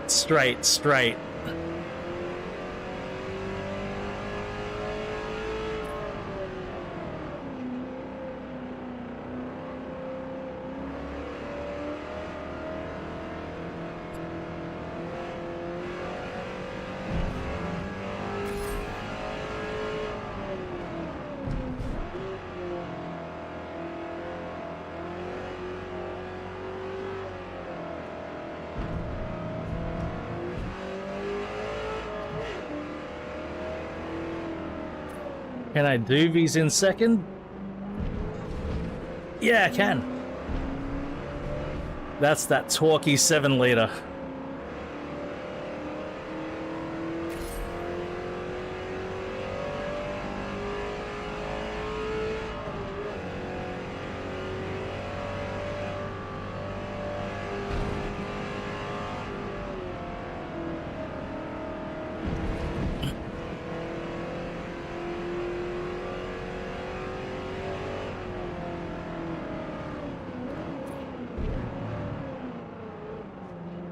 Oh man, is that a cut?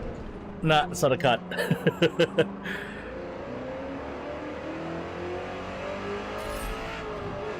You know, the tall gearing really helps to mitigate traction loss.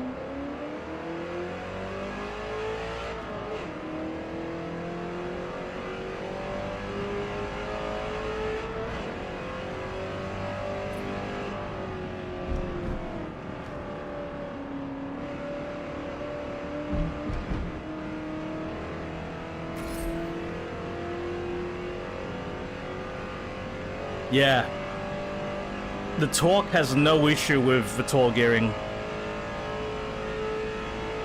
It just seems well paired.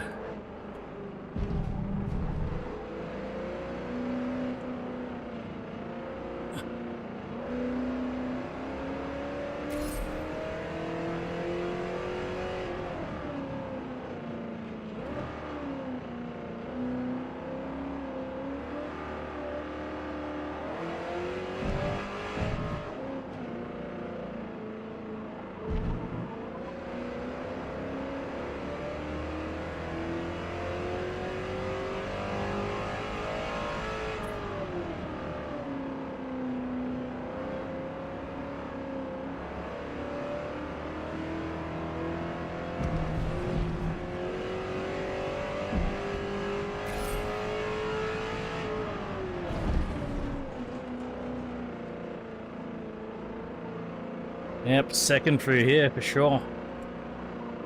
No worries.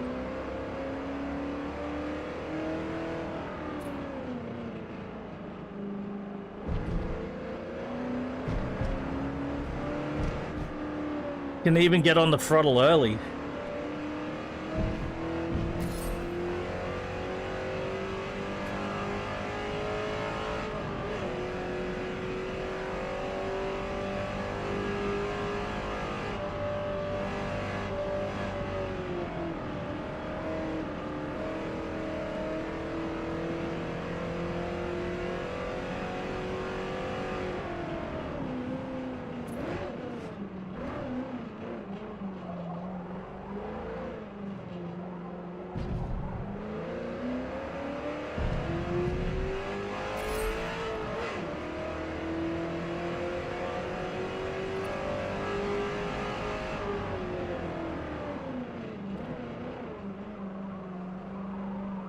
I'm still off the target time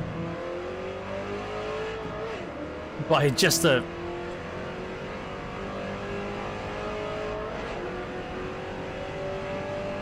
Still off the target time though.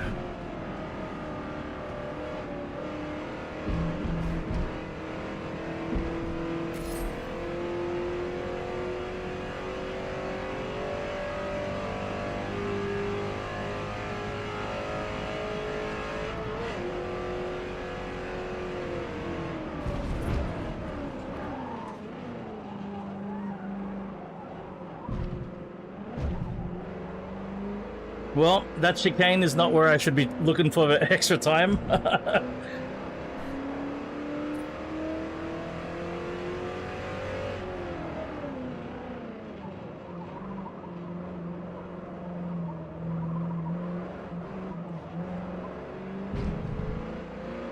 That's true. That's very true.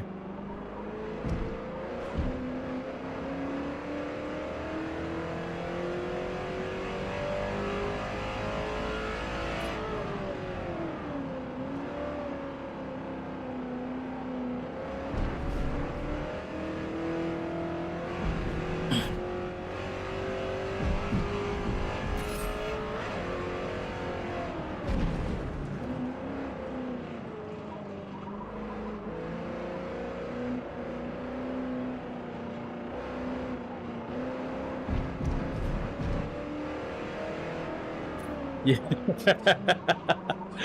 Yeah, you know it already. You know it already.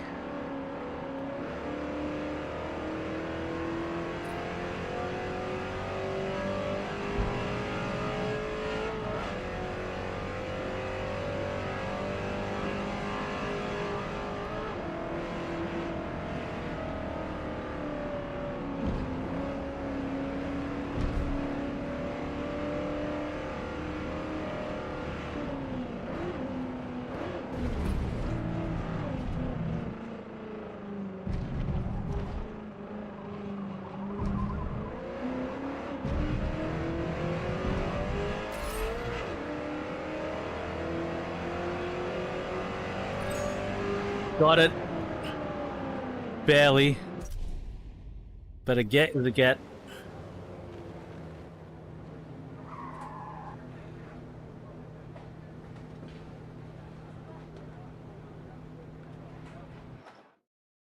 Okay.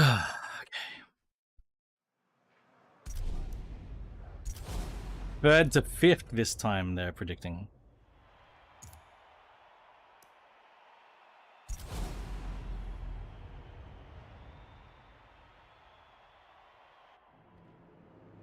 Rolling start. Look at the eyelids on the King Cobra behind me. That's cute. Nikki. Hey, were you on... I was lurking you on Twitch. Were you on iRacing this weekend?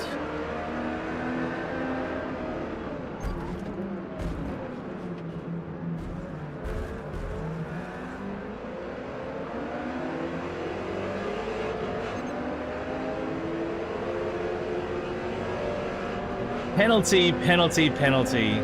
IMSA endurance, right on, Nikki. Hope it went well. Aye.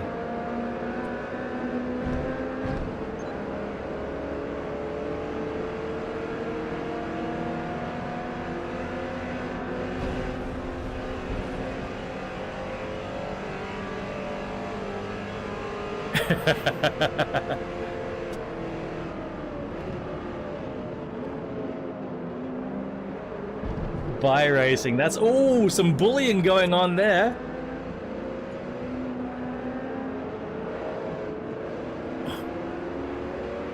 Oh, first to murder to 4. Oh, Nico. I was getting murdered earlier by drivatars here. So it's a common theme, it seems.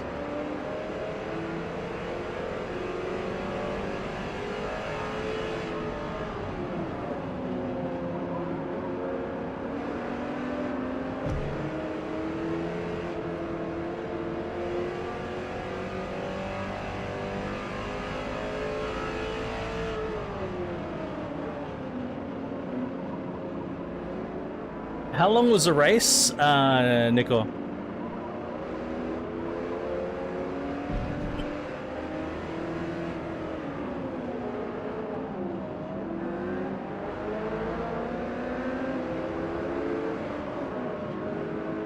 Two hours 40, okay.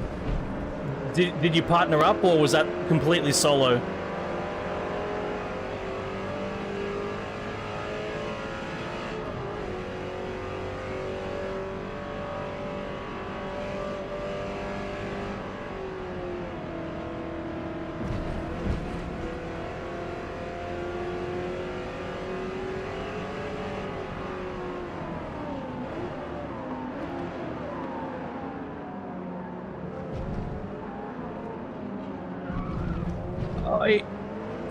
Oh, nice one, nice one. Oh, very cool, Nico.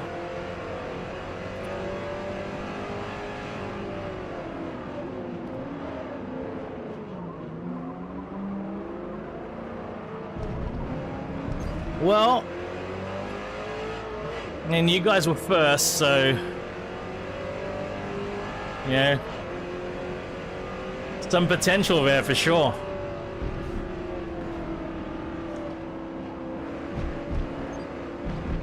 Oh no, don't give me a penalty. Thank you.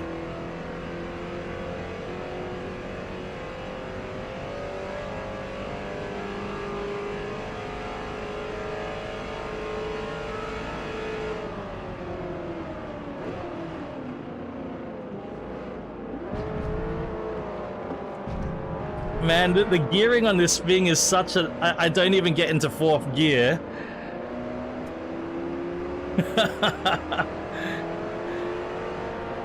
On that straight. That's wild.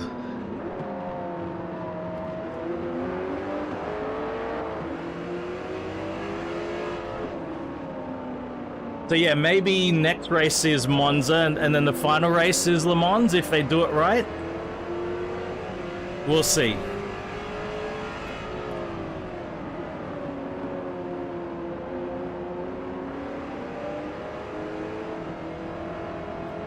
Oh, and if you're still there, Nico, what car were you guys driving? 911?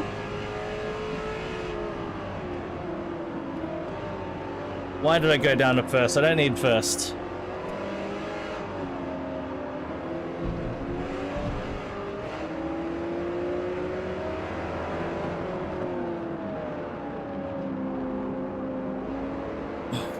Oh! The C8R! I think you told me this before. Monza is in FM. Must be in GT then. Then maybe they might do Mugello instead? As a stand-in for Monza?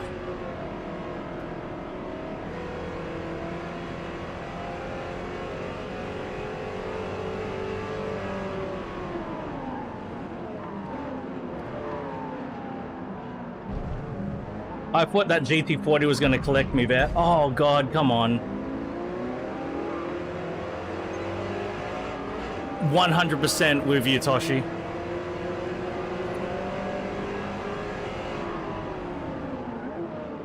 Elevation is king.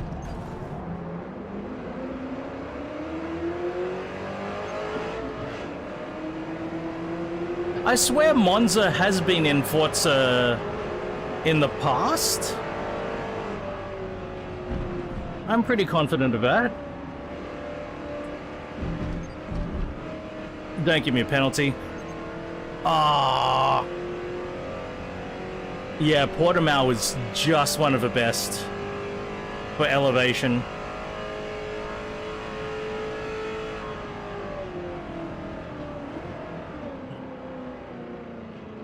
And that's the great thing about Race Room is that Portimao's one of the free tracks in Race Room, so yeah. Yeah, I thought it's FM6 and FM7. Yeah, I thought so. That's why I was just surprised to think it wasn't here.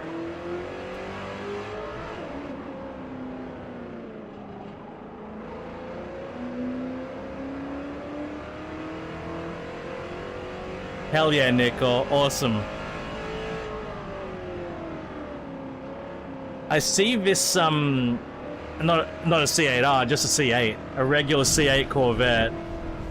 I see it regularly,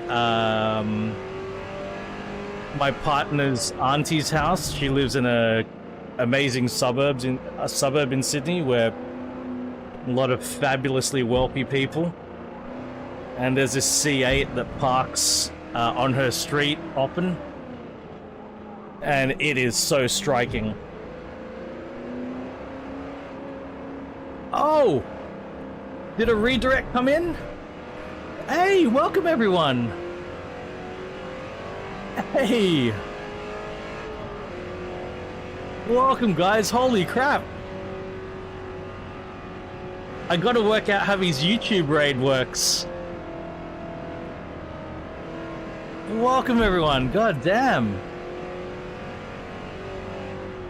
I apologize, my YouTube game is pretty damn weak compared to my my Twitch game. I'm only just getting my head around. Brigsby, you rated? Thank you kindly. Oh, is it Yil? Hey, good to see you again, man. So, do I need to set up an alert for that? It was Yil? Cheers, Yil. Good to see you again, champ. I swear I had alerts set up with Stream Elements. Maybe it's what you call it. Were you doing GT7 today, man? Welcome everyone. Yeah, I started off with GT7 today. And oh, Brigsby, the alerts could be coming through. They're like a little bit delayed. Always on GT7, right on. Man, yeah, I gotta work on my YouTube game. Oh no, it's Sebring. So we're doing this Forza Motorsport Nemesis series, and at the moment it's like the GT40 Mark IV versus the Ferrari 330 P4, right? And we're trying to predict what tracks are coming because, you know, they were Le Mans rivals, but also Monza. And we were trying to go, all right, probably Spa, but they've got the new school Spa, not the old school Spa. I wasn't predicting Sebring, but it maybe Sebring makes sense for the GT40. I don't know if the P4 ever raced there. Oh, Brigsby, thank you, champion. Do you guys, do any of you guys stream on YouTube as well? Does Brigsby stream? Let me know. Definitely need to meet more of the YouTube community because you know, I know Twitch sort of well, but just right on. I know Twitch sort of well, but yeah, just finding my way around YouTube at the moment. Only decided that I should start, you know, doing this a bit more regularly and the like. So definitely need to meet the YouTube community, without a doubt. But yeah, had a great time on GT7 this morning. Normally all I do is just the weekly challenges. But I'm getting more into it. Most of my time I sort of spend on WRC, EA Sports WRC, doing rally stuff. But you know, I love this stuff as well. What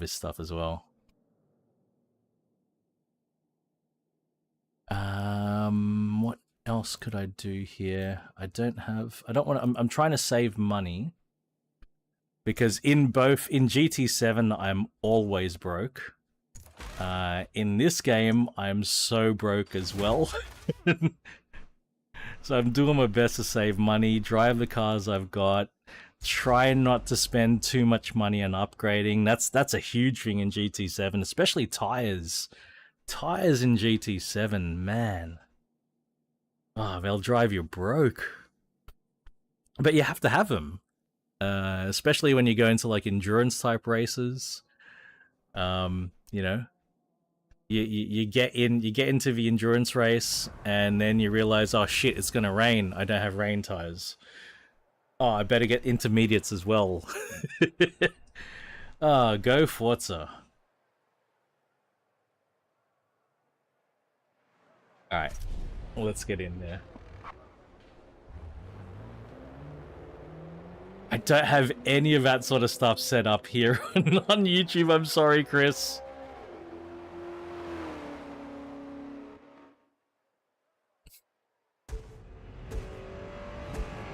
CE experience. CE experience.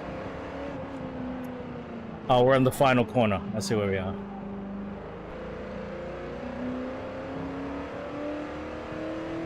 What is CE? Forgive my ignorance.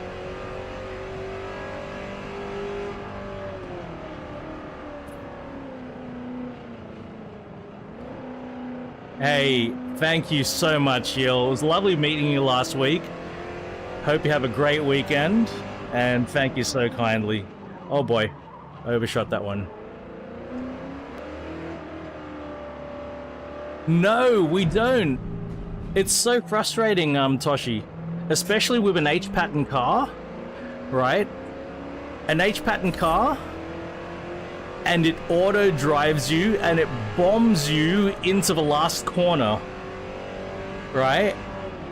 And you're expected to work out what gear the AI has put your car in.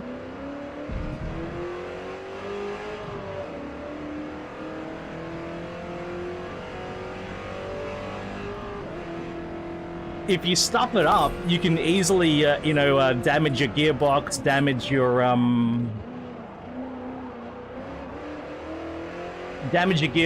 damage your your engine.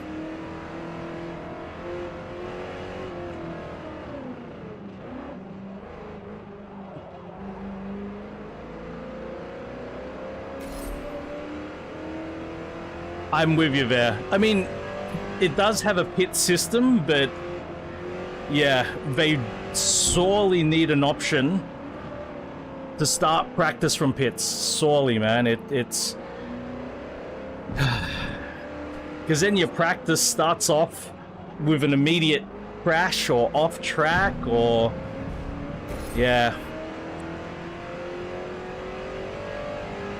Game still needs a lot of work. I love driving it because it feels great to drive and it sounds awesome. All of that, but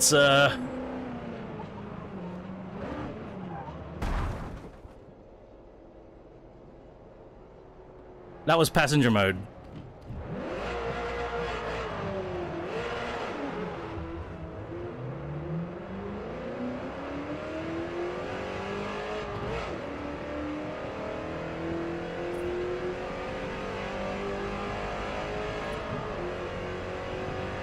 It's a good instinct to have, right? For real life, it's one of those transferable skills that they talk about. If you're gonna do this in real life, if you're gonna crash, let go of the steering wheel.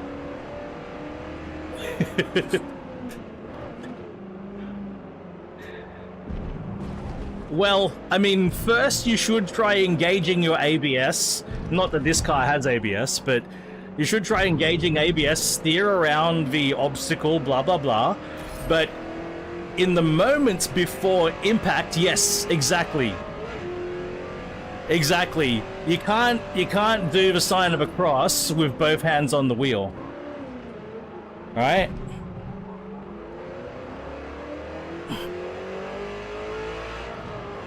Oh yeah, oh, Brigsby,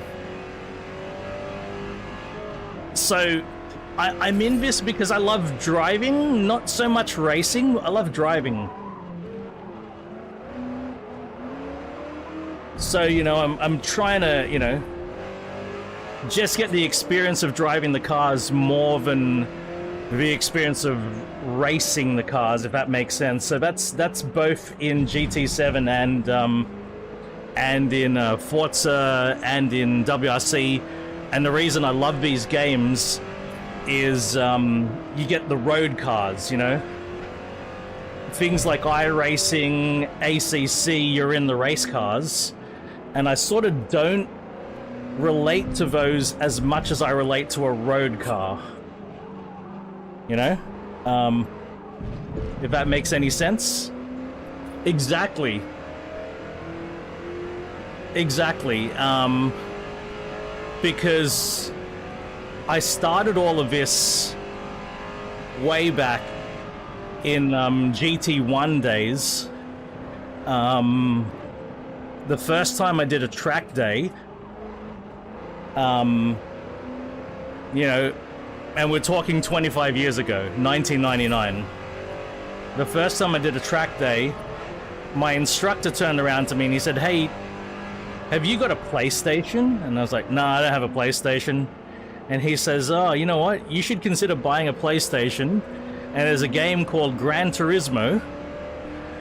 And it comes with this book."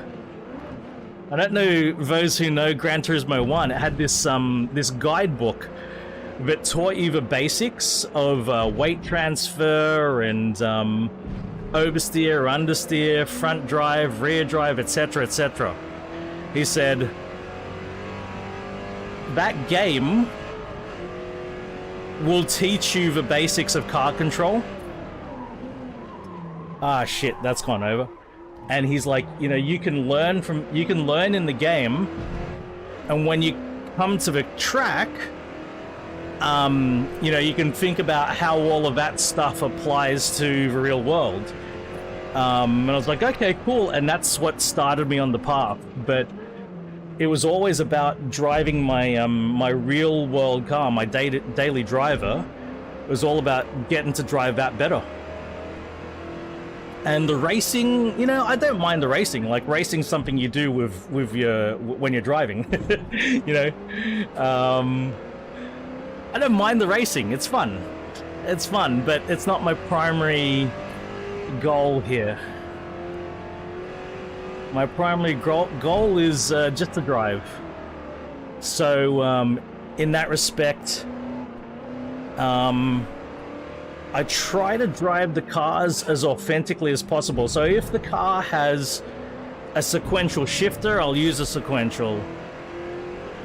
Yeah. It's completely standard, but it's the inverted Fanatic Clubsport V3. I don't know why they floor hinge the throttle, but it comes like this. Like, this is what it's like. Standard. Oh, cheers, man. Like, yeah, you know, it's... over time, it's sort of built up. Started off with a G920 and an Xbox One.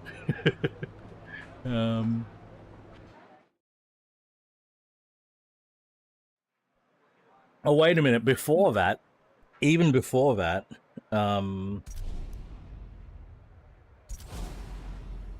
Gran Turismo 1. I actually didn't have a PlayStation at the time. So I bought... there was an emulator called Bleem. And it allowed you to play Gran Turismo 1 emulated on PC. And this is like 1999. And so I played Gran Turismo 1 at first on PC, emulated.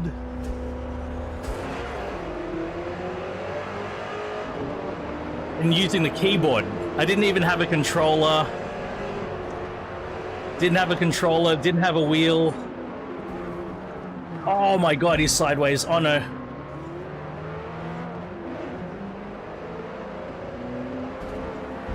Oh god.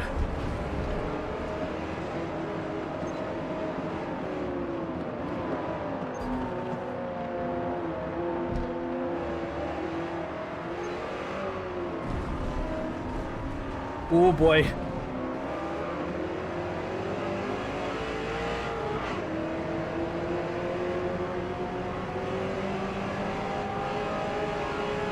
Oh, it's all AI, Nico. It's all AI.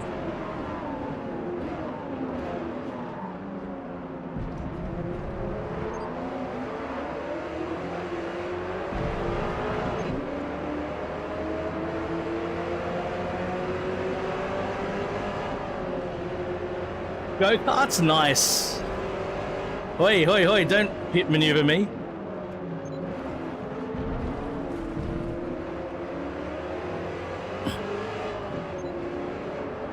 Yeah, I was right into... I played Gran Turismo 1, 2, 3, and 4. Oh, don't park on the apex. Lopez. Hey, champ. Brigsby, I gotta remember to drop a sub on your channel. Try to hang out sometime.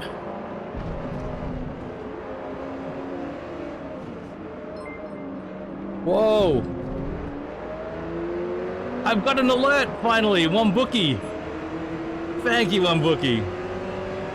I don't know how delayed that alert was, but thank you, man. Apologies if it was delayed.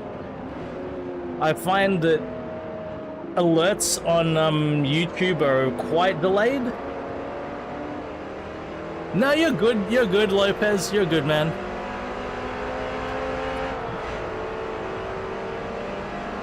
Cheers, champ.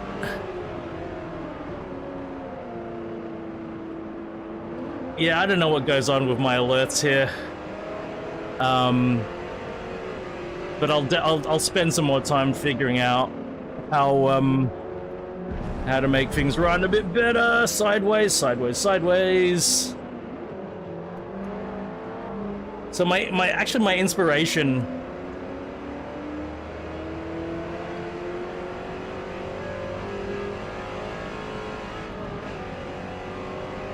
Yes, an alert. Hey Brigsby, if you're streaming here on YouTube, what do you recommend bot-wise for alerts? Because I've got Stream Elements, which I use on Twitch. And that works fine on Twitch, but I don't know how well it works here.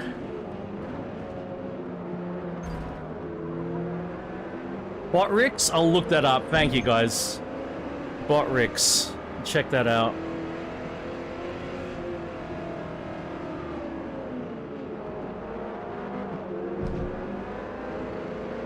I will check that out. At least I updated some of my timers. Because I used to stream here on YouTube like years ago.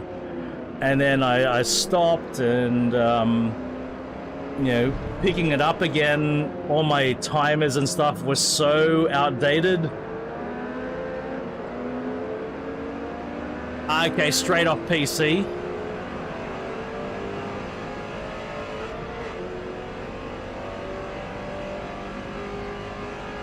Oh, really?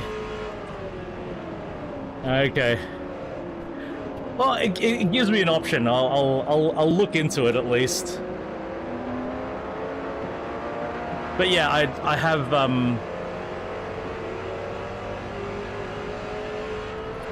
I do stream off the PC when I do GT7, and I've just got a 4K capture card that does a pass through to the TV, to the monitor. Sorry.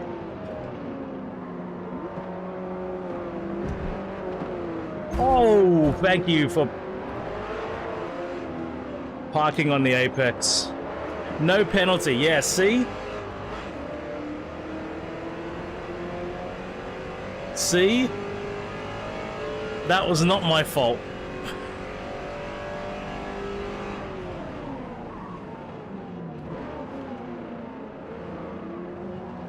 All right, getting a streaming PC. Yeah. And streaming for streaming duties, at least you could either get like a very mid-range PC for streaming duties, or potentially even a second-hand PC. If you've got a friend who's upgrading their PC and sort of they don't need their old PC, they've got no use for it, that could be a good source for a you know, to get an affordable streaming PC. You don't need a powerful machine to stream on. If all it's doing is streaming, if that's the only thing it's doing, it's a problem if you're gaming and streaming on the same PC. Then you need a bit more power. StreamerBot or Mixer. I've heard about StreamerBot. Yeah.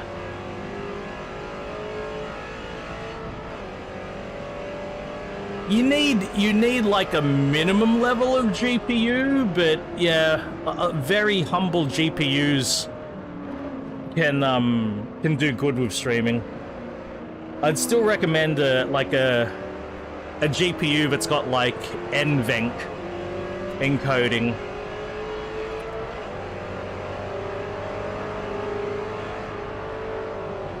Yeah, it gives you so many options. If you have a PC that just streams, you know, it really opens up your options. But at the same time, though, like, I'll say this, like, capture cards can be a headache.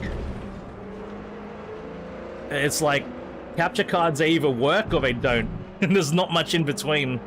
So if you're lucky, your cap card works and you never think about it. If it doesn't work, you're pulling your hair out constantly.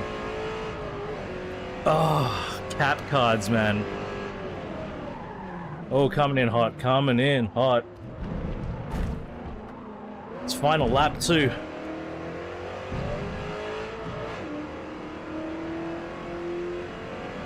I'm running a bit late, but I've got one more race, and since we have a bunch of new guests, I will finish that one more race after this. You're a champion, Lopez. Thank you, my man. Oh, go here. So he's right on my tail. Nightbot, yes. I've seen people running Nightbot. Nightbot's been around for ages, actually. Yeah. Yeah, I should look into all of this. Hey, you're actually Toshi now. You're Toshi again. Black magic devices? Not that pricey. Toshi, you know what? I think I've got too many Elgato devices. And I think when you have too many Elgato devices, they can't help but smash into each other. Yes, finally. This is my first in Forza Motorsport in the last 24 hours, I think. I could be wrong, I don't know. I haven't had many firsts. I've been struggling in FM today. Oh god. You know what? Using all of the, like, there's no reason not to. It is Le Mans. We called it. And it's Old Mulsanne. All right. You know what? Sometimes you got to use all of the bots because, like, they won't all work correctly. You know, you get this function out of that bot, that function out of this bot, etc., etc. Race stampers, race brakes we got on there now. We're not, I'm not going to put ARBs on. What about tire compound? Fuck. That's not going to work. Got the full diff going. Yeah, tunable gears. Can we do anything else? Get anything else out of this? ARBs? Is that asking for it? That could be asking for trouble. ARB. Reem, you're amazing. Thank you, man. A bit more displacement? Nope. Nope, I don't want to spend money. Don't want to spend money. Everything's expensive. Nope. Ignition? Nope. Maybe just flywheel. Done. Done, done, done. Alright, final race. Old Mulsanne. 24 hours of Le Mans. Cirque de la Surf. Well, it's not going to be 24 hours. Maybe it's going to be 24 minutes.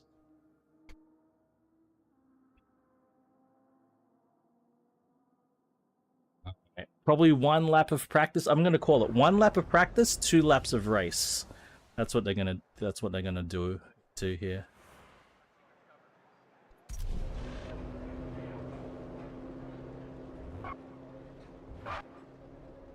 "24 seconds."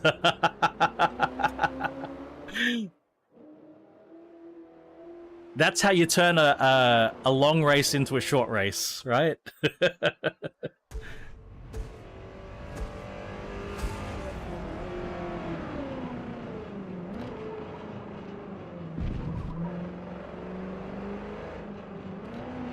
Oh, we absolutely have that with, yeah, we have that with... They want me to do 3 goddamn laps? For practice? Oh my word, that's not what I expected at all.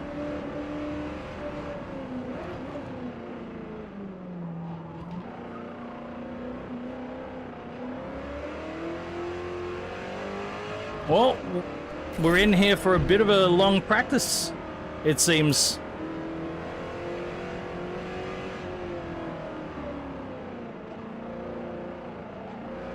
Holy crap.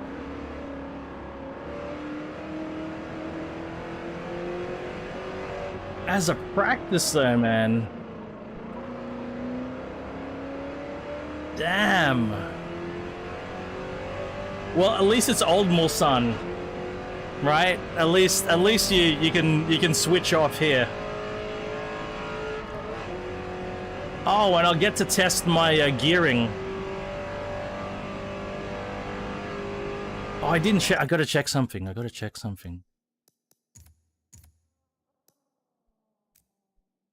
No, I've only got 4 gears. I reckon I should just do this right now. Let's try 330.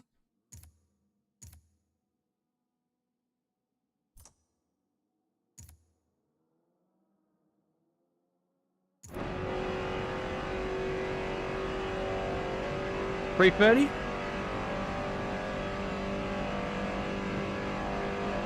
Well, definitely I would have run out of gear if I hadn't have done that.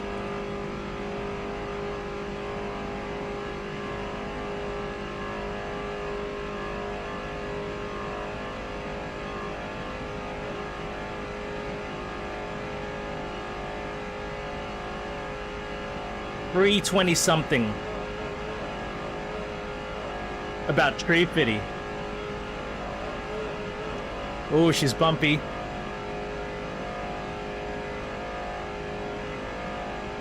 Alright, 320. 320 will do. Not 420. 320.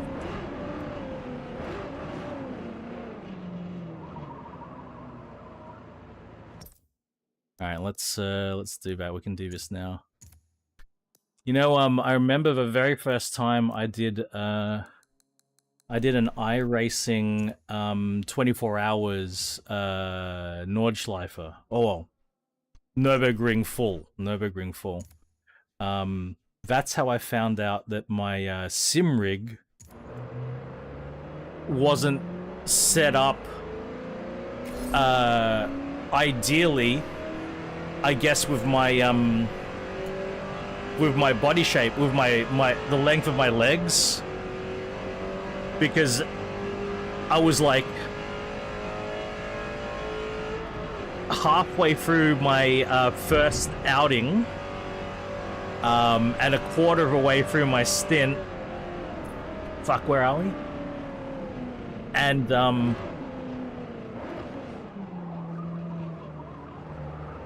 I was getting a like my leg was starting to cramp up a bit. I needed to stretch my leg out. So what I had to do when I got in the back straight, as soon as I was at a point where I could just keep it floored, I do this, right? What I'm doing here. I let my left foot take over throttle duties like this, so I can stretch my right leg.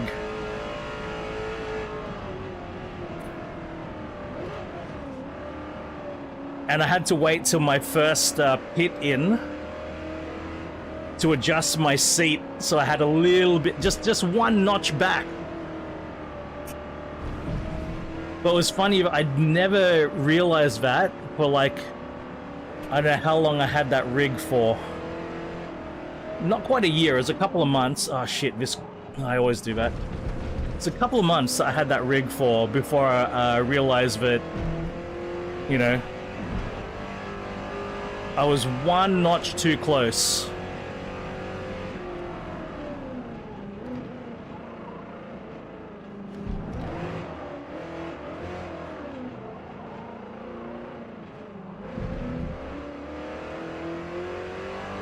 Exactly. Now, how about this? Have you seen how, Chris Wood, have you seen how 24 Hours of Le Mans is written in French? It looks like the 24 Whores of Le Mans.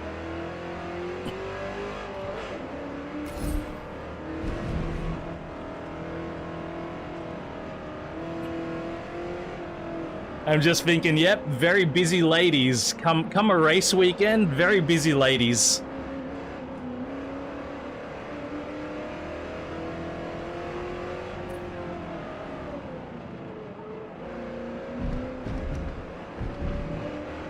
Just look at how it's spelled. Once you see it, that's it. You can't unsee it.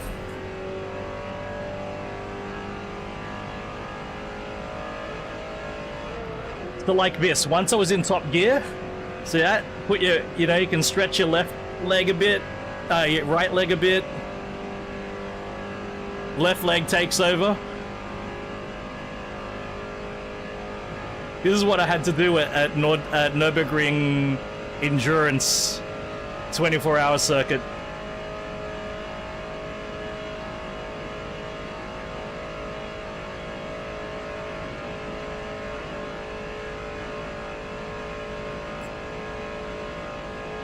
Fuck, do I need to go higher than 320?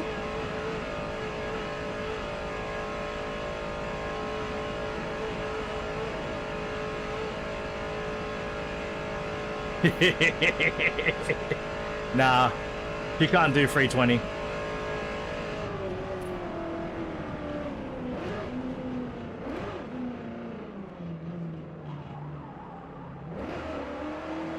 So I need to go first gear there.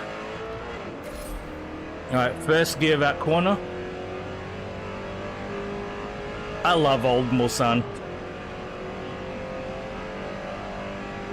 I know it's like super dangerous with how fast cars can go and all of that, but good lord, is it fun. Just like old Conrod Straight at Bathurst before the chase was put in. You know, there was no chicane. It was just dead straight down the mountain. But there was an accident there, and I think exactly on the long straights, it's nice to give the leg a rest, especially on endurance races. 100%.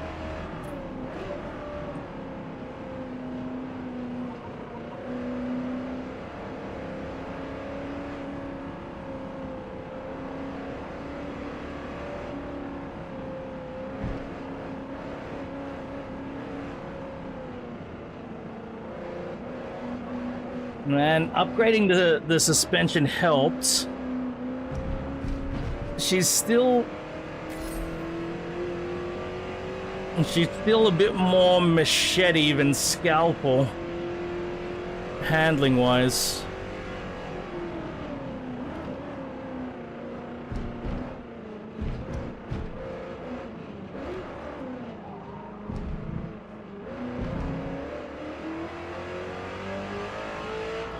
Is that 3 laps? Have I done 4? Oh no, 1 more lap? Ugh.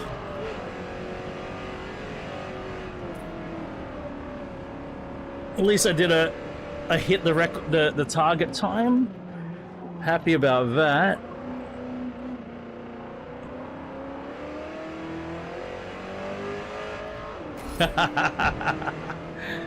Yeah, buddy.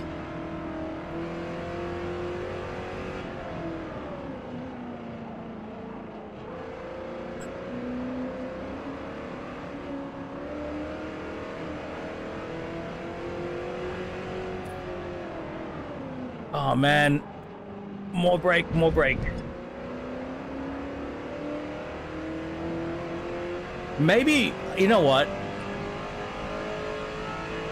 I have not had the best entries into Mulsanne. Maybe it could do over 320 if I had a really good exit speed out of that corner. Maybe. But I think 320 is good. And I'm only adjusting final drive anyway, because I don't want to put the race gearbox in.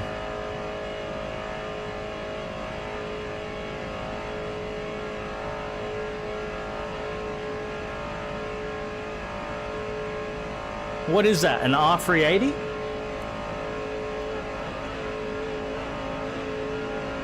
Whoa, buddy. Your spotter did a bad job, buddy, and gives me a second penalty.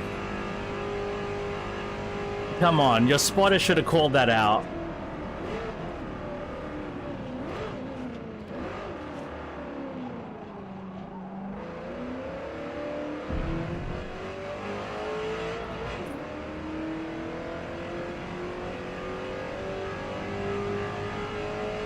Could have fired the spotter there.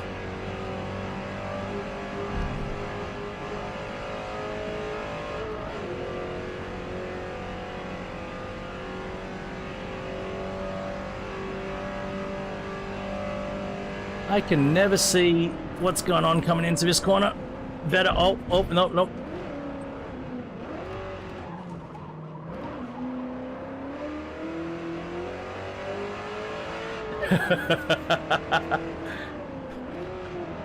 I do feel sorry for them trying to do automated penalties. Because, like, you think about it, even, like, human judged penalties can be really controversial. So trying to do an automated system, yeah, good luck. Good luck.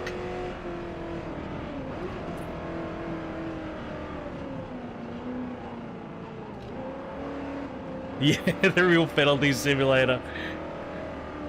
That was something that really got me on launch for GT7. Was the types of penalties I'd get. I'd just be like, oh man.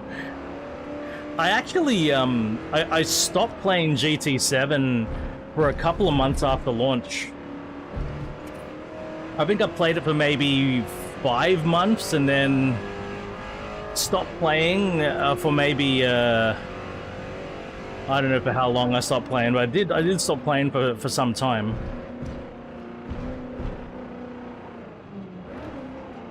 It just got a bit frustrating at the time. Yeah, exactly.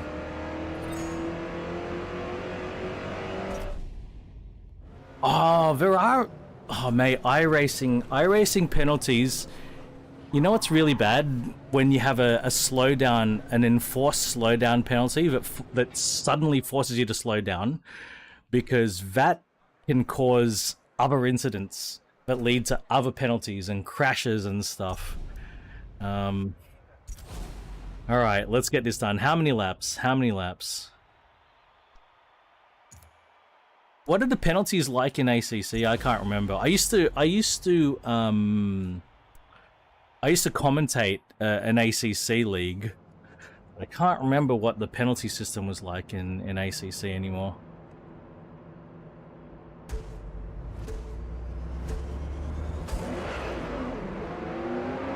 Way better? Okay. 3 laps.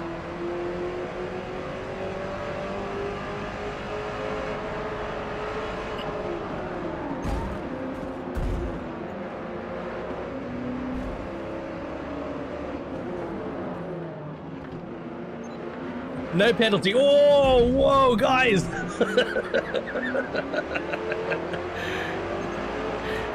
Now I get a penalty?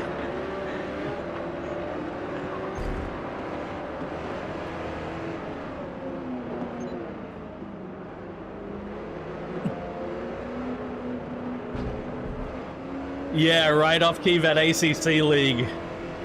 That was an experience.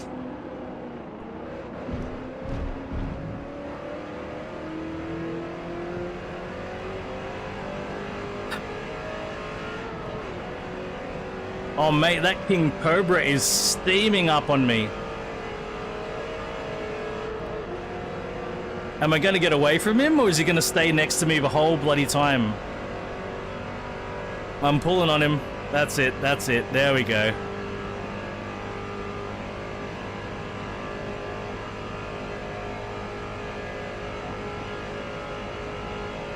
Oh boy, slipstreaming. Here we go. Oh dear.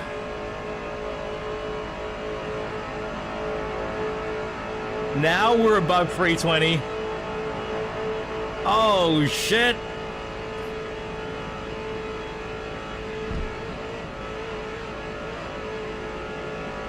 No, don't park on the apex at Old Bullside. Holy shit.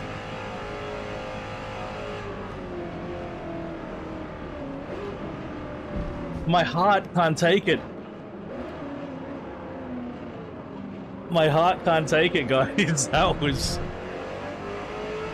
Oh, the latest, the radar is, latest patch. It's super new, one bookie. Oh, bookie. It's super new. Pretty good, eh? They've needed it forever. But, it's here, finally. Oh, boy.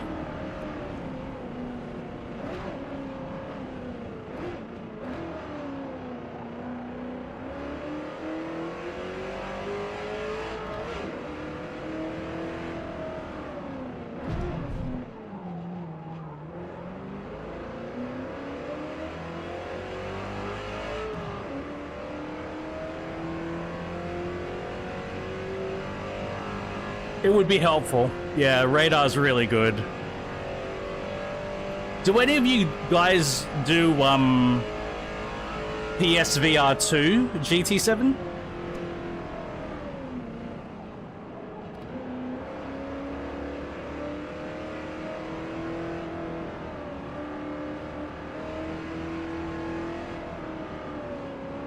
Yeah, right on. Right on, Boogie.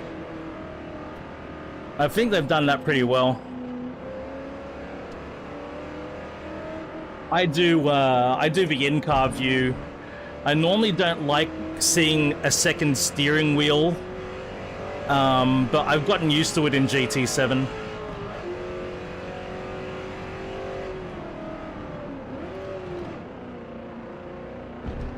I stuffed up that downshift.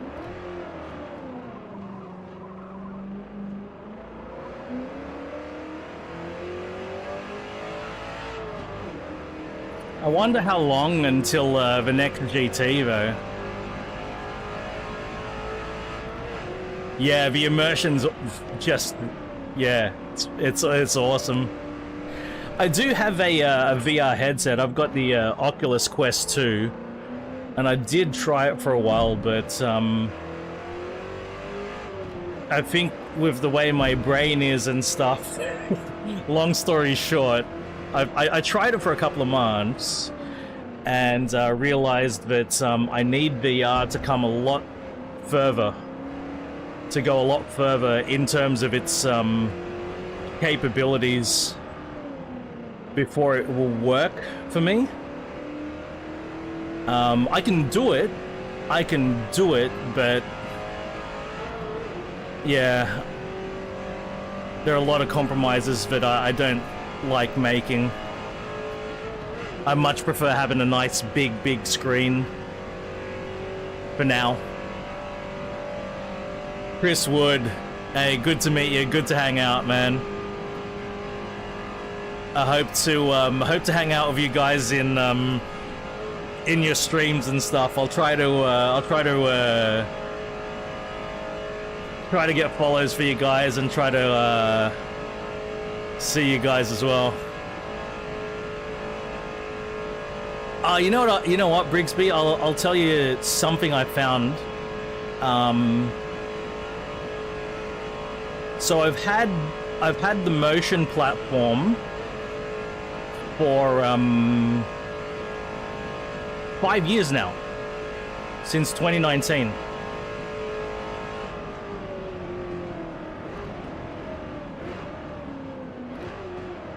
But VR is more convincing to the brain when it comes to movement. It really fools the rest of your body into thinking that you're moving. So, you got glaucoma?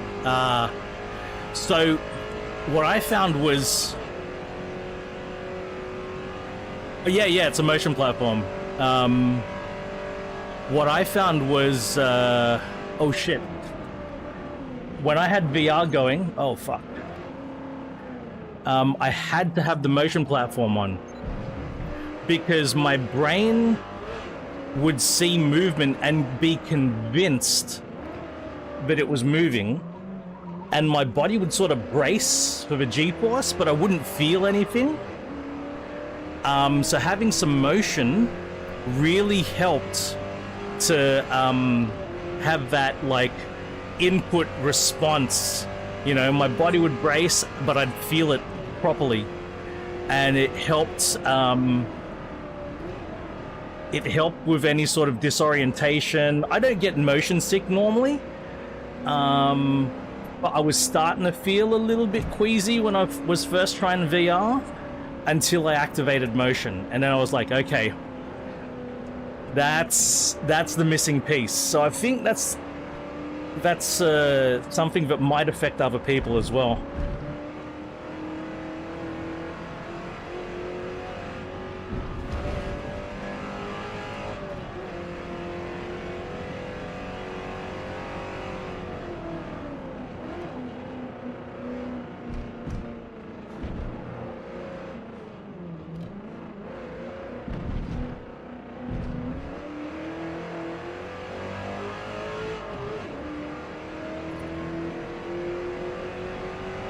Yeah, it's all about that immersion, right? It's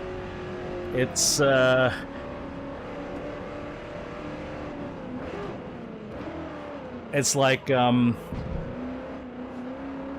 yes, I could invest in a real car, a real track car, but I get to use this more often. I mean, nothing beats the real thing, right? Don't get me wrong, but I get to use this more often, so I sort of get more value out of this. So that's why there's a little bit of investment here. And I don't have the fanciest motion platform. It just moves the seat. Yeah, it just moves the seat. It's not moving the entire rig. I'll need to move my rig to a bigger room before I get a full rig.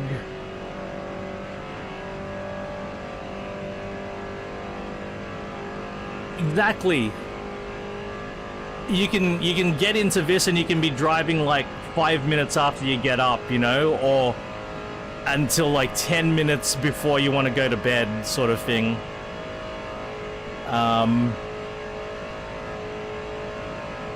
and like you get to drive on tracks that you'll never get to drive on in real life as well. Like I'll never get to drive a GT40 on old Mulsanne. That's a good point, Rob. As long as you're immersed, it's all good. I just, all I'm saying is like, you know, oh god, I'm coming in hot, I'm coming in hot, coming in hot, coming in hot. All I'm saying, Rob, is, you know, how I justify the investment. That's all I'm saying. This is really quiet because it's only moving the seat. The actuators are actually quite small, and so the noises this make, it's not much louder than a squeaky office chair, really. It's a little bit louder. But if you had bigger actuators, then yeah, might be noisier. If you had a rig mover, especially if you had, if you didn't have any dampening underneath your rig, and you had wood floors, and your rig transmitted all the vibration onto the floor, then, you know, that would vibrate your floor, then your neighbors, your downstairs neighbors would, like, hear everything. Yeah, exactly. You need dampening. This is a Next Level Racing motion platform V3. It's an old product now. They've got sort of a replacement for it in a way, but it's still valid if you just want a seat mover. There's also a company called DOF Reality that does similar things. There are other companies as well, but yeah, I've got the Next Level Racing one, and the reason I've got that is they're an Australian company, and I'm in Australia, and you know, the shipping is less of a factor. I think they do free shipping within Australia. Whereas, you know, if I was to order from overseas, then the shipping would be a nightmare for me, you know. But yeah, what Rob's saying, you can put rubber pads, you can put all sorts of things. Yeah, Next Level Racing they've got 3 different levels of motion platform. D-Box is off-key. D-Box is the dream, man.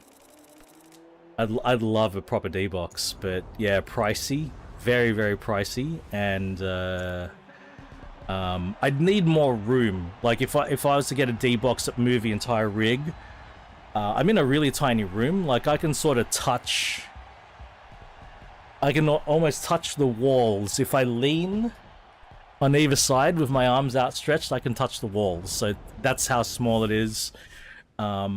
Lengthwise, I'm barely in here. So, and I'd want a little bit more room between my rig and the monitor if I had a whole rig mover, so that the rig didn't move forward and smash the back of my wheelbase into the monitor. Imagine smashing the back of your wheelbase into your monitor. Who would ever do something that stupid?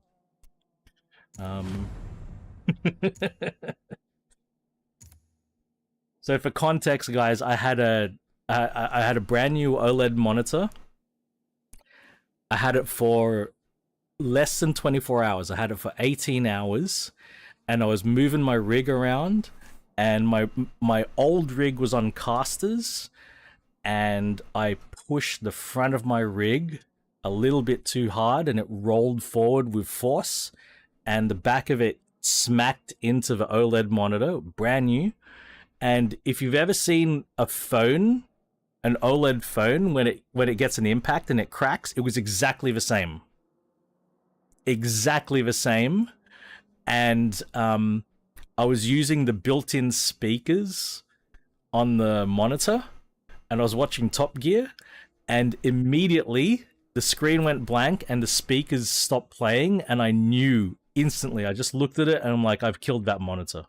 It's brand new, 48-inch, 120 hertz OLED, and I've just killed it. Oh, mate. All right. So, guys, um, it's time. It's actually time for me to wrap up. I'm a little bit over time. Um, am I able to do a redirect now, or is there some setup I needed to do beforehand? And if I can do a redirect now, does anybody have somebody I could redirect to? Maybe. I'd love to do that.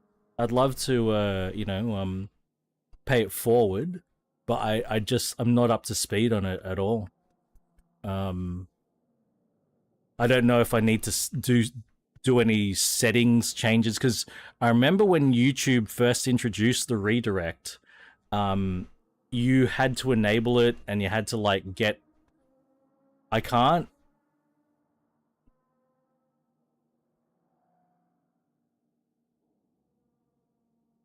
It's 5 steps. Okay. Okay, I'll look into that this week, so that for future YouTube streams I can raid, because yeah, I was like on Twitch. Oh, you need to be monetized. You can't. Okay. I think I was at 486 when I started this, so I'm getting close to those 500 subs. I don't know where I'm at with watch time, because I've been very inactive, so I doubt I'm at 3,000.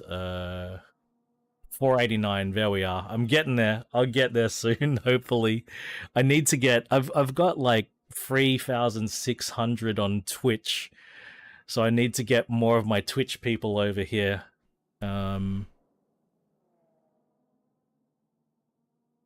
It's all good. It'll happen organically. The 3,000 watch time hours, I've got no idea where I'm at with that. But if anybody can recommend, anyone on, and I'll put their YouTube link in chat, and we can do the old school manual raid. But I'm so not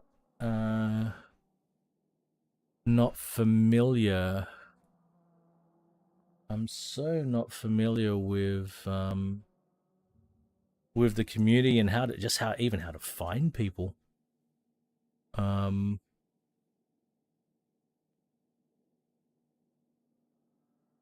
don't know how to find people. Yeah, it's changed so much.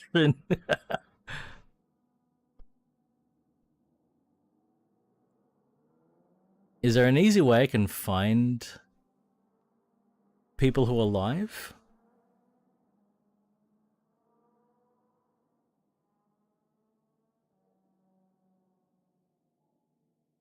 But I won't be able to see that easily now. Wait, I'll click on live here. Live.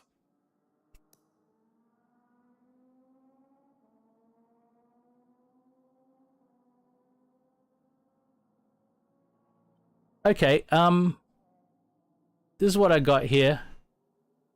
There is a GT7 person here called Two Tone Rob. He's doing a car meet, so if you're keen on GT7, if you're not done hanging out in a stream, perhaps this is somebody you could meet. Just called Two Tone Rob. I'll type that here. Two Tone Rob. Or actually, maybe I can go. Oh shit! What did I do? All right, now I have to pick. And then this turn, it's not really a turn. It's more of a spin. He's talking the chat. So could be a good guy. Could be a good guy to go meet and hang out with. Did that go through? Fucking hell. Two-Tone Sylvia.